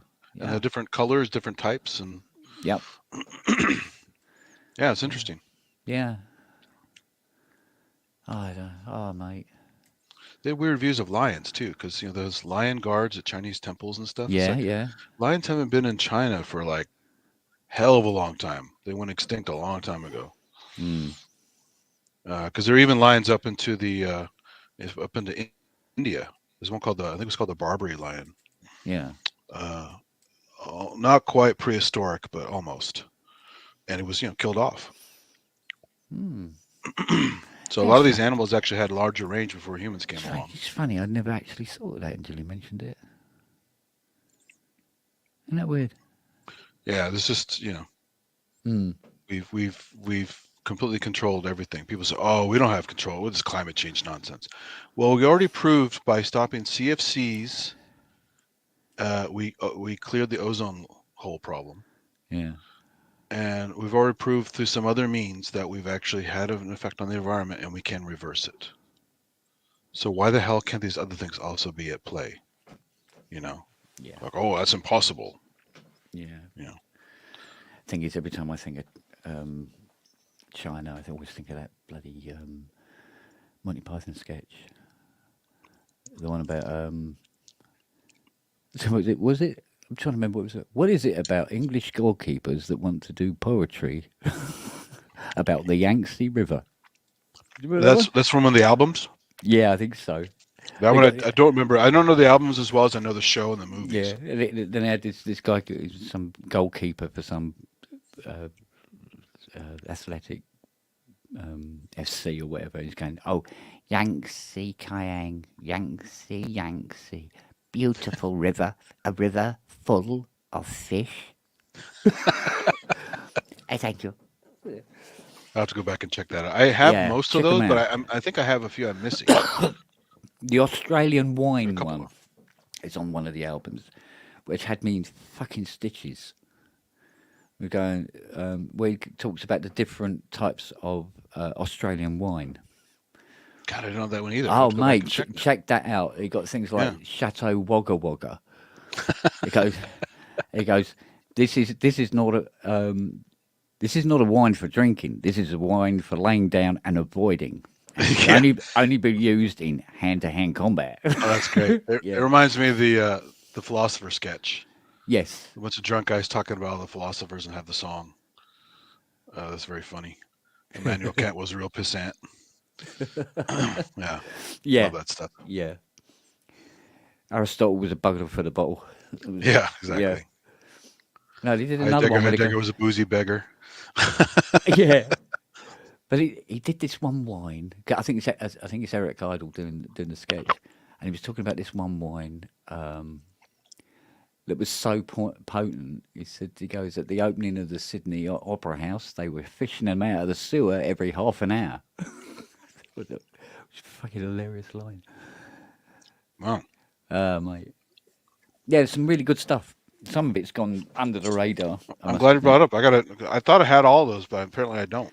So I missed it. Well, then you see, the other thing is that there's things like there was a program, BBC satirical program called "That's the Week That Was." Okay. But that would be John Cleese, and this is before Python, so it's John Cleese. But you'd have people like Ronnie Barker and Ronnie Corbett on that. Those that do not adjust your set or something like that, right? Yeah, that's another one. But I think the one we got, it's trying to remember. There was another one, very similar, because I think That's the Week That Was done by, I think it was hosted by David Frost, I think, who was exceedingly funny himself. Yeah, the only Ronnie Barker thing I know is the two Ronnies. I don't know the other stuff he's done.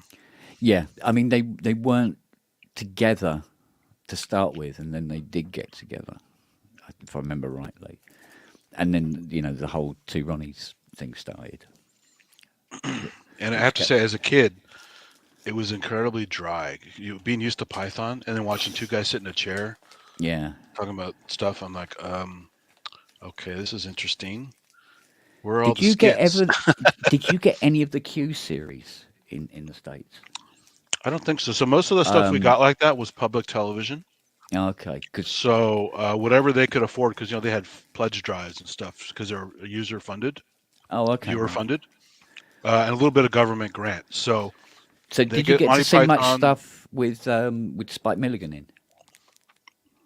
I don't think so. No, I know the name. Right. I don't think so. Have a look for the Q series. It's Q5, Q6, Q7, stuff like that. A lot of it probably won't be televised at all. It might be something you'll have to go and look on YouTube for. Yeah. But if you do Spike Milligan and put in Q, and you might find some, because he did one which was it was a bizarre sketch, but of course it's Spike Milligan. It was supposed to be. You guys get that other guy who was doing a lot of groundbreaking TV? What is his name? He's the one that came up with that Mana thing. He's the originator of the Mana do. Really? I always thought that was the Muppets. Well, they got it from this guy though. Right. Okay. Ernie Koufax. Oh, okay. You ever watch his stuff? Old black and white shows. That guy was nuts, man. He was a real groundbreaker in TV. Well, I mean, for instance, the one of these Q series sketches I do remember is he was, the wife's at home, the penny on, she's getting the dinner ready for her husband coming home from work, and her husband is a Pakistani Dalek. Wow. Yeah, exactly. And everything he blows up, he just keeps telling her to put it in the curry. She shoots the dog. She goes, "No, you shot the dog. Put it in the curry." It's absolutely bizarre. Wow. And then you go First Irishman into Space, which is done like a little black and white film, and ties the rocket. It got the bottle rocket and just ties a string around it and ties it around his neck. You go, wow. 3, 2, 1. But he was Irish himself, so it was, he could get away with it. He got a pass. But he was born in India, so he reckoned he could get away. He did a very brilliant Indian accent, actually. But yeah, so I mean, his main bread and butter was in the Goon Show. I've heard about that. I haven't seen that, but I have heard about that one. Most of them are just radio shows, anyway. I think there's one or two that got televised. But you have to hear the radio shows first, otherwise a lot of the things that happen in the televised ones wouldn't make sense. You wouldn't get some of the jokes, as it were. I remember seeing an old documentary about those radio shows. It's interesting because they would get so into character, like they actually have a set. Yeah. Oh, yeah. Like it's especially early on. Yeah, because And they, and for realism, they even like for taking stuff out of the oven, they even wore oven mitts, even though that thing's hot. It's just all part of the gimmick and for the realism. Yeah, it was more for the actors than anything else, wasn't it? Exactly. To play the whole thing straight. Method acting almost. Yeah. It's interesting. Yeah. I love those old creepy, especially the horror radio stuff. I used to listen to those when I was a kid. Oh, the one with the organ playing in the background. Well, there are a couple different ones. There's always some creepy guy talking, and the door creaked to start the show, and then he's talking. Then we have this, and then it ends up being kind of like almost like a Twilight Zone or Outer Limits episode. Yeah. As far as the way it sounds, and then but it always had some creepy moments and a creepy start and end, and I don't know. Being a horror fan, even as a kid, it was always a nice creepy vibe. Of course, what we didn't get here that you got there was like, sort of like, tonight's story sponsored by Coca-Cola. We didn't get that. We didn't get that kind of stuff. That was a little cheesy, yeah. It almost takes you out of it, right? Yeah. So like, hey, what? Yeah. All ghouls like Pepsi Cola. Yeah, that kind of thing.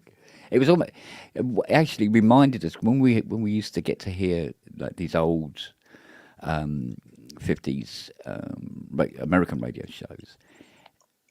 We understood why the Batman and Robin series was like it was. Yeah. Whereas before hearing that, you go, I'm not. Why is you go, this is just weird. Then you realise that it's actually quite camp.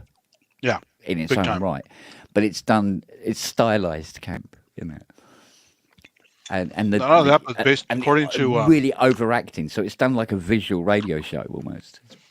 Which according I think to what the appeal was. The Robin actor, is it Burt Ward? I forgot his name. Yeah, it was Burt Ward, wasn't it? Yeah. Yeah, I always get the names because he's Batman's Ward. He's Burt Ward. I always get the names mixed up. Yeah. According to him, that was a pretty randy set. There's all kinds of fooling around going on that set. All kinds of naughty things happening. Yeah. So they were having a lot of fun in more ways than one. Yeah, but I think Adam West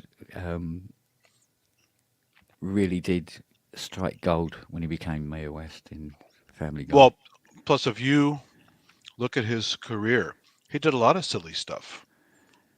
Even later on, he did a bunch of like Fred Olen Ray movies and stuff in the 80s. And like he was okay doing camp even way back then and just continued to do it.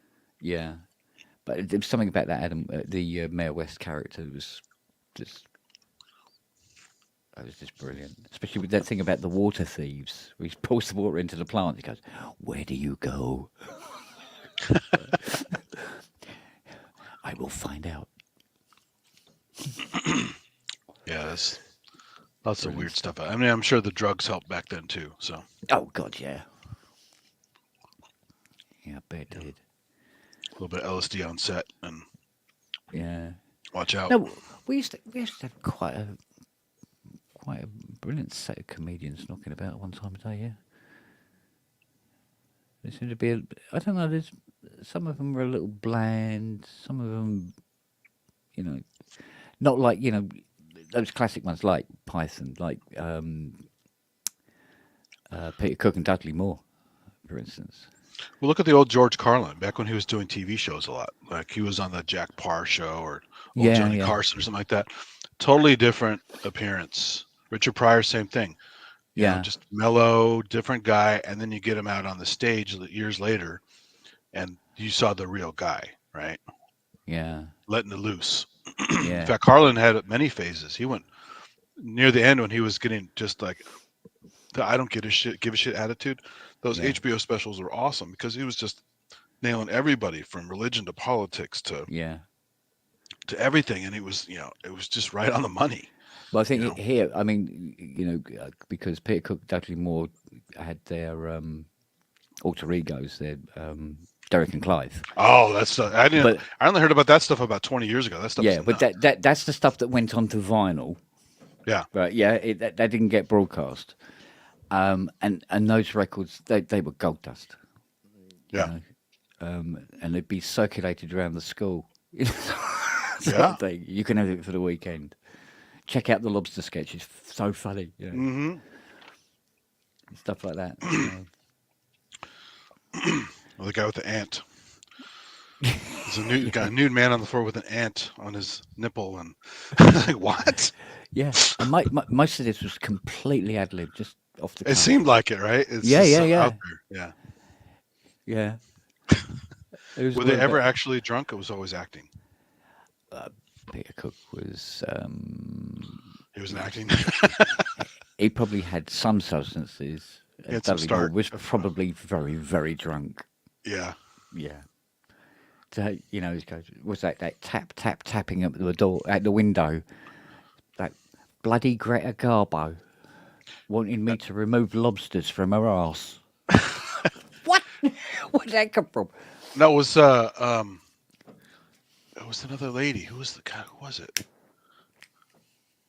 It wasn't Raquel Welch. It was another famous kind of a pinup lady or beautiful actress or whatever. I have to think about it now. But I remember that sketch my brother played from. Like, what the hell is this? Yeah. And we were all into the Jerky Boys back then and stuff. So it was more irreverent stuff to listen to. It was great. Yeah. There's a lot of comedians though that don't make it across the border, culturally or whatever, and they should. I mean, like for instance, especially that kind of stuff. That's very broad. That will have appeal anywhere. Yeah. Yeah. So, but I mean, I really like Lewis Black. Oh yeah. But no bugger knows him here. Yeah. No one. But he gets I some do. TV stuff here and there, but he's not super common here either. Yeah. And you know, I've got me Lewis Black T-shirt and everything like that. Go, who's Lewis Black then? He goes, seriously, dude, come on YouTube, check him out. It's hilarious. He's the angry Jewish guy. You like it. You'll like it. Yeah. It's just everything's just fucking. It's Jane Mansfield, The Lobsters. Jane Mansfield, that was it. Yeah. Yeah. Okay. And of all things, she died, in a car accident where her head gets cut off. So that's pretty horrible. So. Yeah. You ever see the movie Crash? No, I didn't. So the idea, the famous Warm Leatherette song, based on the book Crash. Yeah. Was it Carol Ballard? I think it was. Who wrote the Okay. book Crash. So David Cronenberg made a movie. It was basically what happens if this is really a group of people doing this for real, and they get off by getting into car crashes. Oh. And but because it's Cronenberg, he loves body horror. He has to take it further. It's not just people get off and the adrenaline of car crashes and having sex in the car after they get banged up, but they also fetishize the injuries from the car crash. And so there's a scene with Roseanne Arquette with a big old cut down her leg, and the guy's like licking her wounds and having sex with her in a car, in a smashed up car lot. It's a crazy ass movie. Wow. And this is not the one that got the Oscar. This other kind of goofy movie from around the same time called Crash that Oprah Winfrey loved. This is the David Cronenberg Crash. Okay. This one was sold under the counter. This one, I'm sure people rented it by accident. I went, wait a minute, this is not what Oprah. What the hell is this? Yeah. Wow. But I love Cronenberg's work. So he tamed down later by doing more like kind of intrigue and spy and action movies like History of Violence and things like that. Yeah. He changed his tone a bit later on, but his early stuff, the horror, sci-fi, body horror stuff is always really cool. Videodrome and Scanners and Rabid and all that stuff. I love all those. My ex-girlfriend was absolutely besotted by the film The Hunger. Oh yeah, that's great. She was like massively into that. David Bowie aging 100 years while he sits in the waiting room. Yeah. Yeah. She goes, I love this film. It really gets me going. It's got Bauhaus in it. I mean, it's got a great vibe. I was putting that video in for her all the time. It really was. Yeah. She loved it. Oh, man. That was the first time I actually heard Bela Lugosi's Dead was in that movie. Yeah, bloody hell. But I can still remember vividly. I was very young. We're talking single figures here. And I was around my nan's house and I watched Barbarella with her. And I was so fucking confused. Well, so, I mean, more people should see Barbarella just because the history of Duran Duran. That's where all that shit came from. Yeah. The style, the name, the Lost Boys in there. Yeah. have the hairstyle of Duran Duran group and the name itself, and it's hilarious. Yeah. I saw that randomly as a kid. I just, I was going through all kinds of movies when I was in my early video phase, just before I started working at the video store. Yeah. And I was like just watching random stuff, and I go, "Oh, where's there about this Barbarella? What's up with this thing?" And I go, "It's like, well, first of all, like, wow, she looked really amazing back then." Yeah, absolutely. And second of all, it's clearly another acid trip movie. It's just so bizarre. I wonder if her dad went to see it. Oh, I don't know. But then this whole Duran, I go, Duran, wait a minute. I know that name. And then you see these kids, I go, wait a minute. Yeah. They look like Duran. What is going on here? Yeah. And I never read that anywhere. I just made that connection from watching that movie. I must admit, it was funny because I can remember clear as day. Because like I say, I must have been 6 or 7. I thought the Orgasmatron was hurting her. Well, and also, isn't that just after the Woody Allen Sleeper? Didn't he have it first? No. Sleeper's later. Later, okay. God, but yeah, man, later. Okay. Sleeper's a great film, though. Oh yeah. Yeah, that's another one of those classics. Where like bad food is good for you, and yeah, because clearly Demolition Man stole a lot from Sleeper. There's been a lot of idea theft over the years. Yeah. Like I said, there's only so many. So many genres you can steal from. Well, there's 7 original plots. Yes. Man versus man, man versus nature, man versus whatever, man versus. There's all kinds of different, basically, and then everything beyond that is just like story arcs that are mishmashed here and Because there. they ran with the animation stuff, and it goes, well, they just replaced man with hamster, or man with mouse, or man with penguin, or man with panda. Yeah, basically. Yeah. So. And their entire fetish sites just for that. They certainly are. Thank you, Japan. Well, I can't blame them for everything. There's plenty of horrible stuff. Although I only saw a clip of it because it was just too depressing to even venture down that road too far. But some Japanese guys, there's a sizable Japanese population in Brazil for a long time. Okay. I've actually spoken to a Japanese woman in Japan in Spanish because my Japanese sucked, her English sucked, and she only spoke Japanese, Spanish, and Portuguese from growing up in Brazil. So here I'm talking to a Japanese lady in Spanish. It's hilarious. And my Spanish sucks. So, I mean, it was not a good conversation. Anyway, there's a huge population down there for a hell of a long time. And because of that, some of their cinema is quite crazy, weird, and creepy. Yeah. And there was a famous video floating around, one of those old videotapes. Hey, you haven't seen that videotape? I'm like, oh boy, what do you got now? And it was basically a bestiality movie with women. This is where the famous scene with a woman having sex with a horse and stuff like that. Okay. And a monkey and a dog, and it's just like, are you kidding me? But because it's Japanese and they still have this aversion to showing like pubic area and genitals and stuff, there's always a tree blocking the human parts strategically. It's like it's attached to the camera. It's like a tree branch to add to the nature, but also the blocking of the creepy bits that, we can do this horrible thing to animals, but we can't show private parts. That's wrong. Yeah, that's a it's a very twisted view. Yeah, that's very fucked up, actually. Yeah, very twisted. I don't know. But I said, what is this called? Because nobody knew what it was called because it was just a fragment of a movie. And the one guy was calling it Abe's Wild Kingdom. So I don't know. Just a random title he threw on it. Yeah. But it was just, So I said, this is wrong, guys. This is just... Yeah. I mean, the horse part was kind of fascinating because that anatomy is not meant to go inside of a human. But, I mean, people get hurt from that, Well, yeah. I mean, the word overly accommodating springs to mind. Well, put it this way. The appendage looked like an entire human arm, practically. Okay. So Imagine that took a lot of practice, didn't it? yes. Yeah. Um, I've been working on this for 40 years. Yeah, it was very. I mean, the horse doesn't know any better. The horse is doing it. The horse is having fun technically, right? But it's just it What, is with the abuse. small white horse? He goes, little tiny horse. Yeah, it is abuse on many levels, and it is, those women are probably not doing it. Well, on their own yeah, accord. yeah. I'm sure they're being forced to do it. So Yeah, well, it's films like that brought around that whole that animal protection board they have in films now, doesn't it?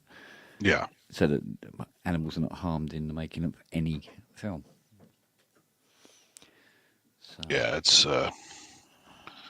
pretty wild. how many worms were killed in Private Ryan, though? Eh? All those explosive charges. They don't worry about the worm, do they? No. No.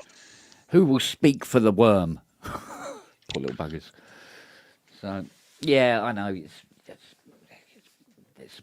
weird shit out there. I know, but Human nature is pretty bizarre. That's for sure. yeah, it was like this thing I did with Fiona, where we were telling each other jokes. And I said, right, we've got to tell the most inoffensive jokes as possible, dad jokes, if you like, and we've got to do it as long as possible without slowly or even suddenly falling into any form of inappropriate jokes.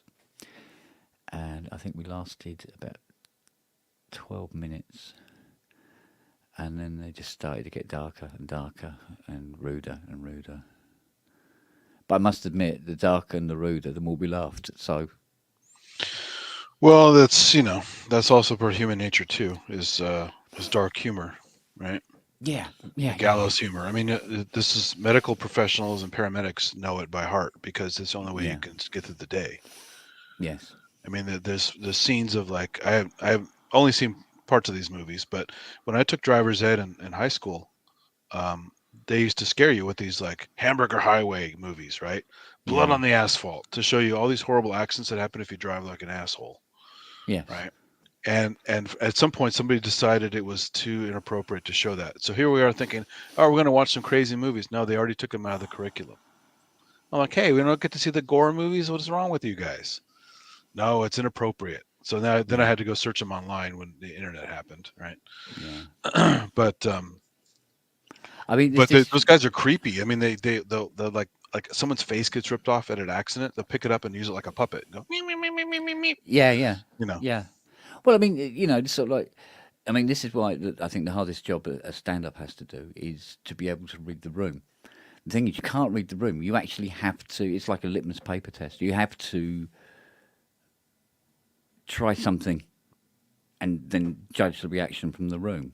Right. Sometimes you can do it via the place, wherever it is, the city you've gone to or what part of the country you might be in, and will give you some indication of how far you can go. But it also it helps with the relevance as well. So, if you tell a Scottish joke using very specific Scottish words, it's not going to work in London, and it has to be altered accordingly. But I mean, it was interesting because I mean, I did one. What was one of the openers I did with Fiona? I was out walking the dog yesterday in the park. And somebody come over and said, that's an unusual dog. He goes, in fact, that's a very, very unusual dog. And I turned to him and I said, yeah, it's interbred. And he's gone, oh, like that. And then a duck came out of the pond and walked over and said, yeah, do you know who else is interbred? Right? Now, that's pretty bland. Right, it's a stupid dad joke type thing. Yeah, right. Like, what's the scariest plant in the jungle? Bamboo, that kind of thing. Right. Sure. Right. So, and it didn't take long before we did it. Well, where I said to her, I said, oh, my friend, he's been in a wheelchair all his life, and his parents thought it'd be a really good idea to take him to Lourdes and see if he could be cured. So they pushed him through the waters, and he come out the other side, and it was a miracle. He had a new MOT and 2 new tyres. You know what I mean? And you go, that's inappropriate. But no, it's funny. Yes. But people are just too sensitive. But you find, but you know, but would somebody in a wheelchair be offended by it or not? They depending could be, on, but it depends on the individual. Exactly. There was a case where a guy went to he was in a quite an incapacitated state in this wheelchair, and he couldn't move and all the rest of it. So whether it was cerebral palsy or whatever, he didn't actually say what it was. And they wheeled him right to the front of the stage, and he had this big Scottish comedian on the stage, and he goes, "Hey, wee man," he goes, "How you doing?" like that, and the guy goes, "I've been better." Right, and the whole place just went up. Fucking, that was funny. And the guy himself killed himself laughing. He thought it was fucking hilarious. and that worked because he's the poor bastard that's in the chair. Well, plus, and that's the thing too. A lot of those guys develop a sense of humor like that. Yeah. You know. But if there was some sort of weird way where the comedian was able to crack the joke, it wouldn't have had the same reaction. Like someone made a funny observation many, many years ago that most comedians are pathetic, ugly goofballs, right? Because they were treated like crap most of their lives, shunned. Yeah. The least part of their family. Some kind of, something made them want to change their outlook on the world and their behavior and how they're perceived. So they worked really hard on their sense of humor and their, whatever to adapt. And so if you don't have a struggle, most like really pretty people aren't very funny because they never had to struggle. Yeah. I mean, you could have a sense of humor, but think of some of the funniest comedians ever. They're ugly bastards, right? So well, there was, I seem to remember there was one American comedian who was kind of popular for a while, and then it kind of, I don't know whether people turned on him, I don't know, called Dice Man. Oh, Andrew Dice Clay. So he became an actor because his routine clearly would not fly these days. He was very much. He's a Jewish guy who took on a Guido persona. An Italian gang guy in a jacket, leather jacket, smoking, the hair greased back.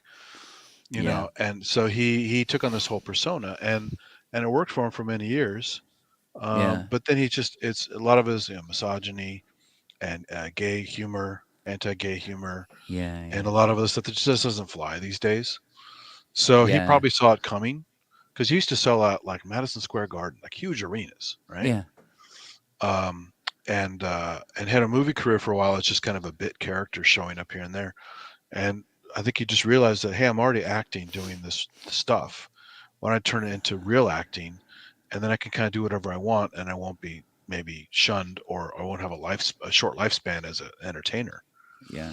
Because his stuff, you could not play it much anymore. People would immediately like cancel, right? But as an actor, I mean, he's good in that Woody Allen movie with Galadriel in it. What's that one where she's all kind of nutsy? Yeah. You saw what I'm talking about? Blue Iris, I think it's called. Yeah, I think so. Yeah. Yeah, he's great in that. Yeah. So he has acting chops, Yeah. Yeah, but this is it. I mean, we had Harry Enfield here. He used to do a character called Loads of Money. And it was a reflection on the times. He was Loads of Money was a plasterer, and there was just lots of money in the building trade during that decade. Yeah, and it'd be all about loads of money, And he did another guy who was I think he was supposed to be a Greek Cypriot or something like that. Ran a delicatessen. I'm trying to remember what his name was in that. Stavros. Yeah. And it was all, hello, matey peeps, and he'd be talking in a way where, he's got like a pidgin English going, and everything would sound slightly rude and stuff like that. But I said, oh no, you can't do that anymore. It's racial stereotyping again. And I go, No, that was a character. People don't see the difference these days. There's some No. really dumb people out there who are just overly sensitive about everything. Yeah. Nuance is dead. Yeah, I mean, I can see where they're coming from.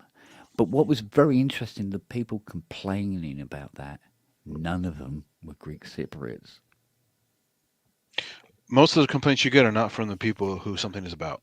Exactly. It'd be people. It's just like- oh, I don't think those people would like that. I will defend them, whether they want it or not. Oh, thank you, Prince Valiant.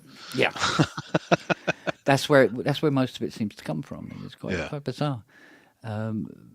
People are not allowed to be treated as though they're intelligent sometimes, and I think it just leads to people not being able to think for themselves because they don't have to anymore.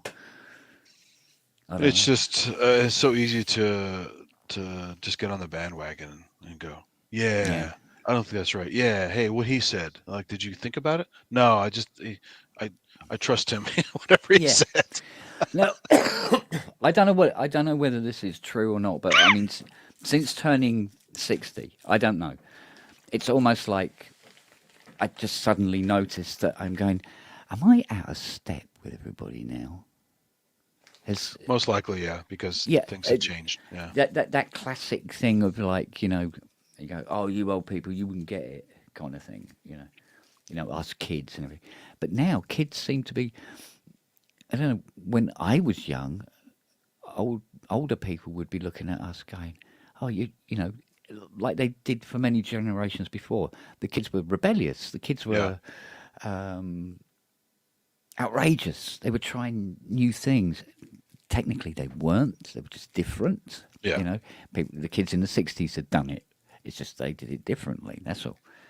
Whereas today, I'm looking back, and look at the kids today, I'm going, oh, Jesus Christ, have fun or something. Bloody hell. Wake up. Let loose a little bit, have some fun. It's all very sort of like, seems all very stiff. Seems to be quite, like the old people are the outrageous ones now. Is it me? Yeah. Is it me?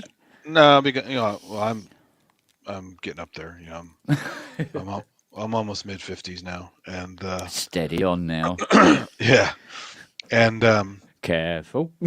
I'm a little bit off, but I'm getting there. But I've always had as a kid, I always got along with adults more than people my own age. Yeah.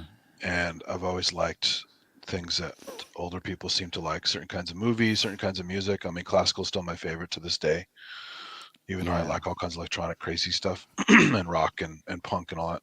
Yeah. But I especially with music, I'm a total get off my lawn guy these days. There's so much new stuff out there I can't even fathom as music. Well, they did a study into this, and they said that a lot of people, when they get older, stop looking for new music. I just don't like what I find. Yeah, but that's probably why so many people stop looking, and they just go, do you know what? I want to go back to, I'll stay with the stuff that has comforted me for the last 5 decades. Especially when it's derivative stuff that I know what they're pulling from, and the original is so much better. Why waste my time with this? And I watched that Sparks, that new single Sparks had done with, I assume it's new. Remember, I'm 60. With, what's her name? Kate Blanchett dancing. Yeah. Is it new? Ish? Recent or I don't know. There's another one with there's a Massive Attack song with what's it called? The girl's crying into a latte or something. Yeah, there's a bunch of videos like that are interesting. Oh, okay. And I was watching that and I'm going, I've seen more outrage. I wasn't getting it as much. I go, no, do you know what? I've seen outrage. I've seen more odd than this, and it was okay, but it's sort of like this has kind of been done, sort of element to it, and the music wasn't exactly grabbing me quite as much as I expected Sparks to do. Yeah, there's a certain Sparks period I like a lot, and the rest of it I don't like at all. There's some stuff they did with Marauder. Yeah. The stuff with Marauder. It was I like Cool Places is fun. I like Cool Places a lot. Yeah. And all you ever think about is sex and all that kind of stuff. Yeah. I like those a lot. Yeah, but I think but I mean most groups will, you know, falter a little bit at some point. You know, but you have little Especially if you take a peaks. chance. You know, a lot of people don't take chances, and they make the same shit for decades. Yeah, right? yeah. Well, And other this is people what. take chances and like, well, it didn't work that time, but I'm glad they tried. You know. Yeah. And besides, sometimes there's tracks that come across as absolute dog shite back in the day, and then you hear them now, and you're going, "Fuck me, that's brilliant." You know, Speaking of it took time. That's all it took. Speaking of cool music and Kate Blanchett, check out if you haven't seen this video, "The Spoils" by Massive Attack. And not only the graphics in it awesome, All right. but the music is it's beautiful. The woman singing is from Mazzy Star. It's Hope Sandoval, and so I put it in the chat. There's All another right, cool. Massive Attack one that has I always forget her name. She's in lots of movies. Rosamund Pike. Oh, okay. There's a Rosamund Pike video where she dances like a maniac, and Yeah. they add this. When you consider they added the CG in after her dances, how the fuck did she dance that way? Yeah. Right? You don't picture her being. I guess she is a dancer, Yeah. but you see her as an actress. You don't think of her as this wacky dancer doing these amazing things. Yeah. But when they blend in the CG thing that she's reacting to, it's mind blowing. Let me find that Okay. video here. That one's really nuts too. Yeah, I don't know. You know, like I say, I just think sometimes that, like I say, getting old, but it feels like the comedy I knew is under attack. It's been marginalised. Yeah. In some way. Oh, here it is. Voodoo in My Blood. Let me put the link in the chat for that. This one's fucking crazy. It's not like a great song. I love Massive Attack. This is not my favorite song by them. But the video is unreal. All right. Well, I'll check that out. Let me put this in the chat here. Voodoo in My Blood. I'll never look at Rosamund Pike the same way.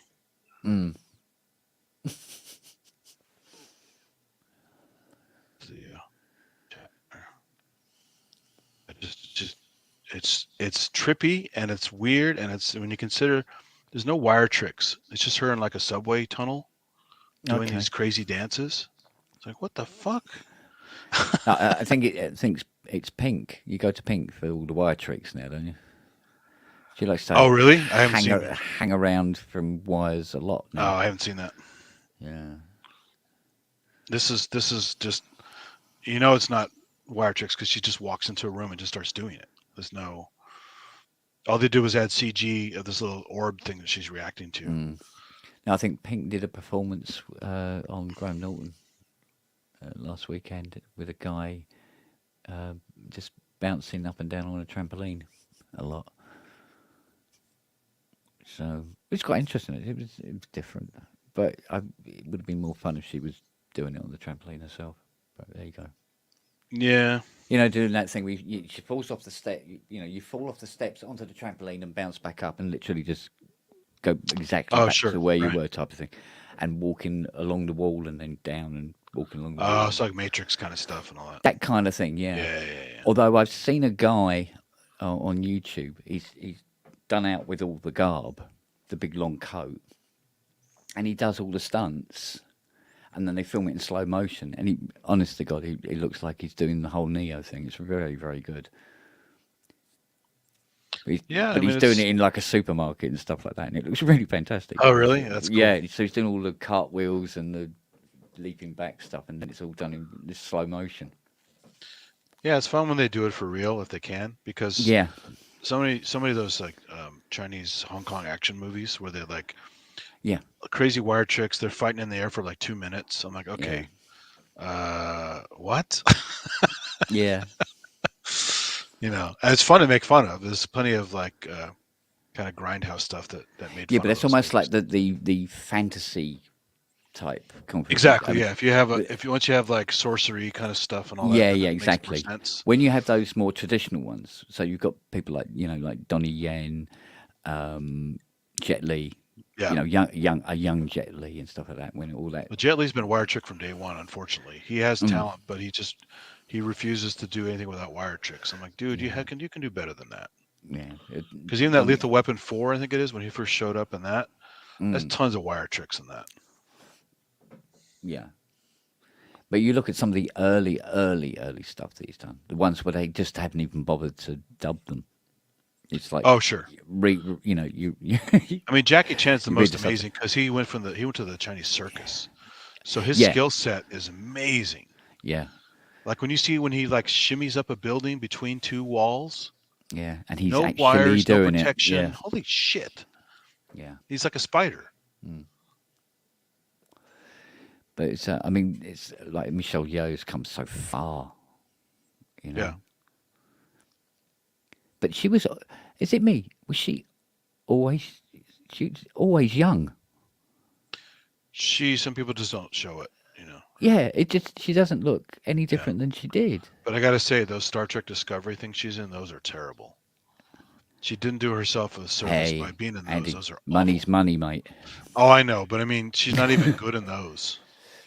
So that could be a redeeming thing, but she didn't even do a good job in those shows.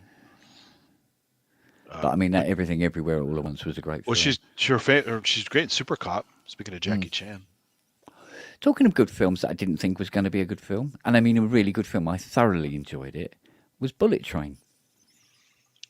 Bullet Train. Did I see Bullet Train? I don't know if I saw that. Is Um, that Chinese or Japanese? What is no, that? well, it is set in Japan. Yeah. Oh God, it's what's his bloody name? Oh man, I've forgotten his Martial arts name. guy? No. No. American actor. Ocean's 13, Ocean's 12, Ocean's 11.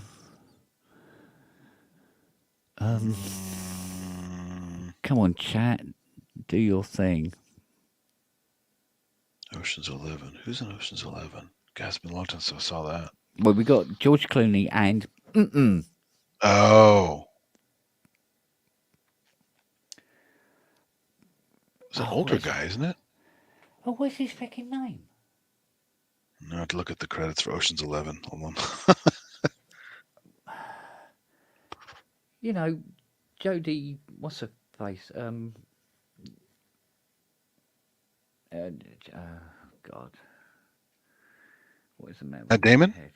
No. Brad Pitt? Brad Pitt. Thank you. Yeah. Brad Pitt is. There are a few here. Is Andy Garcia, Brad Pitt? Yeah. Well, it was Not Bernie Mac because he's dead. Thank you. I'm going. Yeah. So Brad Pitt leads. He's an assassin, kind of an assassin, but he's a pickup, a smash and grab guy, really. Yeah. But there's these two assassin guys, who are sort of like East End London, and they are Lemon and Tangerine. They are fucking hilarious. And there's just various people in it. Is this what, like 5 years old or something, or is this a? No, this is recent. Oh. This is very, very, very recent. I think you know if you go on to Netflix or something, I think you actually have to rent it. It's that new. Wow. And it's set on this bullet train. The whole thing is set on this train, and everybody on board is trying to get this briefcase that contains. It's like that money. Liam Neeson movie. Did you see that where it takes place on a train? Yeah, but this is a million times better. It's just fucking brilliant. It's a fantastic film because you get to know all the characters because they're all trying to get revenge on the White Death, who isn't on the train, by the way, and all this sort of thing. And there's just people getting shot, killed, poisoned by a snake venom, which is done by the hornet, and they just bleed from their eyes and everything like that. And it's just hilarious. It's very, very funny film because one of the assassins, he bases everybody that he meets, their characters, on Thomas the Tank Engine characters. Oh, that's funny. Oh, Michael Shannon's in it. He's in that. Yeah, and it's sort of like a bad person is Diesel. So, and he puts the Thomas the Tank Engine stickers on people, mark them as what type of person they are and stuff like that. And there's just so much in it. And the whole film was just a roller coaster from the first frame to the last. And I absolutely thoroughly enjoyed it. And I thought it was going to be crap. And the cast doesn't look too great, but I'll check it out. No, it don't. But then you start watching it, and it's just fantastic. Absolutely fantastic. Speaking of trains, you ever see Snowpiercer?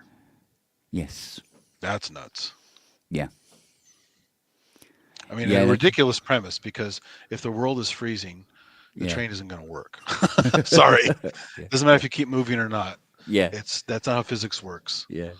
You know. What is this train running on? It's like the day after tomorrow. Let's outrun the freezing cold front. Hurry up! It's going to kill you. Run, run, run! Here comes this cold front. Yeah. They're actually outrunning the cold front.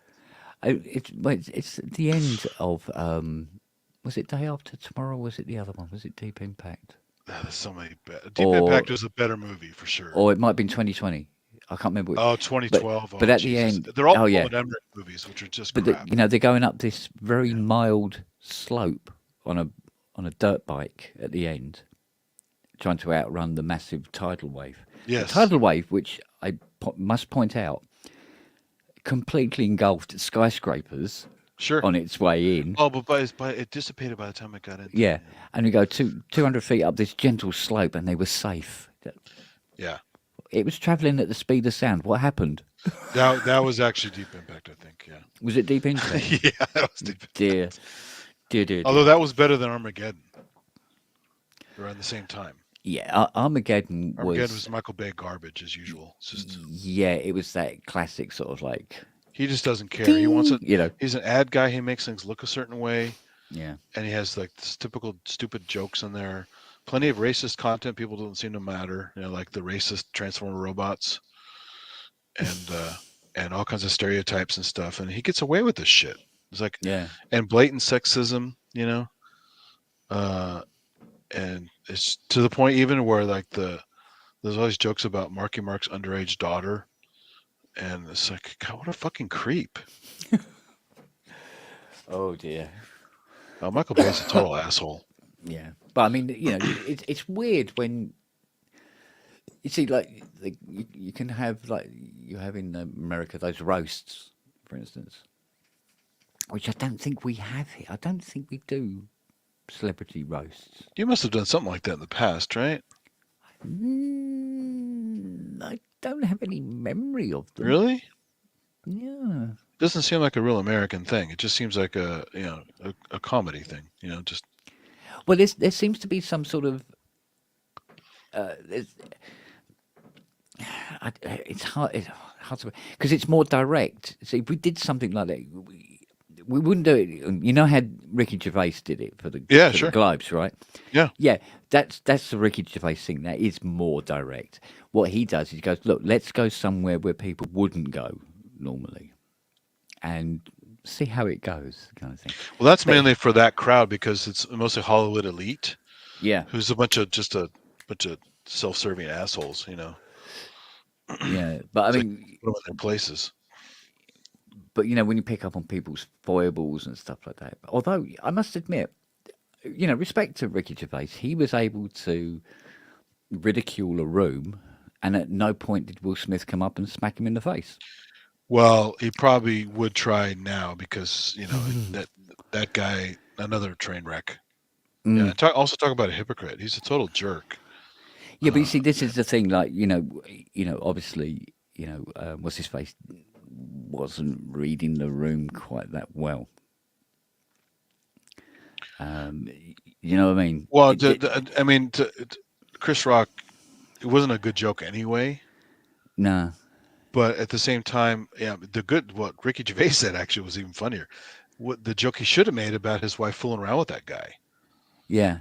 You know? Well, you see, but there was this unwritten law, like you can go for the celebrity, but you can't go for the family members who are not in the limelight. Or in this case, he's even though she has alopecia, right? So I think that was the main reason he did that is because making fun of a bad hair choice that she made. She actually was losing her hair. I think that was his main defense, is that and because it wasn't, in that respect, it wasn't a funny joke, right? G.I. Jane is not. It's also a dated as hell reference too. Who the hell knows what G.I. Jane is anymore, right? It's an old movie. So I think most of the audience didn't even get the joke, let alone Well, I think one of the best, most subtlest ways of where a celebrity is ridiculed, but in a very cerebral way, is probably between two ferns. Oh yeah, The way that's done, that's good. yeah. The only difference there is it is scripted, so it's not off the cuff. Yeah, okay. But because you're doing it to actors, and actors know how to act.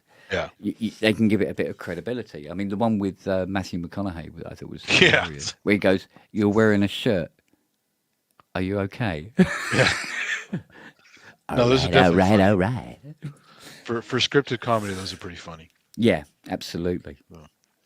So yeah, and and I think we do have something here now, which is a Radio 1 thing, where they will take two celebrities to insult each other, but it will normally be American actors for some reason. That seems to be the way it goes. And I've even seen, when the clickbaiters get hold of things. I think there was one between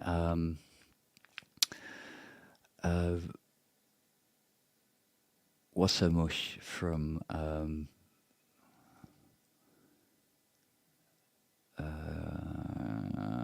what is it with me in names? Chris Pratt.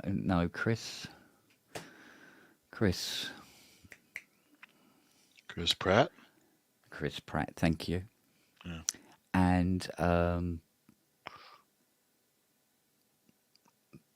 Blondie. Christ's sake, what's her name? Oh, these are the two attacking each other? Yeah, well, they're basically supposed to attack each other. And some clickbaiters have got hold of it, and they go, "Oh, how Chris Pratt insulted." Interviews that go horribly wrong was the title to the video, but it was a clip out of this sort of like controlled roast. Out of context, yeah. Yeah, and it was what was her fucking name? She's really pretty, lovely girl, funny. She was in the Hunger Games. Oh yeah. I'm drawing a blank on her name too. I know you're talking about. Yeah. She's in the X-Men movies and. Yeah. Yeah, I know you're talking about. Name's drawing a blank too. Yeah, and she goes, and we're doing this confessions thing. She goes, every time you kiss me in the film, I'd have to take. I used to take mouthwash just to get rid of the taste. Yeah. And he turned around and goes, he says, during our sex scene, I could feel your dick rubbing against me. Wow.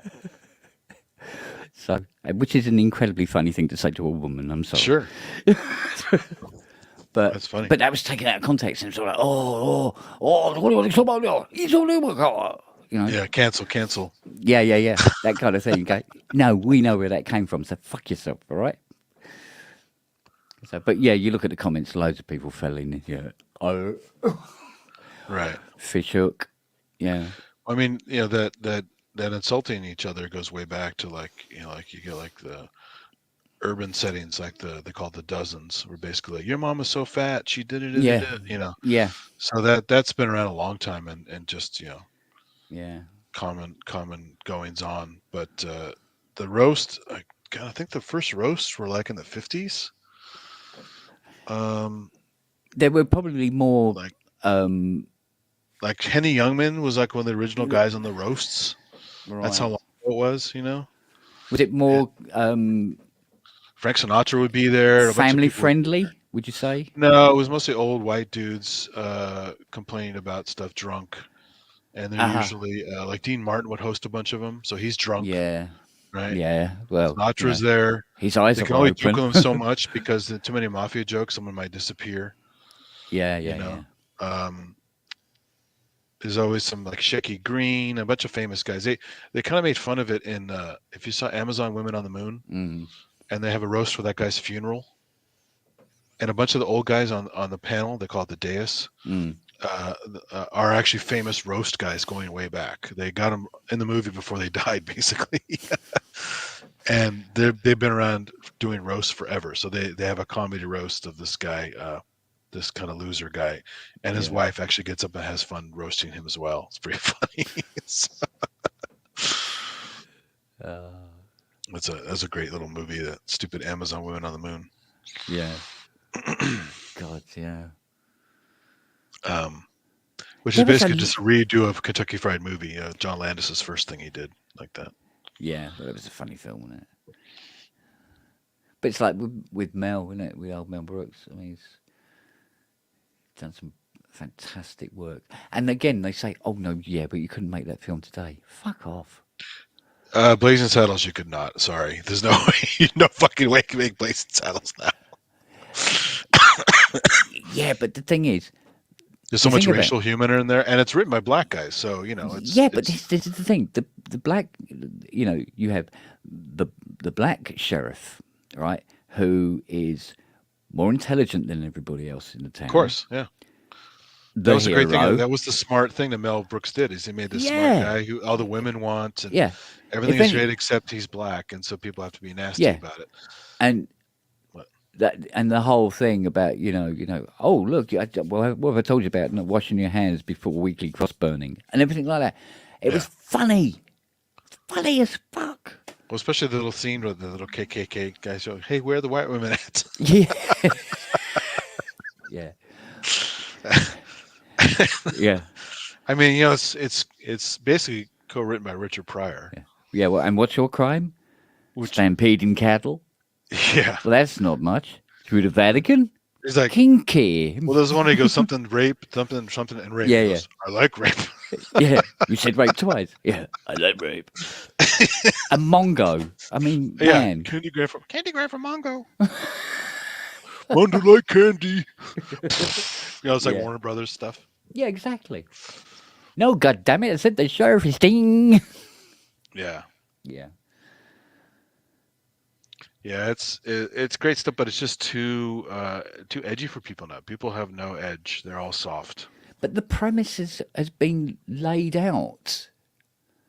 You know, people aren't. I mean, even the farting scene at the beans and the campground, when that was on TV when I was a kid, they cut that out of the scene because they couldn't have that on TV. No, they showed it here.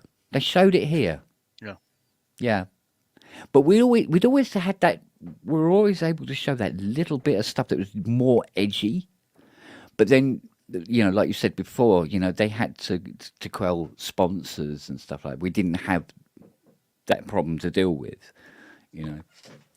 So, you know, we could get away with a lot more, especially on BBC Two and late at night, because they go, right, kids are in bed, the adults are up, and they want to watch something. And if they want to watch something that's a little bit close to the knuckle, they can, and this is the channel that we will do it on, and this is where you go if you want to watch these things. So you'd have your Pythons, which would normally be banned everywhere else or whatever.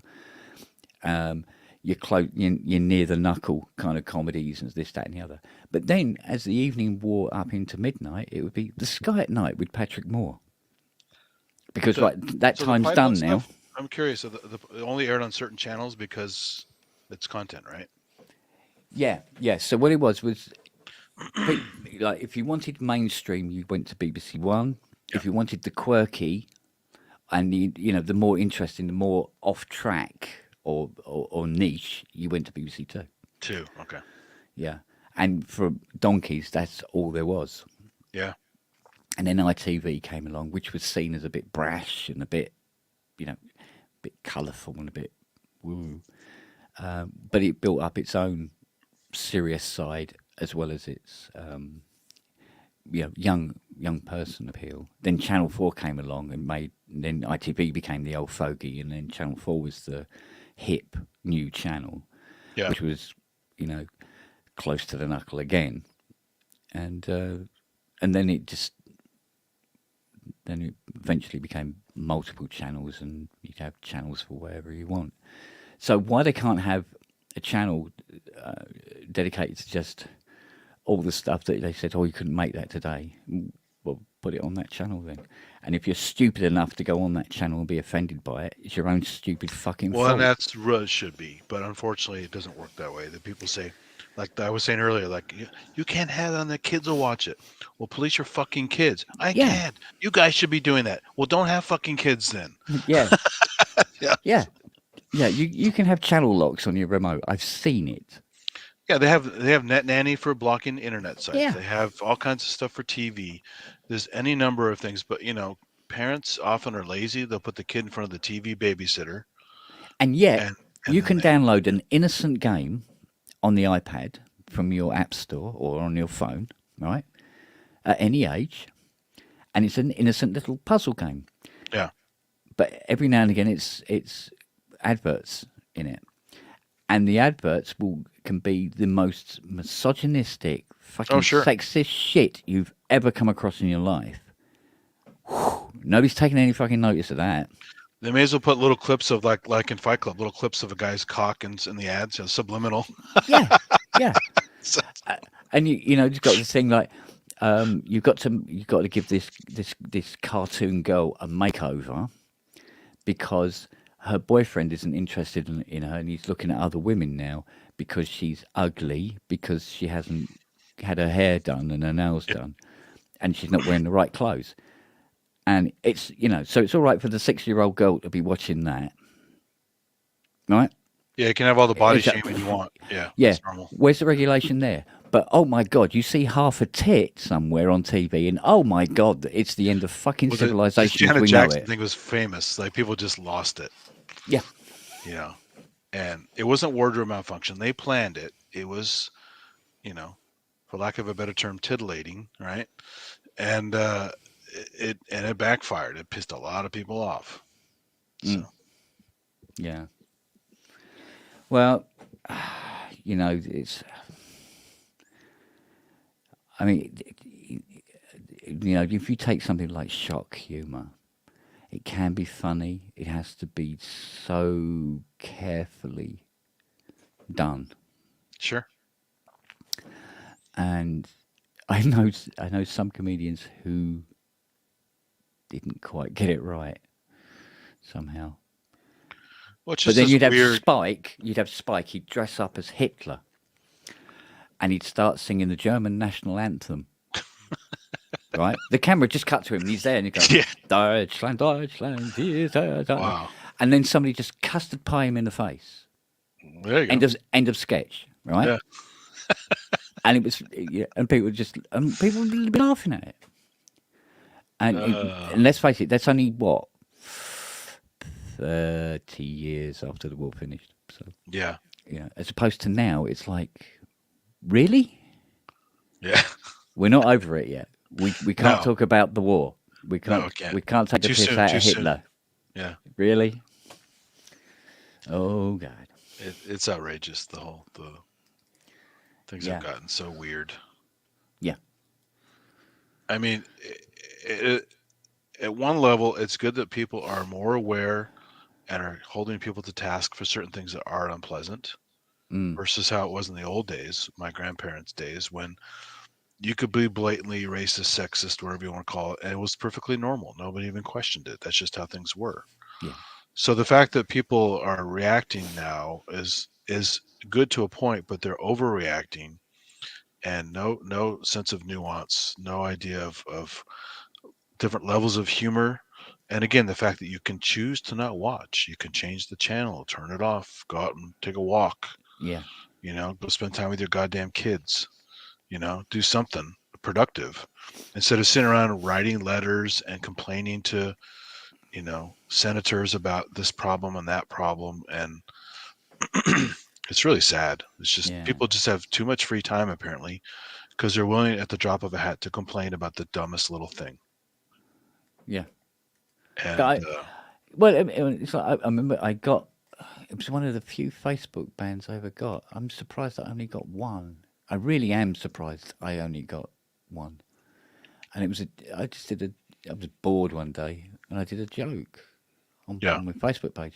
And it was, which one was it?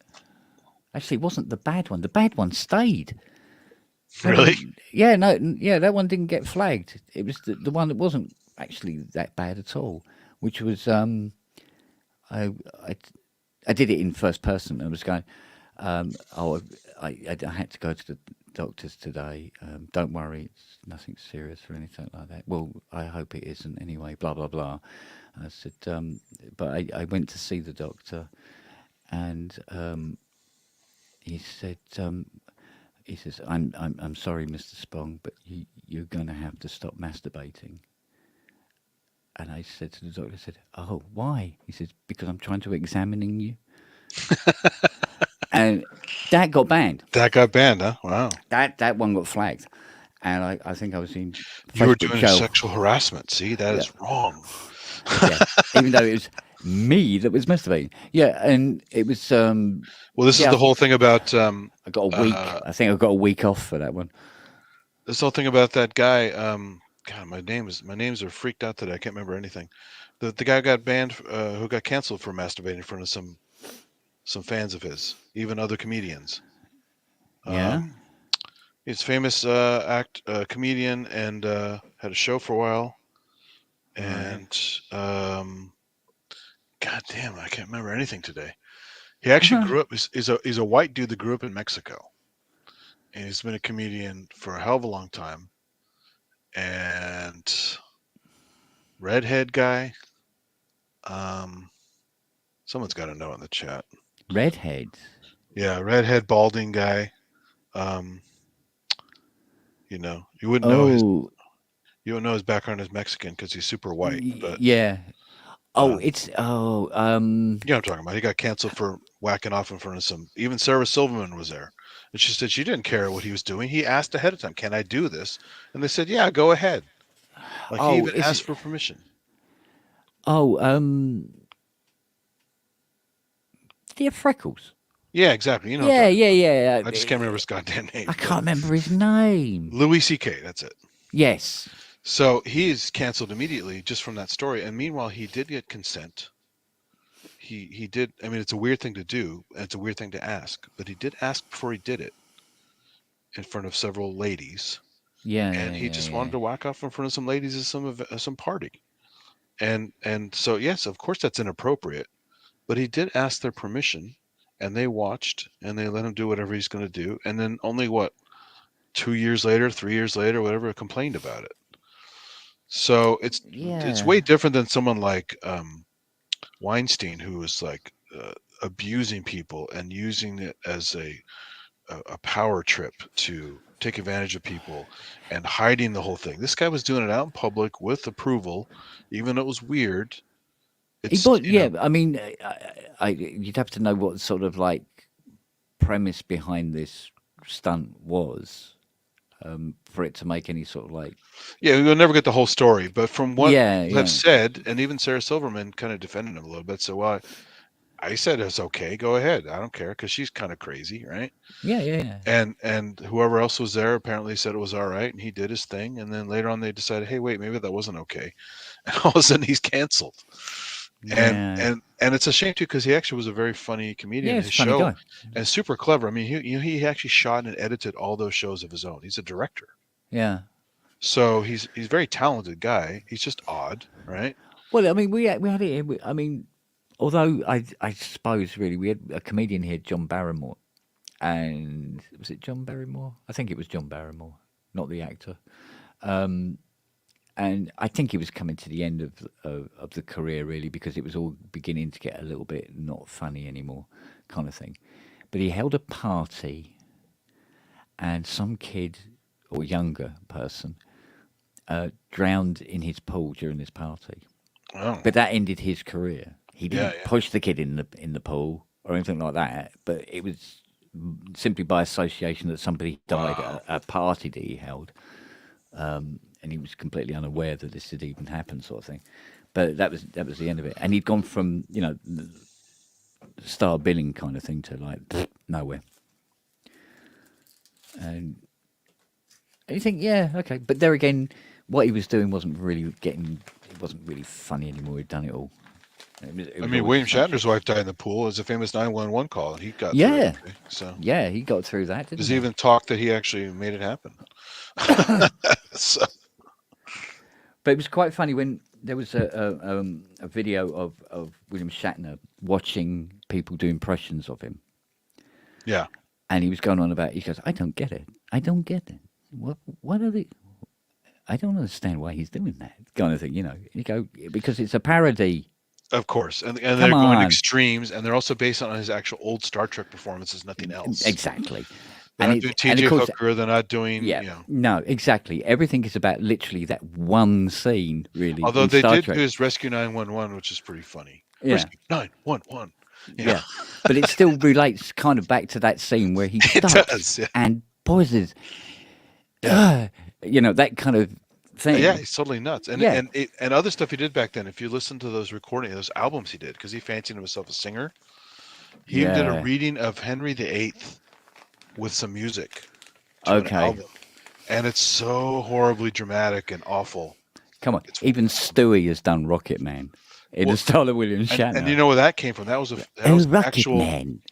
actual sci-fi awards appearance in the late 70s. Wow. And he's copying that. If you go back and watch, he copied that skit exactly. Yeah. Seth MacFarlane is a huge Trek fan, and he got all the nuances of that Trek Shatner performance on that sci-fi awards. It's so funny. You got to see him back to back. You'll go, oh my God, these are perfect. I'm a rocket man. Like this, all the nuances and this facial things, his hand gestures. Oh, it's brilliant. Great. Yeah, I mean, you know, but you know, listening to old Bill going on about, you know, he wasn't getting. There was some of them were from, I imagine, SNL. But there was also what's his name, who does a brilliant impression of him. It's Eat Names again. Oh, there are a few guys who did pretty good ones. Actor. Yeah, the curly-haired short guy. Yeah. Yeah, I know you're talking about. He used to be a San Francisco comedian. He was around here a lot. Yeah, no. Why can't I remember his bloody name? I don't know. My brain's fried today. I can't remember anything. Yeah, I don't know. What is it? What is Kevin it? Something, right? Kevin. Yeah, it's Kevin.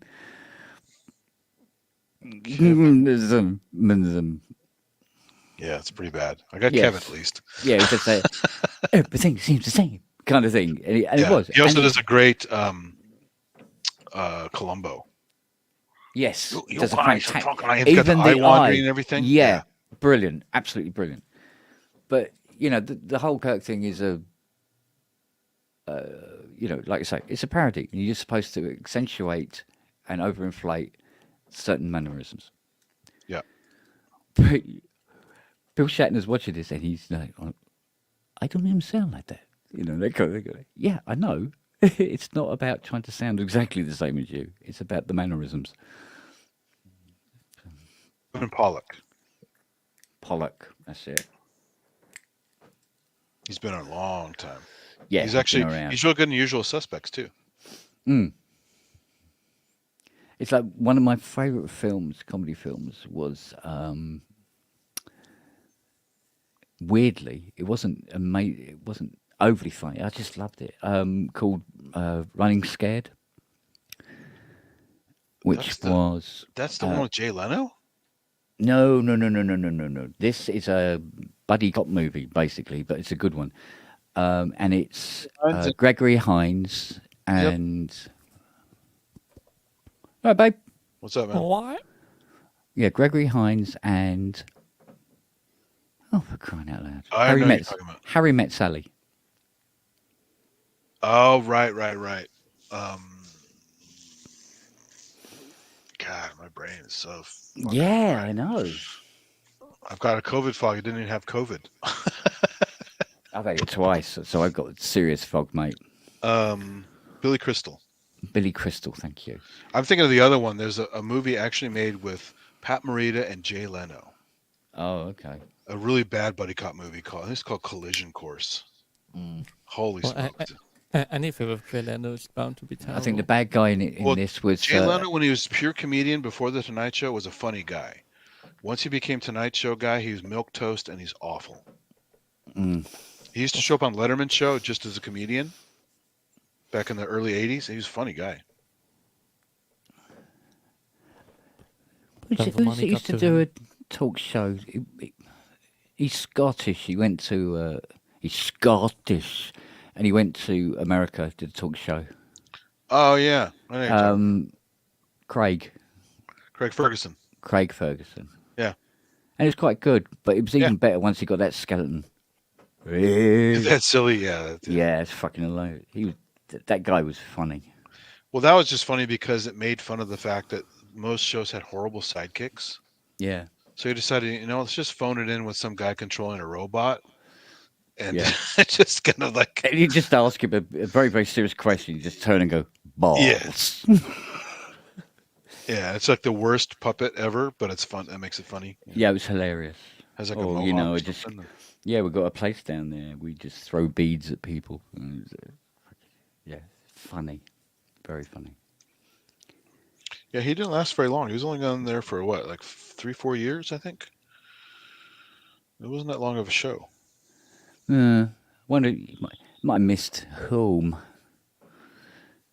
Wanted his sausage sandwiches. I mean, those were starting to wane anyway. I mean, some of those shows, because there used to be, there was usually 3 shows. There was the Tonight Show, then Late Night with Letterman, and then some other show. And then Letterman moved to a different channel. Then Conan O'Brien came in and took over his show. And there's still 3 shows for a while. And then the third show but just got replaced over and over by different people. But those formats kind of got stale when they Mind you, I'll take this opportunity, an appeal from the British people to America and everybody in America. Please, keep James Corden. We don't want him. We don't want him either. That's annoying. We don't want him. Dump him in the middle of the Atlantic. He got famous somehow. Who likes him? Well, the comedy show he was in originally, although I've never seen it, apparently he was quite funny. Gavin and Stacey, I think it was. Apparently it was okay, but then it's scripted and controlled. But yeah, no, we don't want him back now. I mean, he was also in Cats too, right? Wasn't he a CGI cat? And yeah, apparently that didn't go down that well. Yes, and he still has a career. How terrible! It's probably on his resume, but there was a red line under it. But wasn't Dame Judi Dench in that as well? Yeah, and apparently there was I can't remember who it was that said it. She was out in the wings, and he came across Judy. He said she was just up against the wall, going, "Why did I say yes? Why did I say yes?" So because she was in the original musical, broke her Achilles tendon, and then she was no longer part of it. She wasn't original, really? She was supposed to be in the original. Oh, I didn't know that. Had an injury, broke her Achilles tendon, couldn't do the show. Elaine Page, who was the lead in the previous Lloyd Webber musical, was called at the last minute with however many favors to replace the leading lady back then. See, it's what I've always told you, Andy. If Google had a face, it would it would be Robert. Is there anything, Robert, you don't know? Yes, a lot of things. But we haven't found out what that is. I mean, to be fair, this is his wheelhouse. It's theater, so. Yeah, this is actually sort of my back office. Although the theater and Android Webber don't. The theater, darling. The theater, darling. Is that a bad combination? I thought people liked it. No, not this commercial theatre. I can't stand. Good God, no. No, I do. I work in the proper arts. You see, darling. That's box shifting you're talking about there, darling. They're just putting bums on seats to make the West End a glorious place for us. Between Cats and Starlight Express and so much other garbage, I can't stomach that stuff. Yeah, I think he moved to New York, so ha ha ha. You've got him now.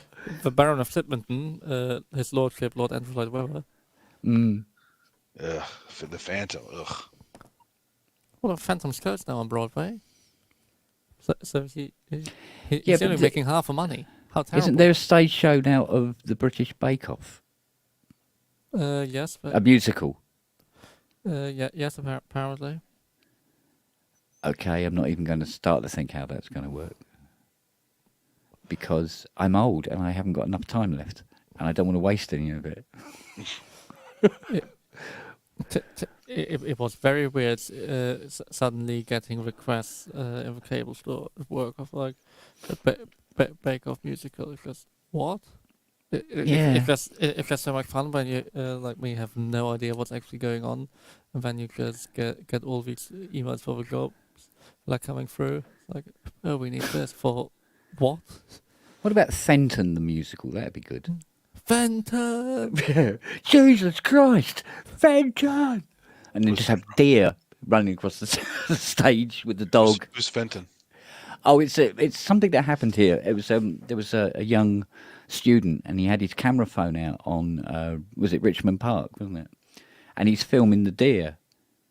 And then from behind, you just hear this guy shouting at the top of his voice, Fenton! Fenton! And you see this dog run and start to chase the deer. And they're going across the road, because it's like a main road in the middle of the park. Yeah. And he's going, Jesus, running after this dog, Jesus Christ, Fenton! No, Fenton! Look at that. And it just became this meme, and it went that's viral. Funny. That. Yeah, it got its own Facebook account and anything. And I'm sorry, I joined, and I get regular photos of Fenton in my email, and he's about 10 or 11 now. What kind of dog is it? Oh, he did say it's like it's sort of between a Labrador and a pointer type of thing. Yeah. So it's a hunting dog. Yeah, he's off the lead. He sees deer. Okay, let's chase the deer. So yeah, and it became quite the meme. I thought you were going to say it chased them into traffic or something like that. They all got hit. Oh yeah. They ran across the road, but the car slowed down. They go slow because they know that the deer are running free. But they were particularly running because they got this big fucking dog chasing them. Wow. And then this bloke shouting at the top of his voice, Fenton. Go, what sort of guy names his dog Fenton? So yeah, Fenton the musical. Excuse me, you're around Richmond Park. Fenton, that's like a normal name. Yeah. Or others name their children Quentin. Yes, true enough. Yeah. I must admit the area does reflect that. Yes. I just found the video. I'll have to watch that later. Or Tarquin is another one. What's this one? That's too funny. I heard the Jerry Springer musical was actually relatively good. Not as good as the Book of Mormon, of course, but... Well, yes, but a few musicals are as good as the Book of Mormon. Mm. I haven't seen it, but I have the soundtrack. It's very funny. It's so much more Asadiga hilarious. Well, it's more all the other stabs it takes at Kirkveld and Lion King. Sure. That aren't on the album. I mean, yeah, but not as mad as Fiona. Fiona likes to go to whenever it's on, or wherever it's on. It's the Rocky Horror Picture Show, and dresses up as Frankenfurter and acts it all out in the audience with the others. I went to that when I was a kid, when it was very popular around here, and they had a huge 70mm theater here that would play all kinds of blockbuster movies. But on Friday nights, they had the midnight showing of Rocky Horror Picture Show. Yeah. And my dad actually took us, and it's so funny because I was probably like 5th grade or something like that, It's still inappropriate for 5th graders, but I had a blast. It was fun, Yeah. And and they were acting out on stage along with the movie. Yeah. And let's propose a toast. They threw toast. At the wedding, they threw rice. Yeah. They had all these little props for all the different parts of the movie. Yeah. It's 50th anniversary of the show. Yeah. It was great. I mean, it was much better than Shock Treatment. That was kind of rough. Well, when I come downstairs in the morning to make my coffee, I'm greeted with a photograph of Tim Curry as Frankenfurter on the wall in the kitchen. I mean, what is wrong about that? Nothing. Sweet transvestite. Trust me, nothing. Nothing at all. Because the other end of the kitchen has got this huge oil painting of all the cast of all the Star Wars films with all the spaceships behind them. And it must be about 6 foot long, this fucking painting. I go, really, Fiona? Yeah, I think it looks good. Okay, then. I'm not going to argue with you. Well, I like to come down and see a Star Destroyer just as much as the next person. Well, the funny thing, we went to see that movie with my dad's sister, who is a psychologist.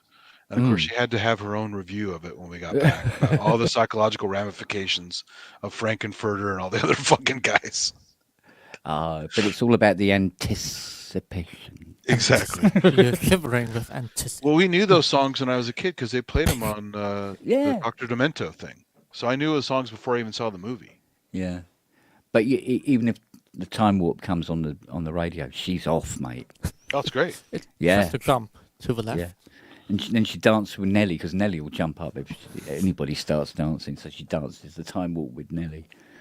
Can't remember when I saw it in town. Well, I think it might have been Stephen Fry that night. Mm. Playing the narrator. Oh, brilliant! If not, it might have been Pip, one of the usual guys, who's been doing it who's been doing the tour for years. Wow, that'd be cool. But I did technically apply for that position on the tour, but never got back. That would have been a good one. Would have been a fun tour. Yeah, absolutely. Even if it's weekly. Yeah. Just a week anywhere around the country. It sounds like, I say weekly. I think it's even like 3 or 4 days most of the time. Like every 4 days, different place. Yeah. But no, like I said, I don't know. Maybe it's my age, but I do feel like comedy is under attack. I'm sorry, it really does. And it. I mean, it always is. There's certain levels of comedy that are always under attack, depending on the time period. So.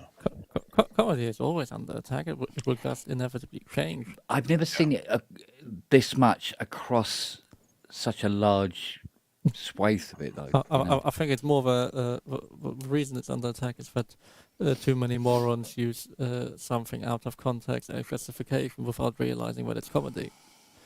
Yeah. Or they know better and they're just causing trouble because they're trolls. Yeah. Yeah, but it's sort of like, look at me, I have an opinion. I mean, the hard thing is try not. It's just morons being morons. Yeah. The great thing is all the stuff I like, I already have, so I can listen to it anytime I want to. I don't have to go on any media platform. I have the recordings, I have the discs, I have everything. So if it disappears online, I don't give a shit. I still have it. So. Or what I don't understand, it's so hard for the producers of us to just put a content warning at the front of it. For people don't read. But like put a content warning on it and say this does not reflect our company's values, but we believe for historic purposes it is worthwhile to still provide this, yada yada yada. And we have assholes here like the Parent Teacher Council that wants to ban everything they don't find appropriate. Is religious assholes. They can't police their own kids. I'm fully aware. I like my Frank Zappa. I'm fully aware of that shit as well. The mothers of prevention. Yeah, he was a big fighter back then. Yeah, and you had like Al Gore's wife, Tipper Gore, and all that labeling crap. All they did was make kids want to seek out the stuff that was labeled as vulgar, right? Yeah. Oh, it's vulgar. I want to check it out now. Well, I mean, I introduced my nephew when he was probably about 8 to the young ones. Yeah. And a lot of Alexei Sales stuff. Because you wouldn't think it was possible, but he made communism extremely funny. Yeah, he had a show on Comedy Central for a while called Alexei Sales Stuff. Yeah. Yeah. But he did one of his shows that he did. I mean, he covered all sorts of stuff, but his family were communist, and the British Communist Party was quite big at one point. I understand. So, but he always used to find, apparently quite popular. Apparently, but it's. I mean, the Marxist-Leninist Party seems like a complete joke. The Communist Party seems like a complete joke. It's like, maybe France is more amazing, but it was like in the 70s still a third of the vote. Well, like, they got a solid 30%. If you've ever been in Paris in the headquarters that Le Corbusier designed, It wasn't massive. It wasn't massive in Camden though, where he grew up. But it sort of like, it was doing all right, you know. No, I used to love it, you know. So I introduced anyway the young ones to Scott, and he thought it was fucking hilarious. Couldn't stop laughing. He loved Rick Mayall's character. And then he'd be going around the house and he'd be going, something would break or he'd drop something going, oh, wow, man. It's like, it's broken and all this sort of thing. Used to love it. I thought, yes, my work here is done. It showed up here on MTV. They actually used to play young ones. But it was probably censored if it had to be censored. Really? Well, because they censored Monty Python, so if there's anything to censor, they would have done it. I don't know if there was much to censor in Young Ones. It was harmless in its own way. It was completely harmless. But I think the Open University sketch is still, it's one of those classics, isn't it? I have to go back and watch them. I can't remember. Well, the woman doesn't know the answer, and he goes, "Well, I went to school with your father, so 10 points." I've got a Porsche. It's good. But yeah, a lot of stuff, I suppose, I grant you, wouldn't swing well today. Well, they couldn't even really air Beavis and Butthead now, or Ren and Stimpy. Really? It's just too crazy, I think, for people. And encourages delinquency and all kinds of a horrible behavior. What? But you can still run South Park. Because it's done in some guise of commentary, I guess. I don't know. We'll see. Even certain episodes of that they can't air anymore. Well, next they'll set their sights on Pinky in the Brain. I think the Tom Cruise one about Scientology and him in the closet, I think they only aired once. Really? What about the James Wood one? I don't remember. What was that one? I'm behind on some of the episodes. Well, eventually he wanted to be friends with James Woods and then didn't want to be friends with James Woods, and he was going around going, "Ooh, piece of candy. Ooh, piece of candy." And all that. And there was something about that come up. I don't know whether it come up here or it would probably come up in the States and it come up on the feeds here, but there was something about that episode getting looked at. Well, I mean, so he's a great actor, and I actually went to a American Film Institute thingy of his, and he was given like a Maverick Award or something like that back in the 90s. Yeah. I was a huge James Woods fan of a lot of his movies. Yeah. But politically, he's a complete maniac. Oh, right, okay. Yeah, he's a nightmare. He's a very smart guy. I mean, he's an MIT guy. He's in Mensa and all that kind of stuff. But he's a complete like Trumpy kind of guy now. Yeah. Yeah. Well, it's like with old names. Here we go. He's one of my favourite actors, and he's just completely off the face of the earth now. Yeah, that happens a lot.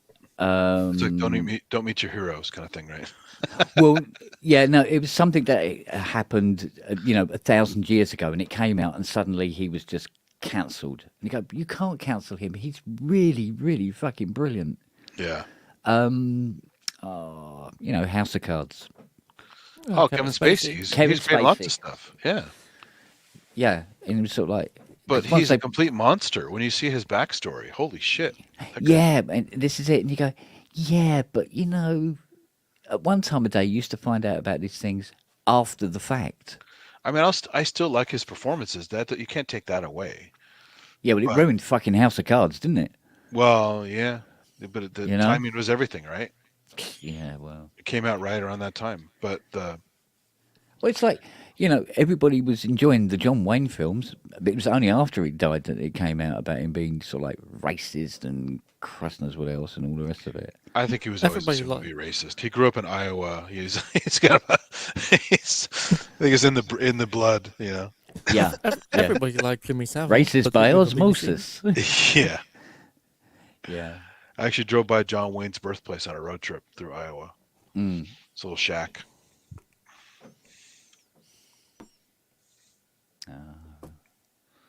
But yeah, I mean, any scrutiny put on anybody, bad shit's going to come out.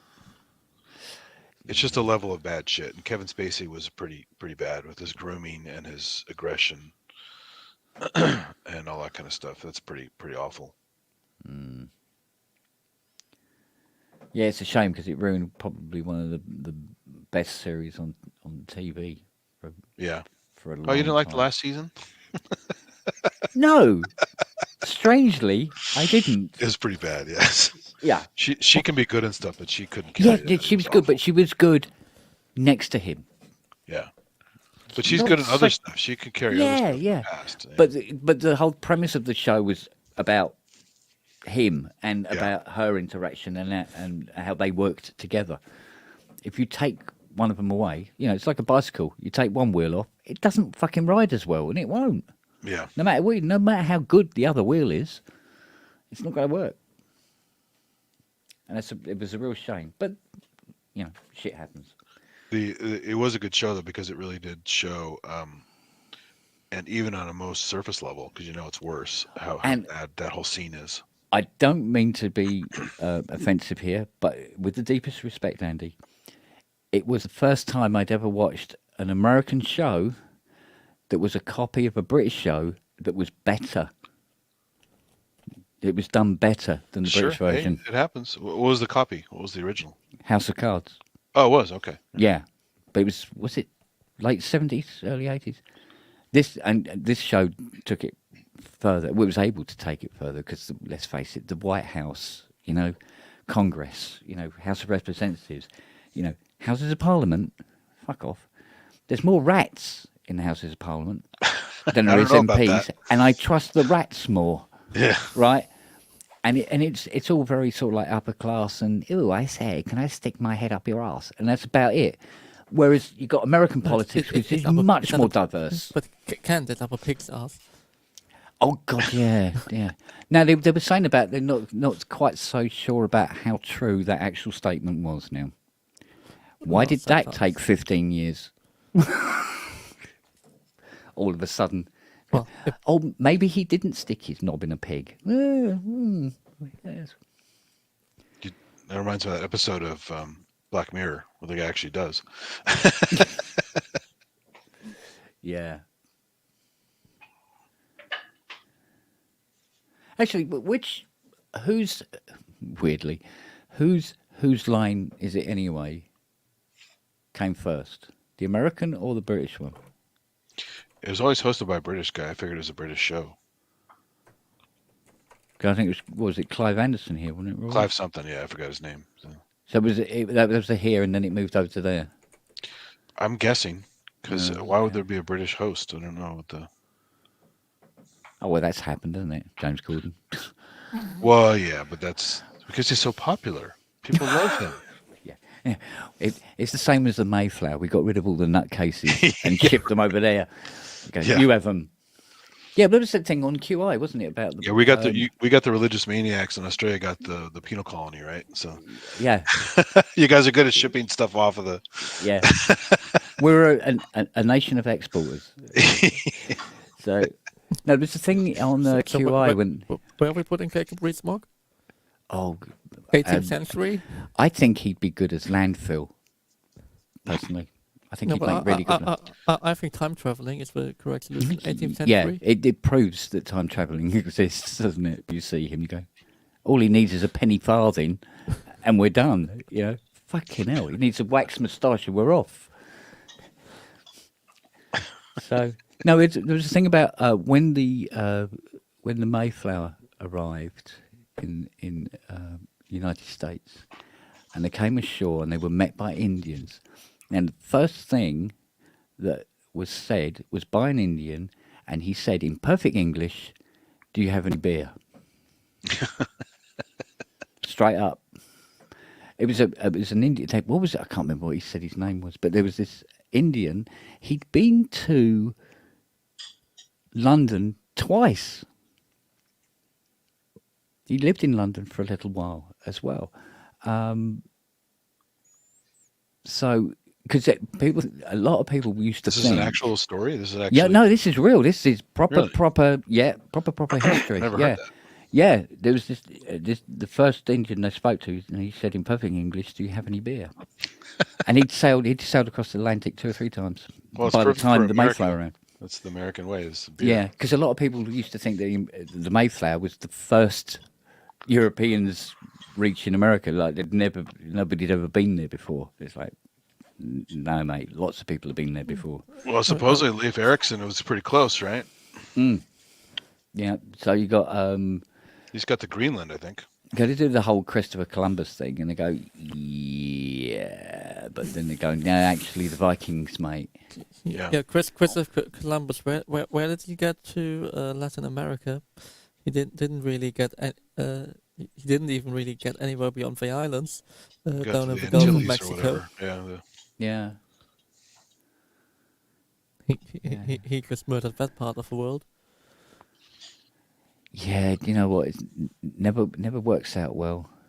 It's like Colonialism never works out well. Well, you see, that if we ever achieve space travel, let's hope that the first civilization we meet are more advanced than we are, because we ain't gonna go down well with them. I can guarantee you.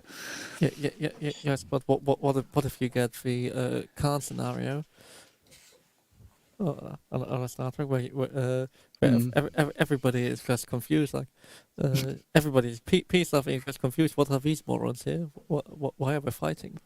Yeah, God help us. I don't know. Yeah.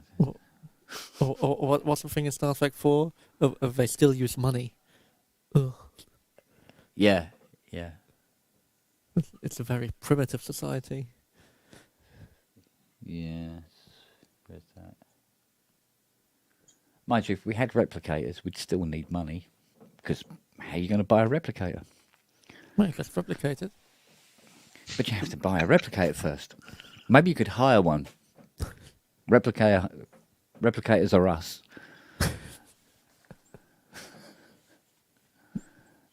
Yeah, they still use credits. They still call them credits up in Star Trek. So. Yeah. What has any form of currency ever appeared in the original series? They're pretty sure they use credits in the original series. They don't use it ever because they're always on the ship. Yeah. But when they started talking about Next Generation stuff, going to Starbase and doing things, you have to pay for something somehow.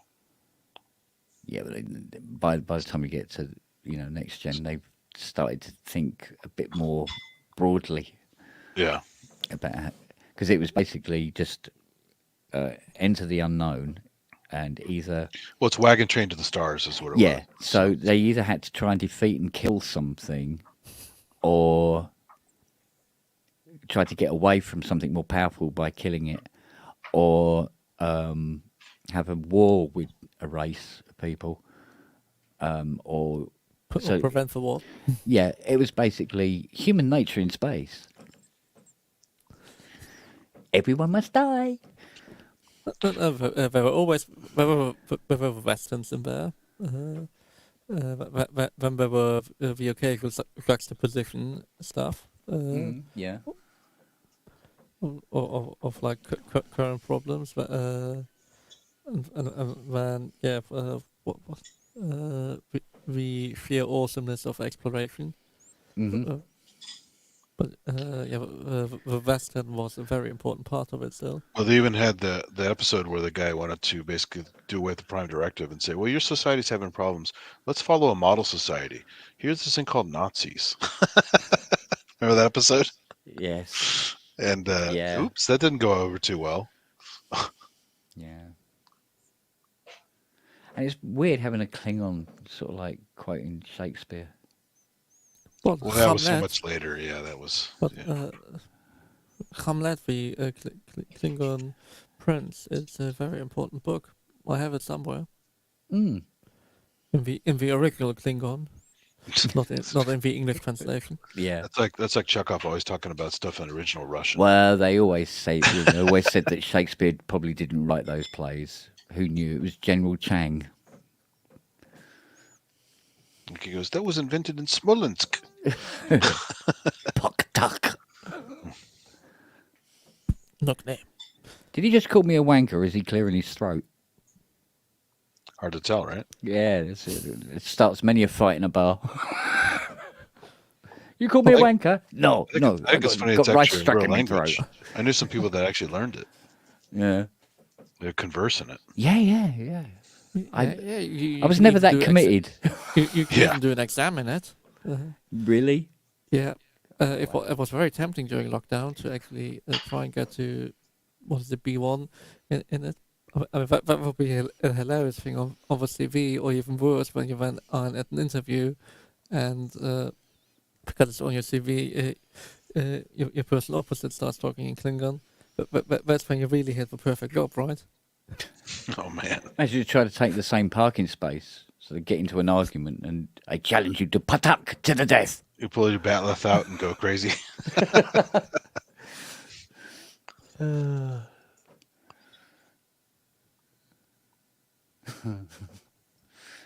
Wow.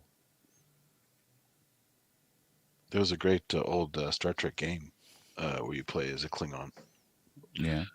And you work your way up to the space station and do all kinds of stuff. And it was pretty fun. The whole Klingon atmosphere. And of course you bleed in pink blood. And I prefer sort of violet CGI things that blob around weirdly. Yeah. Yeah. That's Star Trek 6, isn't it? Yeah. Yeah. In the original series stuff, I was always quite intrigued about how they used a xylophone for tension. Yeah, I don't think it's ever been used anywhere else for tension. No, Bernard Herrmann. And Vertigo is woodwind and xylophone. Yeah? Everywhere. Or more marimbas, but yeah. But Bernard Herrmann Could be more, yeah. I'd say xylophone, it was probably marimba, wasn't it? Well, I mean, same difference. Well, Yeah, it's like, how did the sneak up on somebody spy movie thing be like a triangle and a symbol or something like that? You know? Ding, ding. Yeah. It's like kind of silly. And for double bass. Yeah. Yeah, then Morricone came along and blew them all out of the fucking water. No. But nothing like the early Morricone stuff. Or I say everything, but Yeah, the Giallo stuff is pretty wild. No, but his sort of free jazz stuff, where he actually also played trumpet on it. Yeah.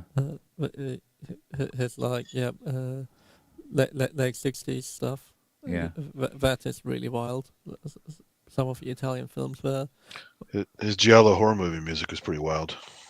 Yeah. It's funny because he did a lot of very, very melodic stuff. And then he could do sort of like stuff that was sort of like, wow. Really out there. Well, a proper jazzer. Got the entire breath available. There's still one of my favorites is I think it's called Lust for Gold. Yeah. The Good and Bad and the Ugly. God, it's amazing. Yeah. Amazing piece. Oh, poverty in Once Upon a Time in America. Oh, that too, yeah. So, yeah. How can you get more sadness out of fewer notes? Well, he even had notes of that in Untouchables. There was some callbacks to that score for Untouchables when they kill those guys and stuff. Yeah. And of course, Lion King, the Death of a Father. Very much that. Just simpler chords. What you got to say about that, Hans? Mind you, he was very, very good friends with him, so... Oh, yeah? Oh, yeah. Yeah, he idolised him.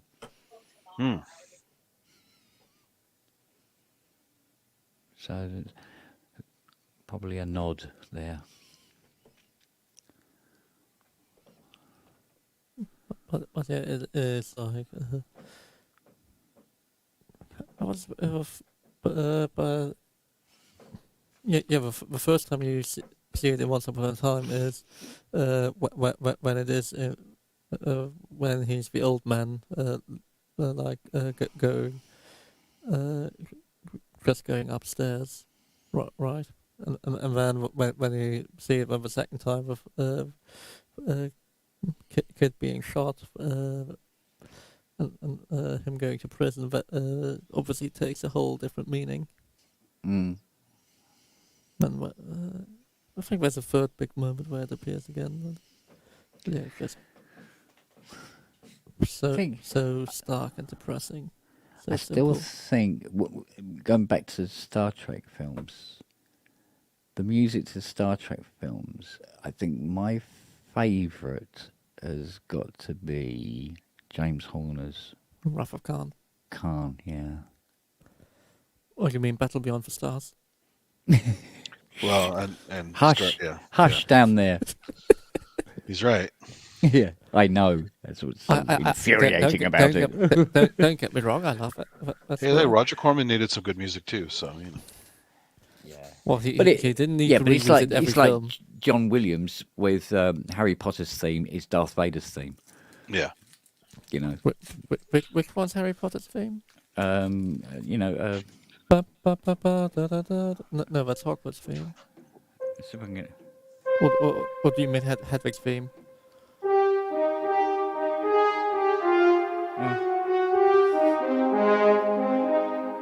But but you know the story that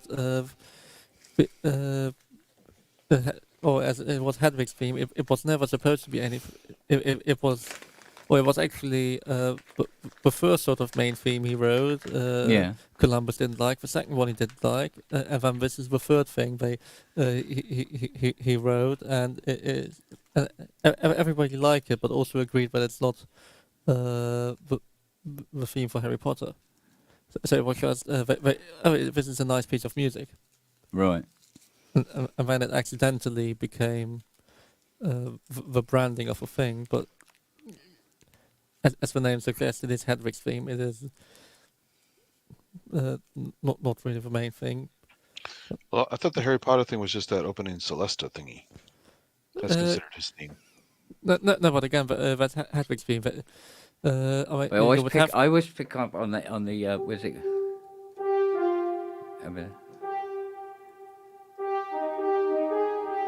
It's not so much that.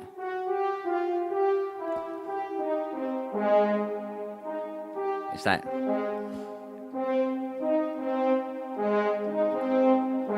Well, yeah. John Williams did steal from others, so he can steal from himself. So. Absolutely, yeah. I mean, you can't steal as much from yourself as James Horner. Yeah. Well.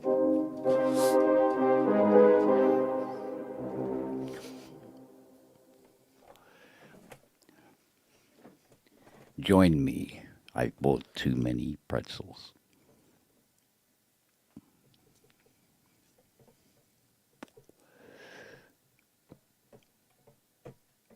I used to be able to do a good Vader. I can't do it anymore.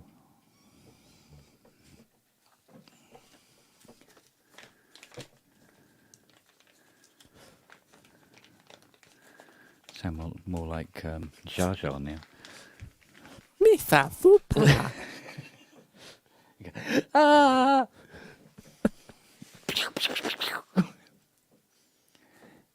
But we all know that Jar Jar Binks is actually the true Sith Lord. Yeah. Yeah, that would make perfect sense. the all powerful. See, the prequel should be canceled because it's cultural insensitivity. The fake Asian guys who are obviously supposed to be Asian. Watto's supposed to be like a Jewish guy who's very greedy and mean and stuff like that. There's all kinds of stereotypes in that movie. I don't know what you mean about his nose. It's not just that. Actually, I worked with a guy. There's an Iranian guy around the same time that movie came out. He was the spitting image of Watto.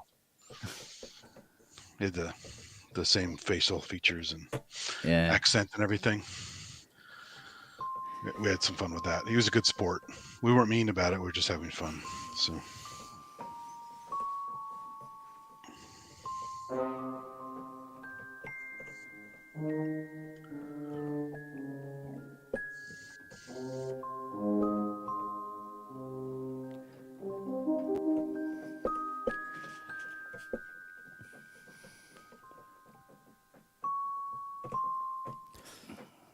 Obviously, on the first 3 films, played on a layer of a K2000 or a 2600 and DX7.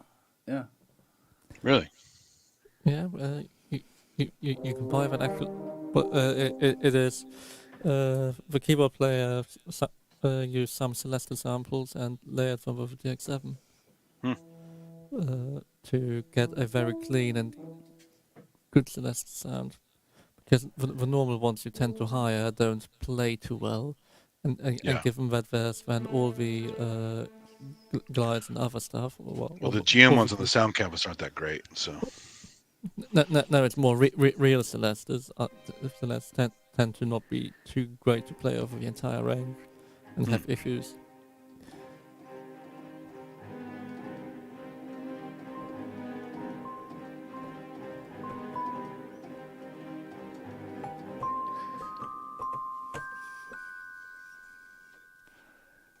Ooh, tension.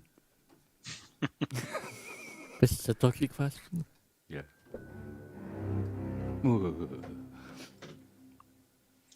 Has almost that kid's piano creepy vibe used in horror movies.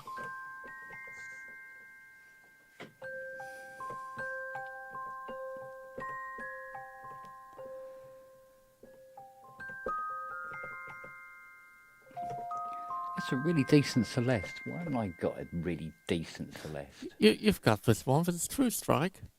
Is it? Oh. Yeah. Proper vintage samples. Proper vintage, mate. What library is that? True Strike from Project Sam must be about 20 years old now. Yeah, it's got to be at least that. Do you know what? I'm not quite sure whether I ever actually bought it. I might have had a of it. You can no longer you can no longer buy it. I think. I thought they discontinued them all the old. So stuff. you have to have a torrent. I got an update a few months ago for fucking Synthphobia, which is older. So anything's possible. No, but I thought they discontinued. Was it? Oh no, True Strike is still available. It is, yeah. They did a massive update, didn't they? Yeah. So Phobia got popular when the Rolly came out. But then the really old stuff, the orchestral brass classics, that they got rid of, which is proper late 90s, early 2000s. I think 2001 is that. I'm just wondering if it's in Contact's factory.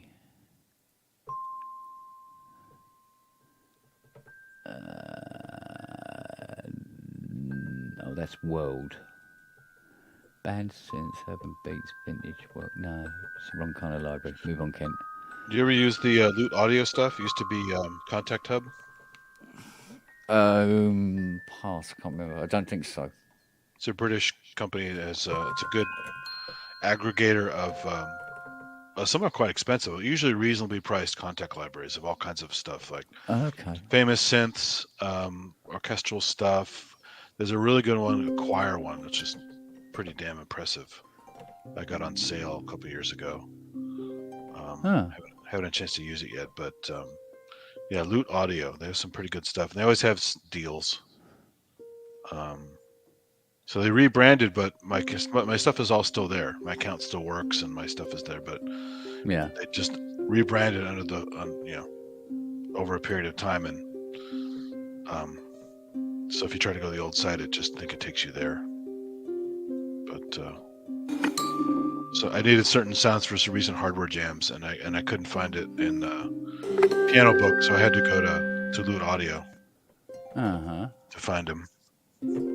That's good. I needed a good flute, like a transverse flute sound, and I needed a good oboe sound, and something else.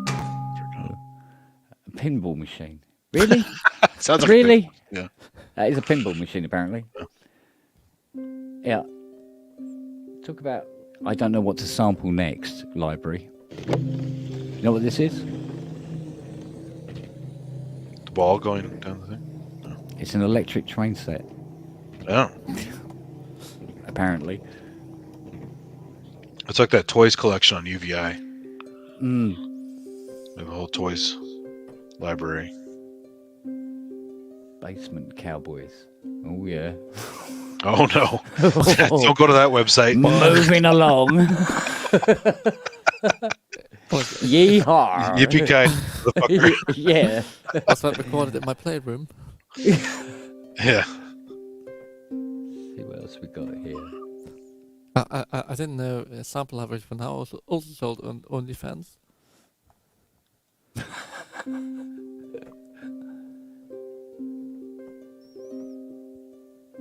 Well, how about that one?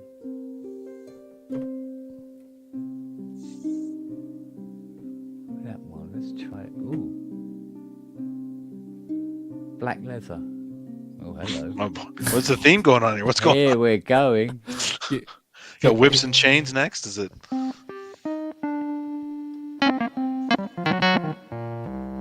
Wow. That is a black leather pianette. It's got some balls on it. That is, yeah, there's a little bit of distortion in there. I so regret, like, was it 2 years ago, being offered a piano to pick up in North London for £200. Yeah. One of the black ones in the case. It's just like, why did I not do that? Yeah. We've all done it, mate. We've all done it. But also because I think that same one was then later sold for like 1,800. It's like fucking wankers. Do they produce any sound acoustically? Is it all done through pickups and stuff, so you need to amplify it? I mean, it is electromechanical, so if you put your ear quite close to those little reeds that are plugged, you can hear them. But your roommates wouldn't hear it, right? Not really. Yeah. I think the mechanism is louder. That one keyboard you already play is already loud enough. The thunk, thunk, thunk. Well, I think my flatmate gets more annoyed when I'm writing emails at 6:30 in the morning. Oh. Yes. Clickety click. It's tactile keyboards. Yeah, maybe I shouldn't have gone for the loudest switches you can buy.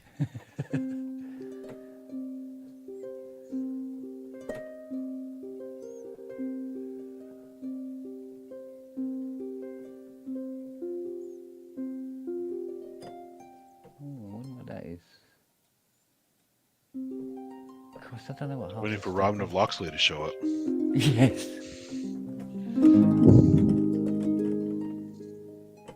Yea, verily.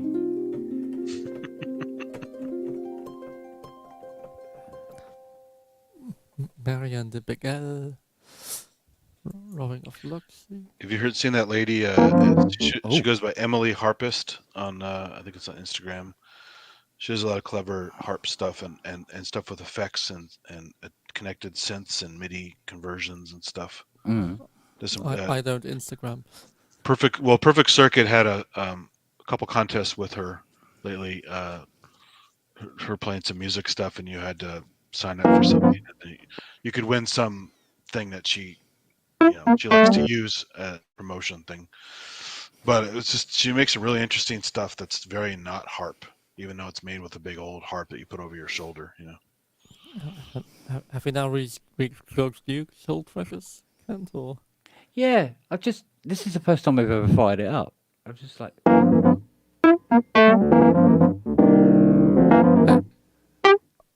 Yeah, baby. Well, the thing with that library is I've only ever used it once. For something. Every other time I fire it up, it's just I want to hear some George Duke playing some cool riffs. Yeah.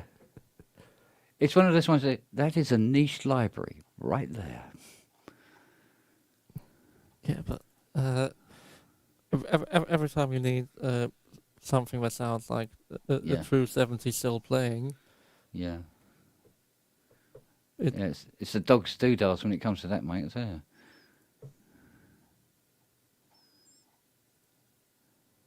This isn't it? What's this one? So many fucking instruments in this. It's ridiculous.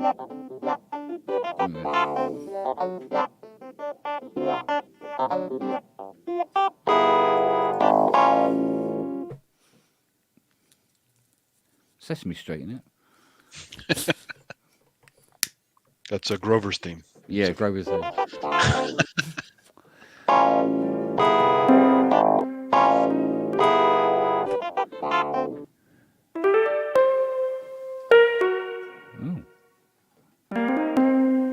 Interesting. That's a sky. It's almost like a Frank Ellis piano there. Almost, isn't it? Yeah.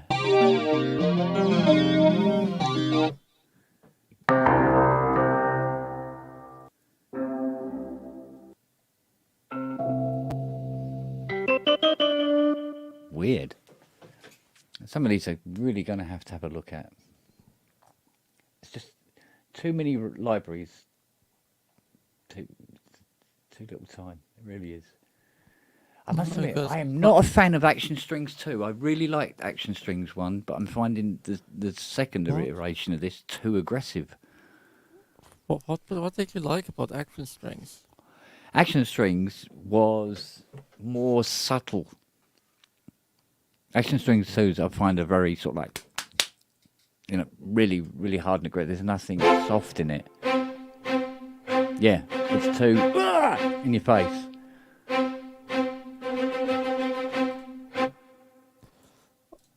I never liked Action Strings. It just Did you not? No, for me, it just sounds wrong. It just. Yeah, you had to really, really mess around with it to make it sit into a mix noise. And also, there's the whole. There was like for 2 years, everything sounded like. Yeah. Sounds like the strings in Papa Don't Preach.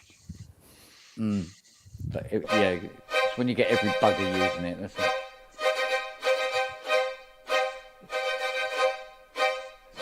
Cool this baby up.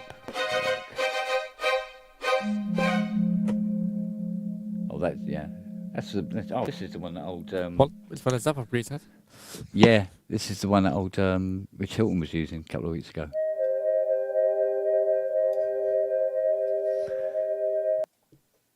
What's that called? This is on Zebra. So this,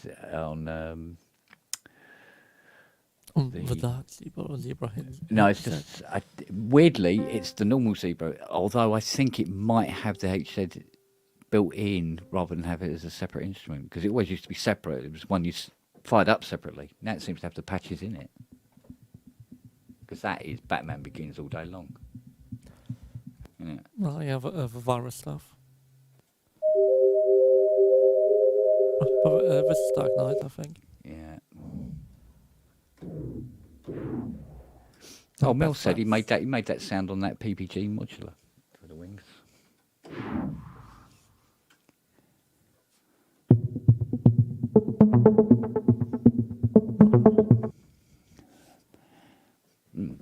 I was born in the dark. Yeah.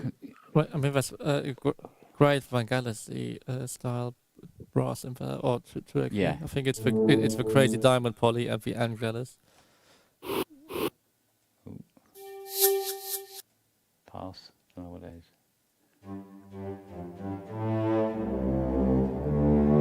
Sounds like an old sampler strings, doesn't it?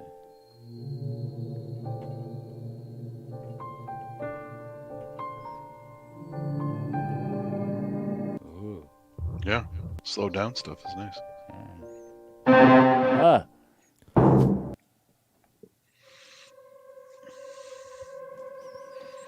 What's the opening of Zuluk? Yeah. Yeah. Have you seen guys do that earth harp stuff where they stretch strings across a giant room and play it with their gloves? No. So there was a talent thing, or a guy came and did that. The strings were basically from the balcony all the way to the stage, and he plays them with his gloves, and it just sound is just incredible on him. It's a really weird technique. That sounds like Peter Gabriel from Birdie. Yeah, Heartbeat Drone, this is called. Yeah, I like it. Yeah, it's development stuff again. Lots of slow LFO. Yeah. I don't know, I thought most of it was the multi-stick envelope. That's all Yuhi Zebra? Yeah, this is all Zebra, yeah.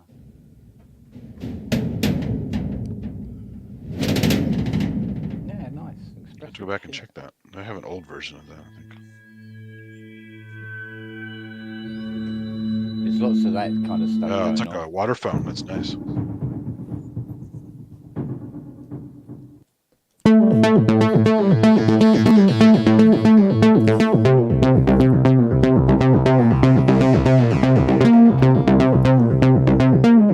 Chase music. All the Batman Begins stuff. Yep. So you just use a lot of presets, basically. Well, no, the presets were written, and then they ended up going into Zebra. I see. Okay. Yeah, the Batman Begins stuff was made on virus and then transferred into Zebra. Giorgio room. That's a cool sound. Yeah. You can't use it because everybody who has Zebra. Yeah. As soon as you know the sound, There are go-to presets. Like the new version of Digital Native Dance. Everyone knows it, so. Yeah.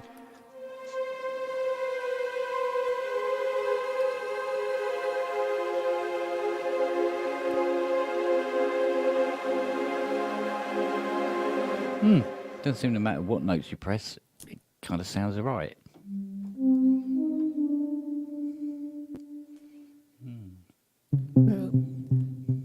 I'm sure Howie would be a fun guest for the PSN show. Yeah, I've asked him.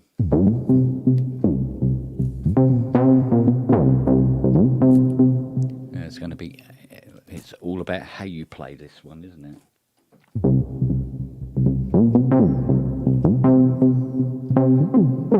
Oh, yeah. There's your jar right there. Yeah, it's getting there, isn't it?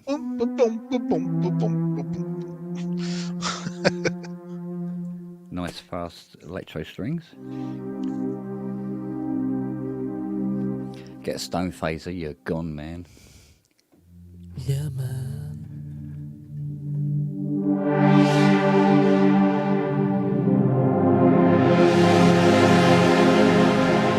Nice. A lot of this is on the modulation thing. That's nice. Yeah, it's good. What's she doing? This reminds me always of the Junkyard in Blade Runner 2049. With that. Always a variation. That's a nice bass. That's a nice bass, that one. That sounds like Inya. This is Bane's bass, apparently. Oh, Bane bass. Yeah, that's a good one. Yeah, I like this. Yeah, the song the Celts by Enya. Sounds like that. A nice, yeah, bit of portamento on it. Cool. Smoother. Yeah.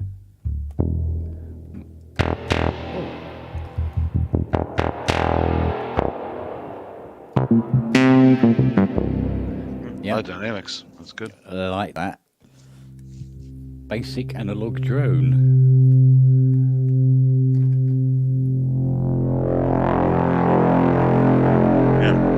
Yeah, okay. That's great ballsy arbles.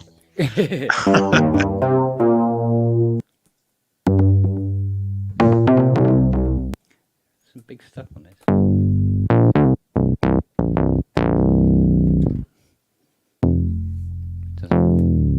It's it's not picking up on the pitch wheel, on the pitch ribbon rather. You control it with the Hydra? Yeah. But it's most of these are not set up to work with the pitch ribbon. I'd have to assign everything. Yeah. I like this. Some of this slow build-up stuff they have. Like super saw. Yeah, that's pure virus right there. It's not called a super saw, it's called a hyper saw.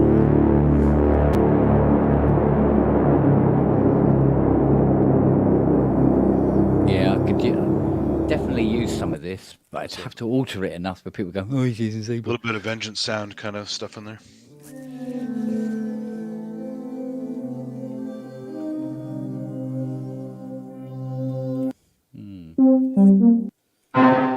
See, what we need is Zebra 3. It's got to have MPE.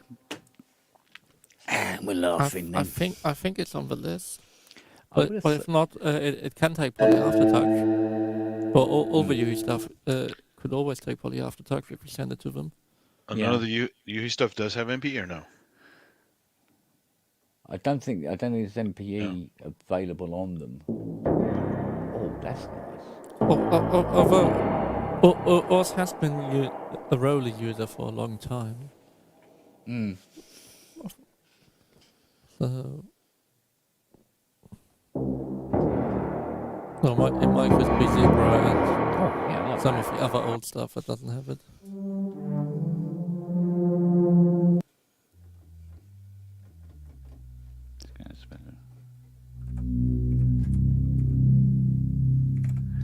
And some of those basses that you're putting behind the strings. Sure, yeah. Give them a bit of heft. Yeah, huge cojones, you know. Yeah. I still use the old Project bass sound most of the time. Yeah, it is not. I must admit, that is nice. What I started using now is the Model 72 Unforce Minimoog with the filter turned right down, and use that as just a bass. Because you can do the chords, because it's monophonic and it's always low note priority on it. So you can play chords and it's not playing the Minimoog. Yay! So it's always good fun.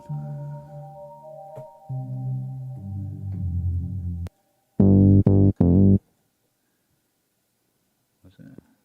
That sounds familiar.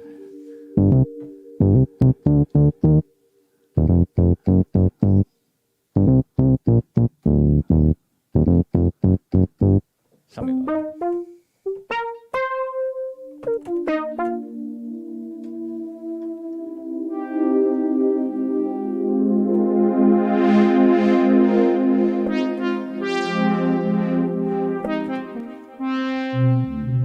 I've always loved the effects that are built into Zebra.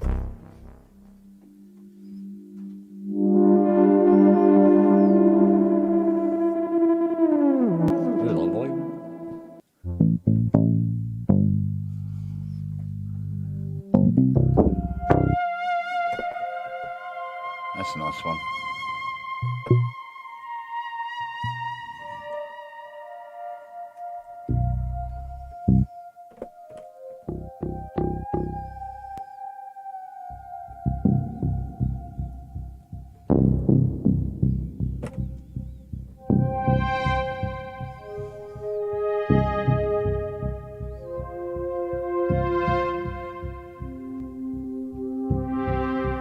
Gonna get a copyright strike from Tom Carpenter in a minute.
There you go.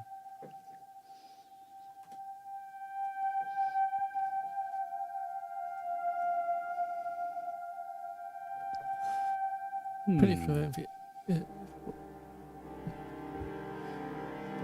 pretty sure there's something like called assault on there's precinct 14. You do? That's funny. Oh yeah. It's definitely higher tech than the 13 soundtrack. Yeah. And precinct 15.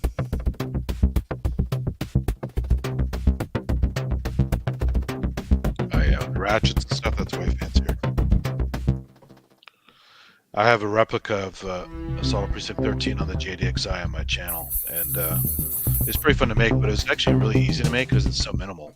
Yeah. Oh, must have been 10 but Ben did some great videos with full voice. Some great carpentry. Yeah.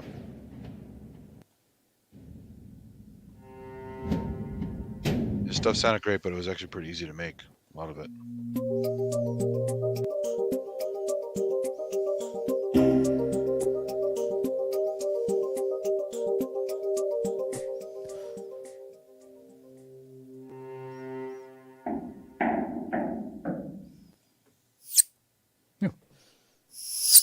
Wing.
That'll be £4.20.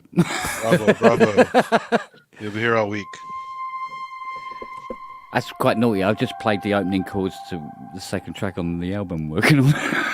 Because I thought, I like these chords and this is a nice sound. Sod it. Yeah. It's nice. Sucker for big triads, man. I tell you.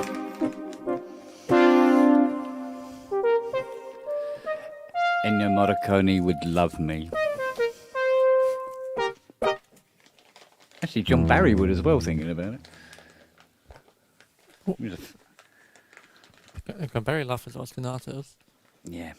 What? Well, I mean, but the last Bond film he did, Living Daylights, I mean, what an amazing score. Mm. Yeah. So, there was a lot of it turning up on Ty's album as well, like they did with Midge. that one again?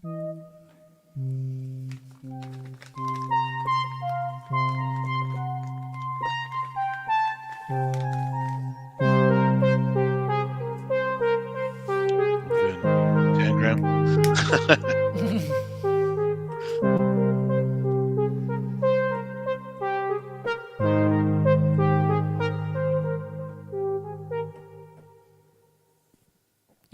Or Moonraker is also Space Laser Battle. Is that Moonraker? Oh, I don't remember that one. No. This is the ostinato in the for the big desert theme.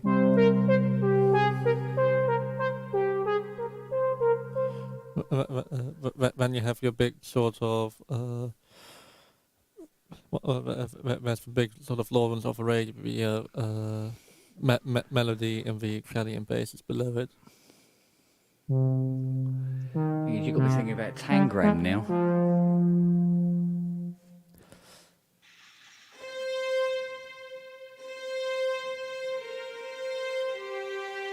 Was that it? I think. Well, it's basically half the soundtrack of Risky Business is Tangram. Maybe a third. My favorite is the is it Guido the Killer Pimp? Yeah. Which has this very awkward where it starts with this piece from Force Majeure. Yeah. Where there's this very weird edit into then it goes this very weird edit into the backing track of one of the pieces from Tangram. Yeah.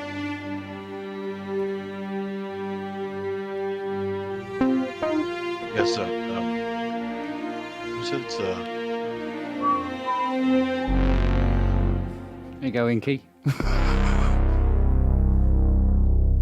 It's a little guitar, acoustic guitar bit, and it goes meh, meh, meh, meh, meh. Little string synth.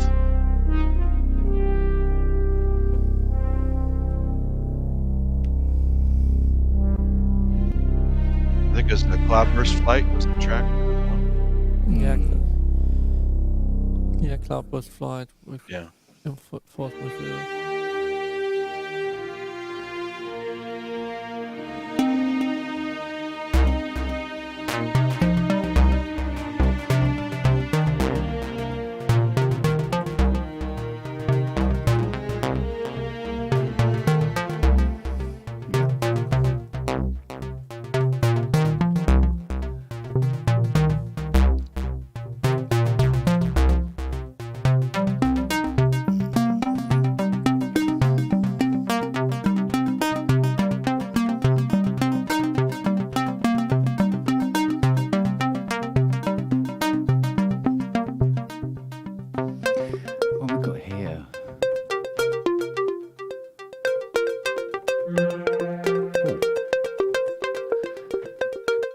There you go.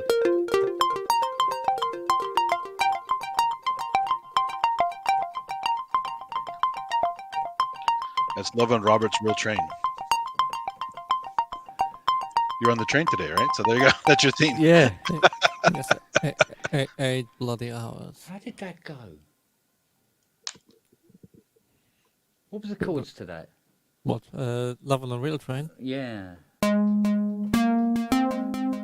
It has standard minor cadence, whatever you want to call it. Let's get it over.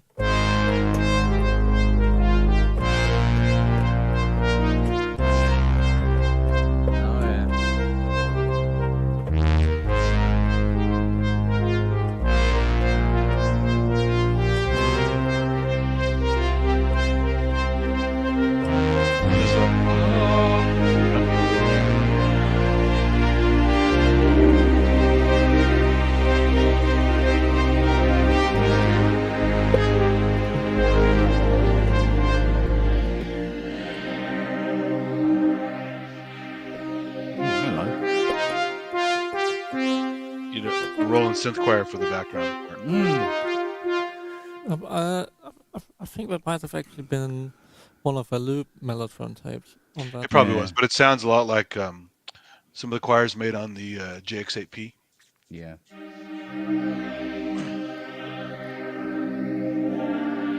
Well, I mean, I said, well, it could be anything. Could be emulator. Could be PPP. Totally, yeah.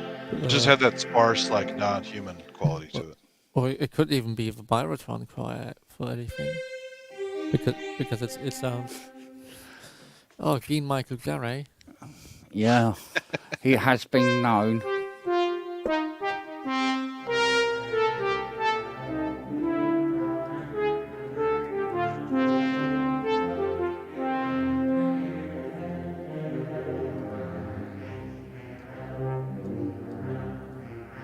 He tried to do on a string synth.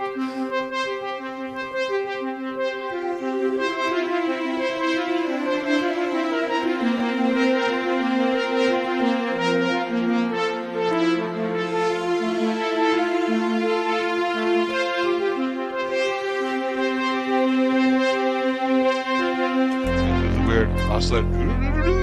Yeah.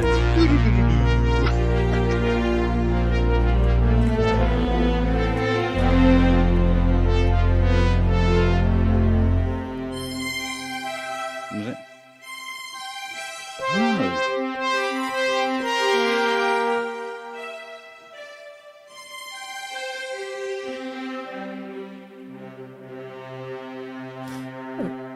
I got to do Space Rumba. No.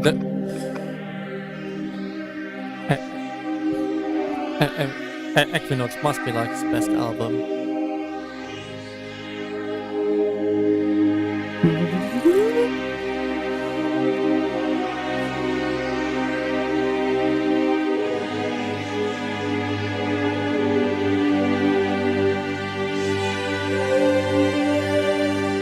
Yeah, I can never remember it.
That's great sequencing. And then the sequence that it goes in on the second side of the. I used to be able to, one time a day, I used to be able to bloody play the sequence to this.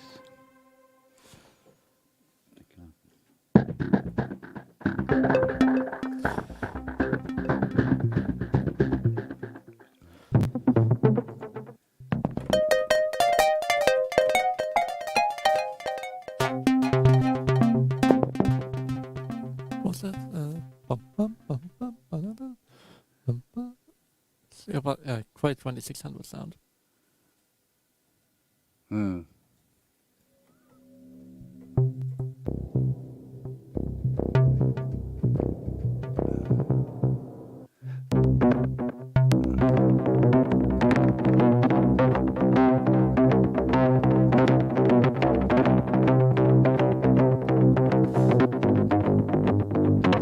It doesn't do the double up the way I like it.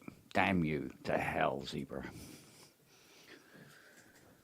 Why don't you playing the magnetic field sequence instead? I think so, something like that. It's carré. It's all the same. It's as long as it's got a little bit of porter in it, it's okay.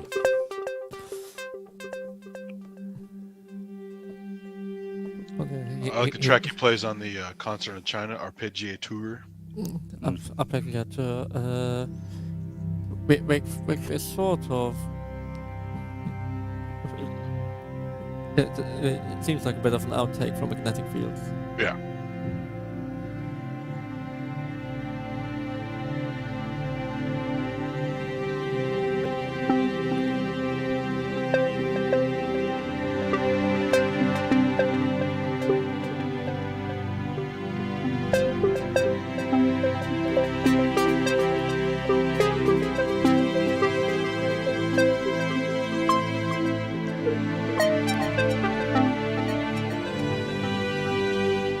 used to be able to play that properly. Don't know whatever happened to that. Must practice these bloody things. I learned them, and then I never play them again. Twit.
Killer doing anything rhythmic on the net, innit? You bring in the drum machine and it's like, right, that's 3 things at a time now. Yay! At least you guys are pretty close together, though. The delay is short. Yeah, it's... Killer trying me to play something rhythmical, having been up since 6:30.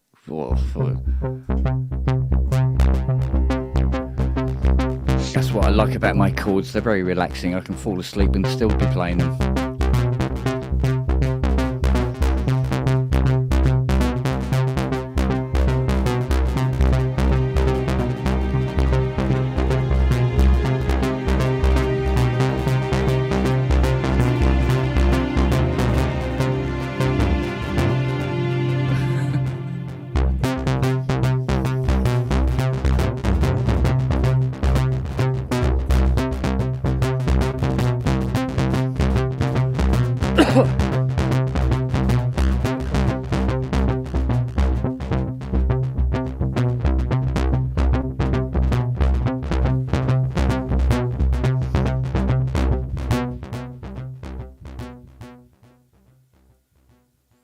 Such fun.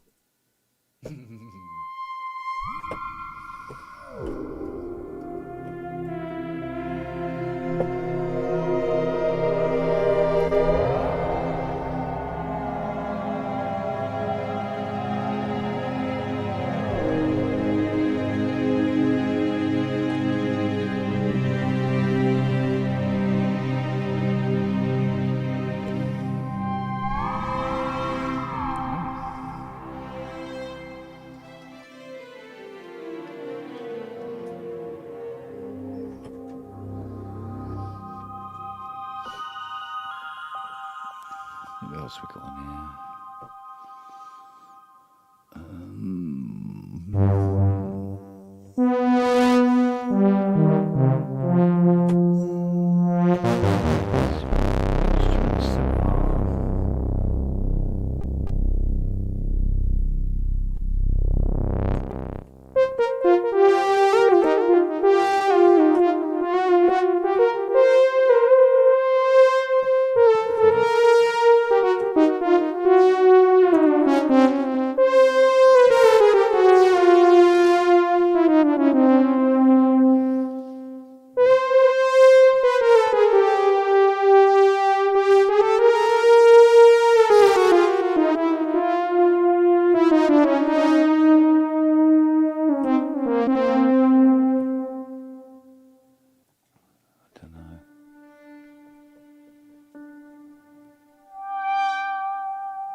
Been too long.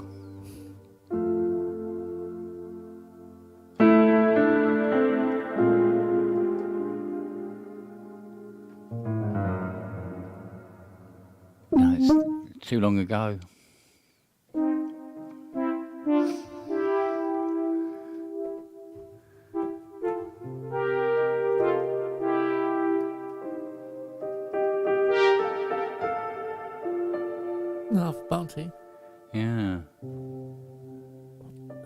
I really wish that score would get released at some point.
What was the other one they used to?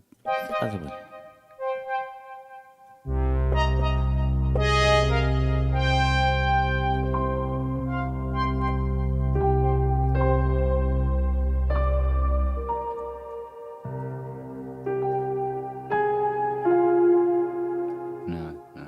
That wasn't how it went. Twat. Well, what about That's good stuff, man.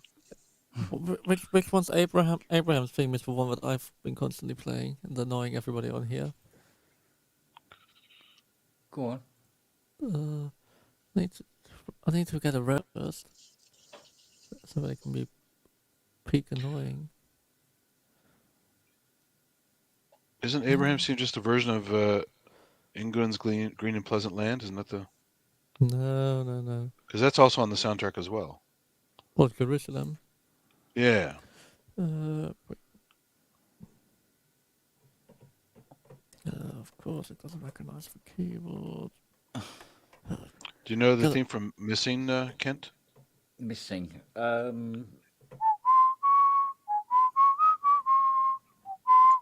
Oh. That. Yeah.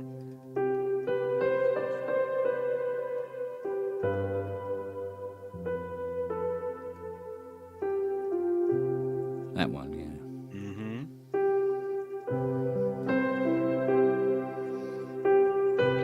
I figured you would know that.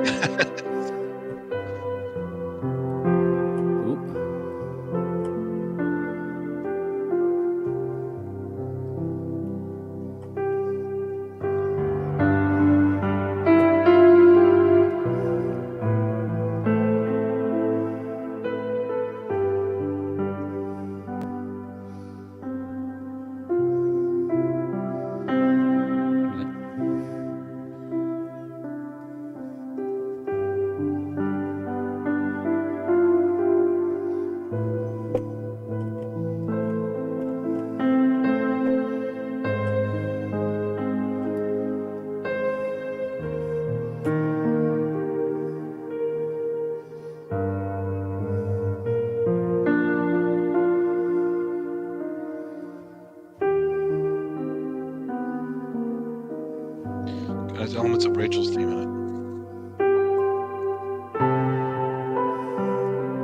Yeah, it's not easy, is it? I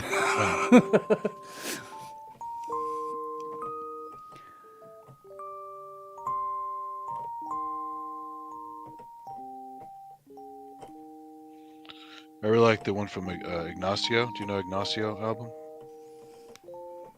It's not ringing a bell.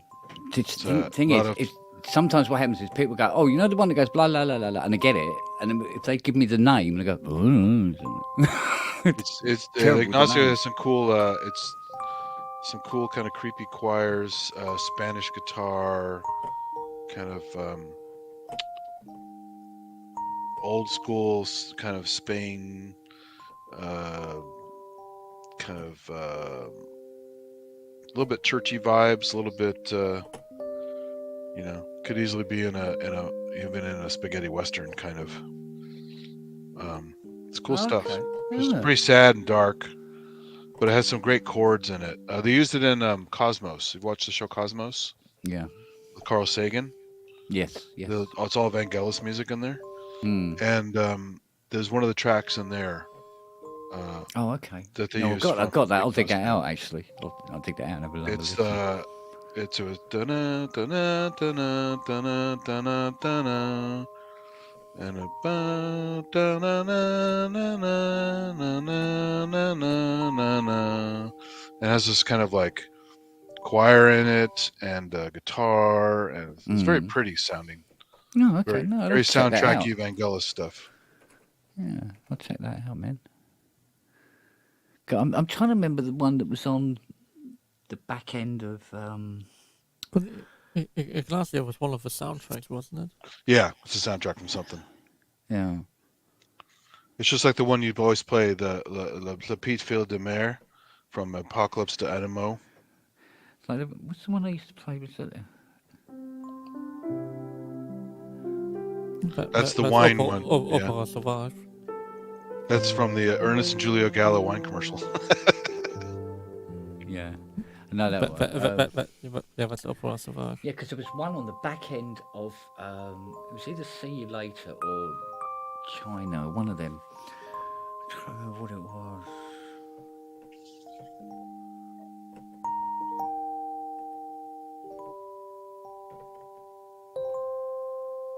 It eludes me. Something to do with it being nearly 3 o'clock in the morning, probably. But trying to remember. Wow. I can't wait for this COVID fog to lift.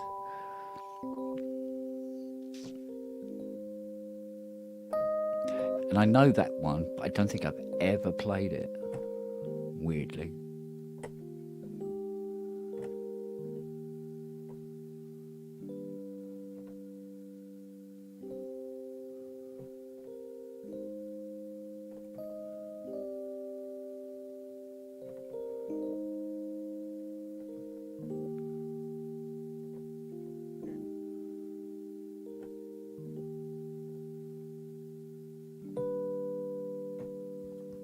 How about Abrams' theme from Carries a Flyer? That's another one I'm going to have to look Yeah, at that's a good closely. one. I put the link for the Ignacio thing in the chat. Oh, cool. It jumps right to the point where that part kicks in, and also this one, this variation has like an old Mellotron choir on it. It's very, very old sounding. Oh, okay. But it's a really nice melody. Check that out. What's that? You know what? I can't think what this other track was. I think it used to.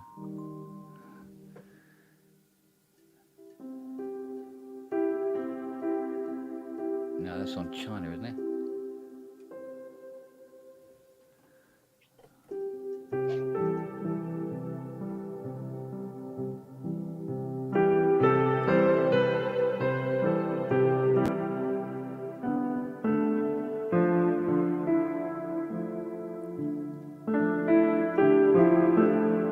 Yeah, that's Tao of Love on China. Yeah. I opened the door. And walk among the flowers. Yeah. No, it wasn't that one. What the hell was it? Yeah, that one's played on a like guzheng kind of thing. Yeah.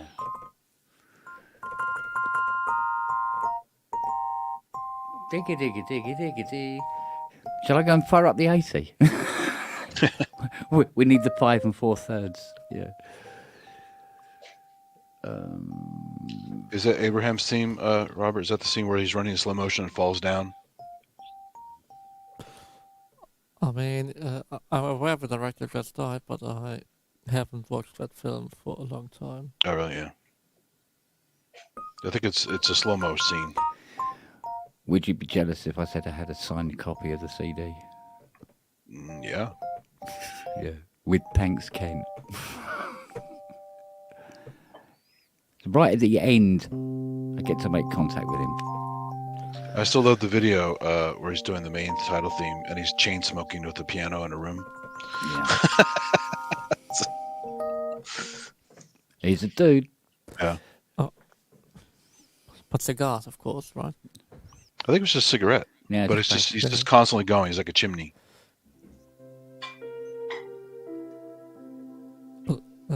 I always like to think from having seen that video that's how he wrote every film. Just have a film rolling, start improvising, hit on something, and then that's it.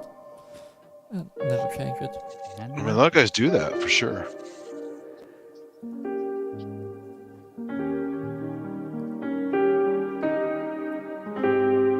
I just heard a podcast of somebody talking about he was brought in late to the movie. It was like 2 weeks before the movie was due, and they kept getting rid of composers, so the guy had to do something in 2 weeks.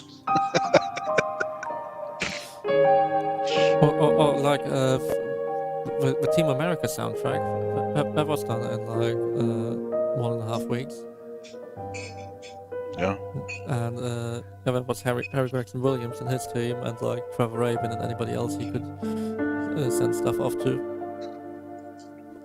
I mean, I'm sure the America Fuck Yeah was done in like 10 minutes, but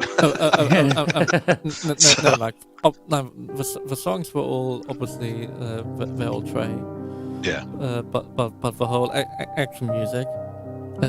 Originally it was a more comedy composer they had on there, and then they realized that what actually makes the film funny is taking it overly seriously, and it just actually have the music of a Michael Bay movie in there. Sure. Which are already self-parodies. Yeah.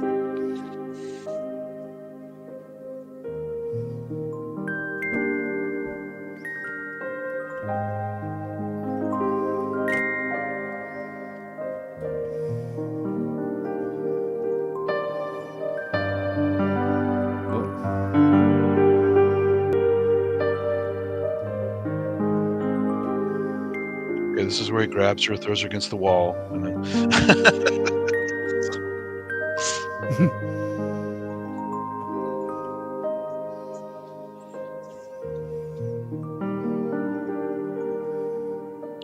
Have you seen some of the outtakes from those scenes? Yeah. They're kind of raunchy. Because, has Ty actually ever seen Opera Sauvage, the film? Or... No, he just knows the album inside out.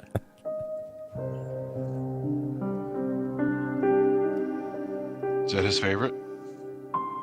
One of it, yeah, all times. More than Blade Runner, or? Blade Runner, you can take it or leave it, but things like Opera Sauvage, China, they sort of like hold dear. What about 1492? Does he like that? It's a bit more. I kind of agree with him in a way. It's a bit more commercial, if you know what I mean. Oh, sure.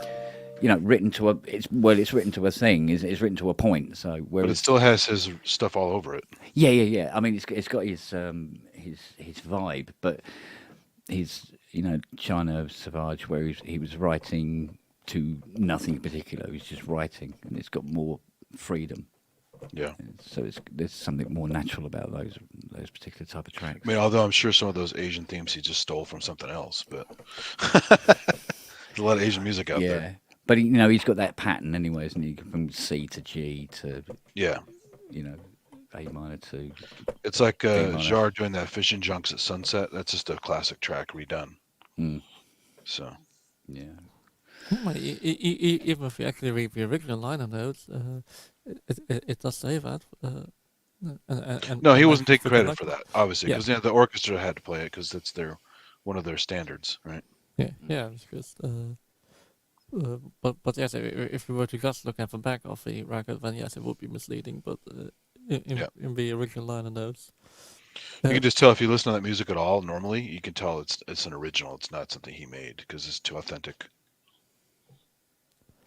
Well, Souvenirs of China. That is the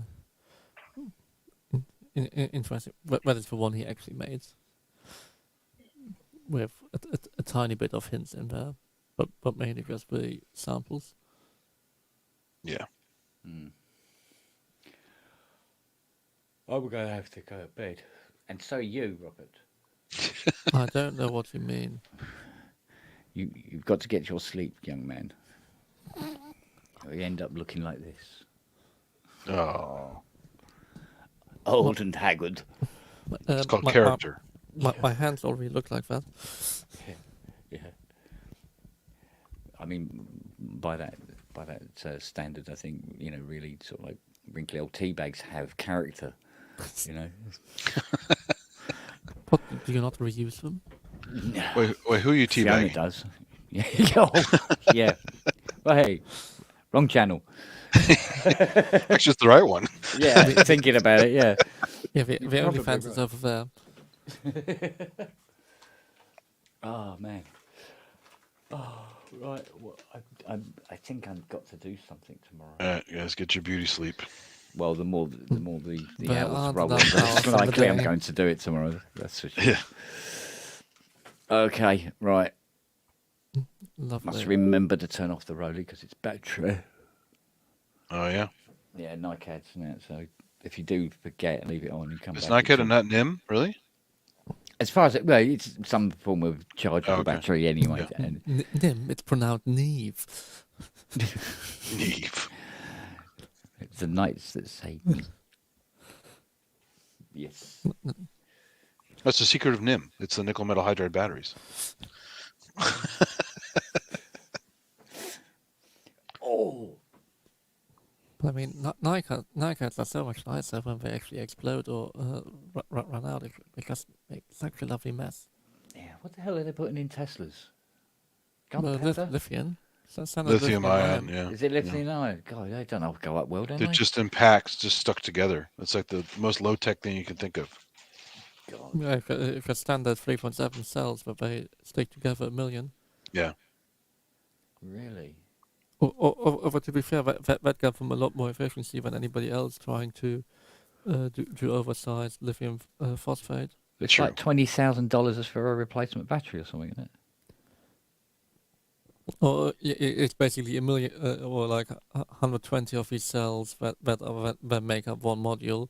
So in theory, you can replace each module, or even then you could in theory replace every cell. But obviously, Tesla preferably sells you with a complete new bottom part of your car.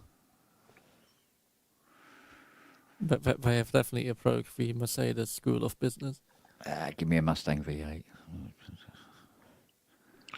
Although, unlike Mercedes, they were clever enough to use that carbon credits bullshit to keep their business dirty and by selling their carbon credits to companies that are even more dirty. So, and to be fair, unlike Mercedes, I believe most of the things are actually included in the Tesla. You don't have to pay extra for your indicators. Did Tesla users use indicators? Yeah, surprisingly. I mean, with any Mercedes, I'm always thinking, they definitely cost extra.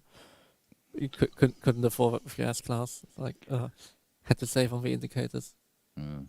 Well, Musk is a king grifter, so there you go. That's what I like about the Chryslers. You get the Mercedes C-Class, but you pay the American car money. Pot and fuel, yes. Well, no, you get the Mercedes engine and rolling chassis. It's cool. I must admit, this is the one car that hasn't given me any real trouble. It's been very, very, very, very reliable. Well, they're certainly easier to work on. I used to work on cars like that back then. I won't work on any modern ones. Yeah, you can actually get your hands down the side of the engine, believe it or not. What you just plug in your RS-232 and debug it, right? Yeah, mind you, in the Mustang, a family of 4 could live under that bonnet and still not ever see the engine. There's a lot of space. Yeah. Yeah, cool, right?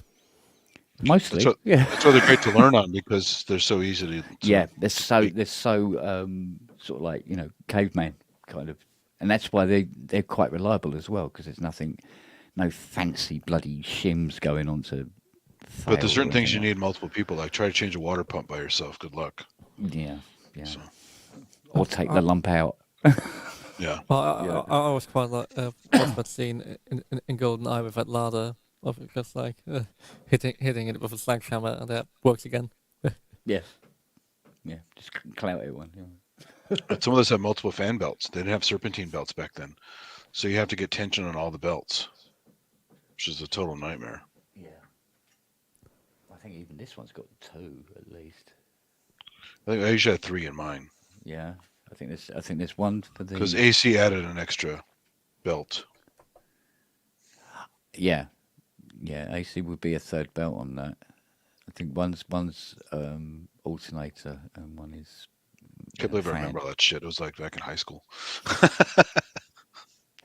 Yeah. Can't remember people's names today, but I can remember stupid fan belts and other belts in the car. That's how it tends to work. It does work like that.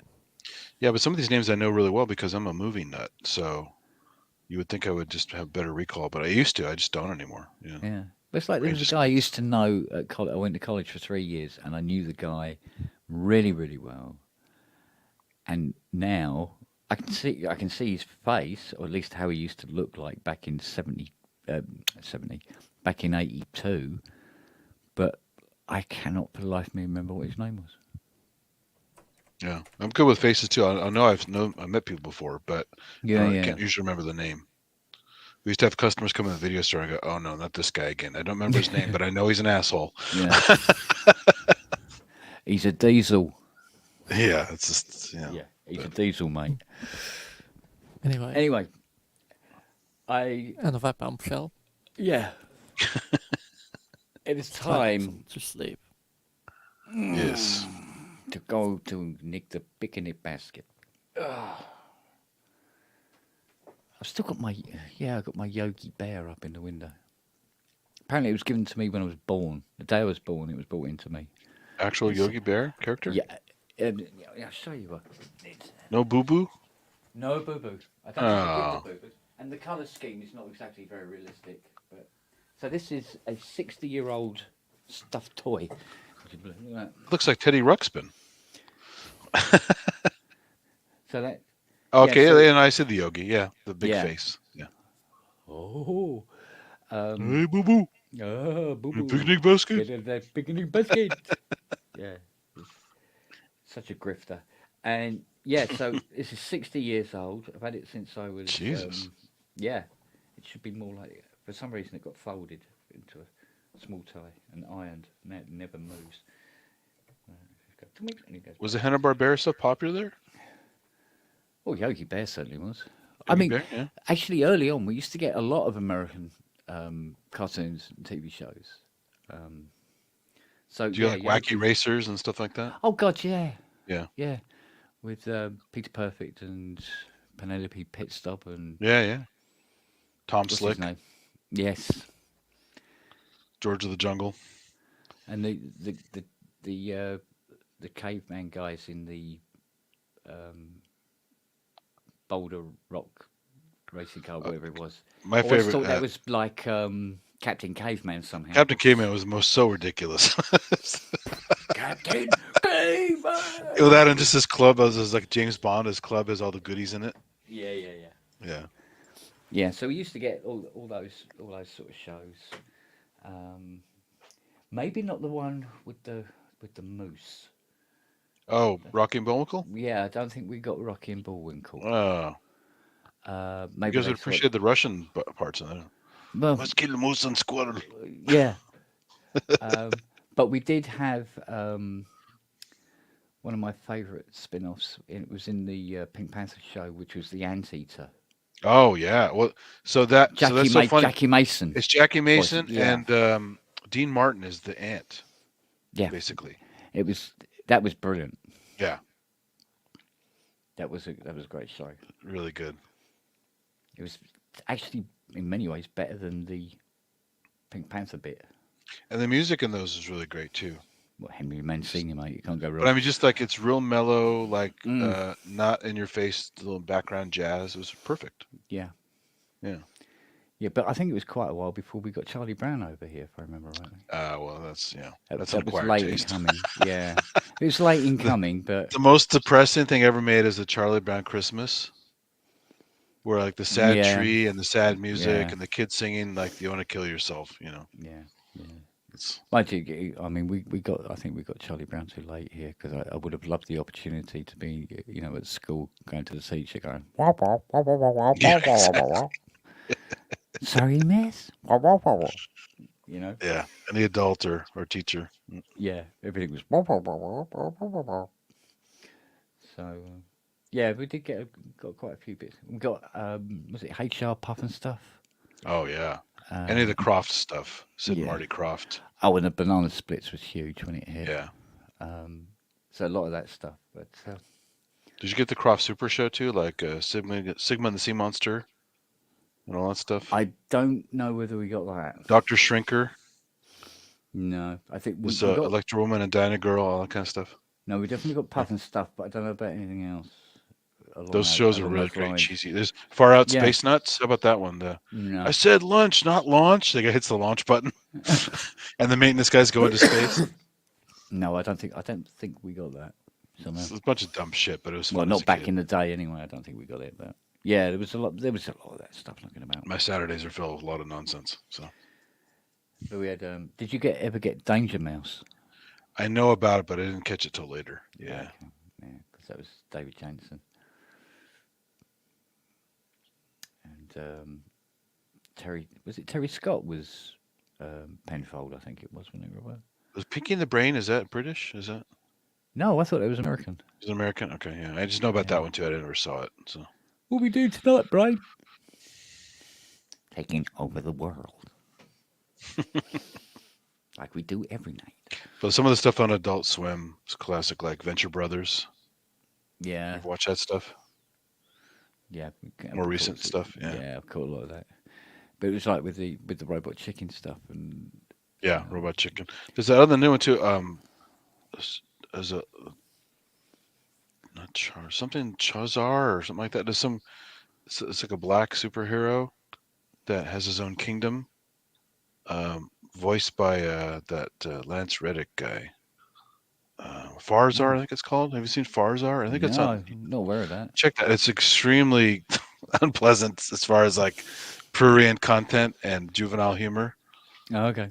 I think it's on Netflix. It's called Farzar. Okay. And my brother turned me on to it. I was like, holy shit, this is some really... I mean, Irreverent doesn't begin to cover it. It's crazy shit. Give that a check out, I think. Yeah, it's pretty out there. Right, well, it is time for this red shirt. To die. What? No. To die. Yeah, time to expire. Yeah, but I may not make it. Good stuff. All right. Right, everybody take care and look after yourselves, as per. Thanks for the fun as usual. Oh, it's good. It's nice to have a natter, isn't it? Let's face it. Yeah. Indeed. Right then. Have the See you break. On. See y'all. Do you think we should move this to Thursdays, though? Because Saturdays seem to have a lot of people tied up. Normally you have it on Thursday, don't you? Yeah, normally. Yeah. But it did move to Saturdays. I don't ask why. It did? Oh. Yeah, I don't know why. I just see when it comes up. I didn't even know when it moved. Yeah. Or I know it was on a Thursday a couple of weeks ago, but it was been on a couple of Saturdays the weeks before that. So I think we should go back to Thursday, shouldn't we? It's probably when more people are looking. All right. Anyway, see you all and take care. Cool. See you guys. All right. Look after yourselves.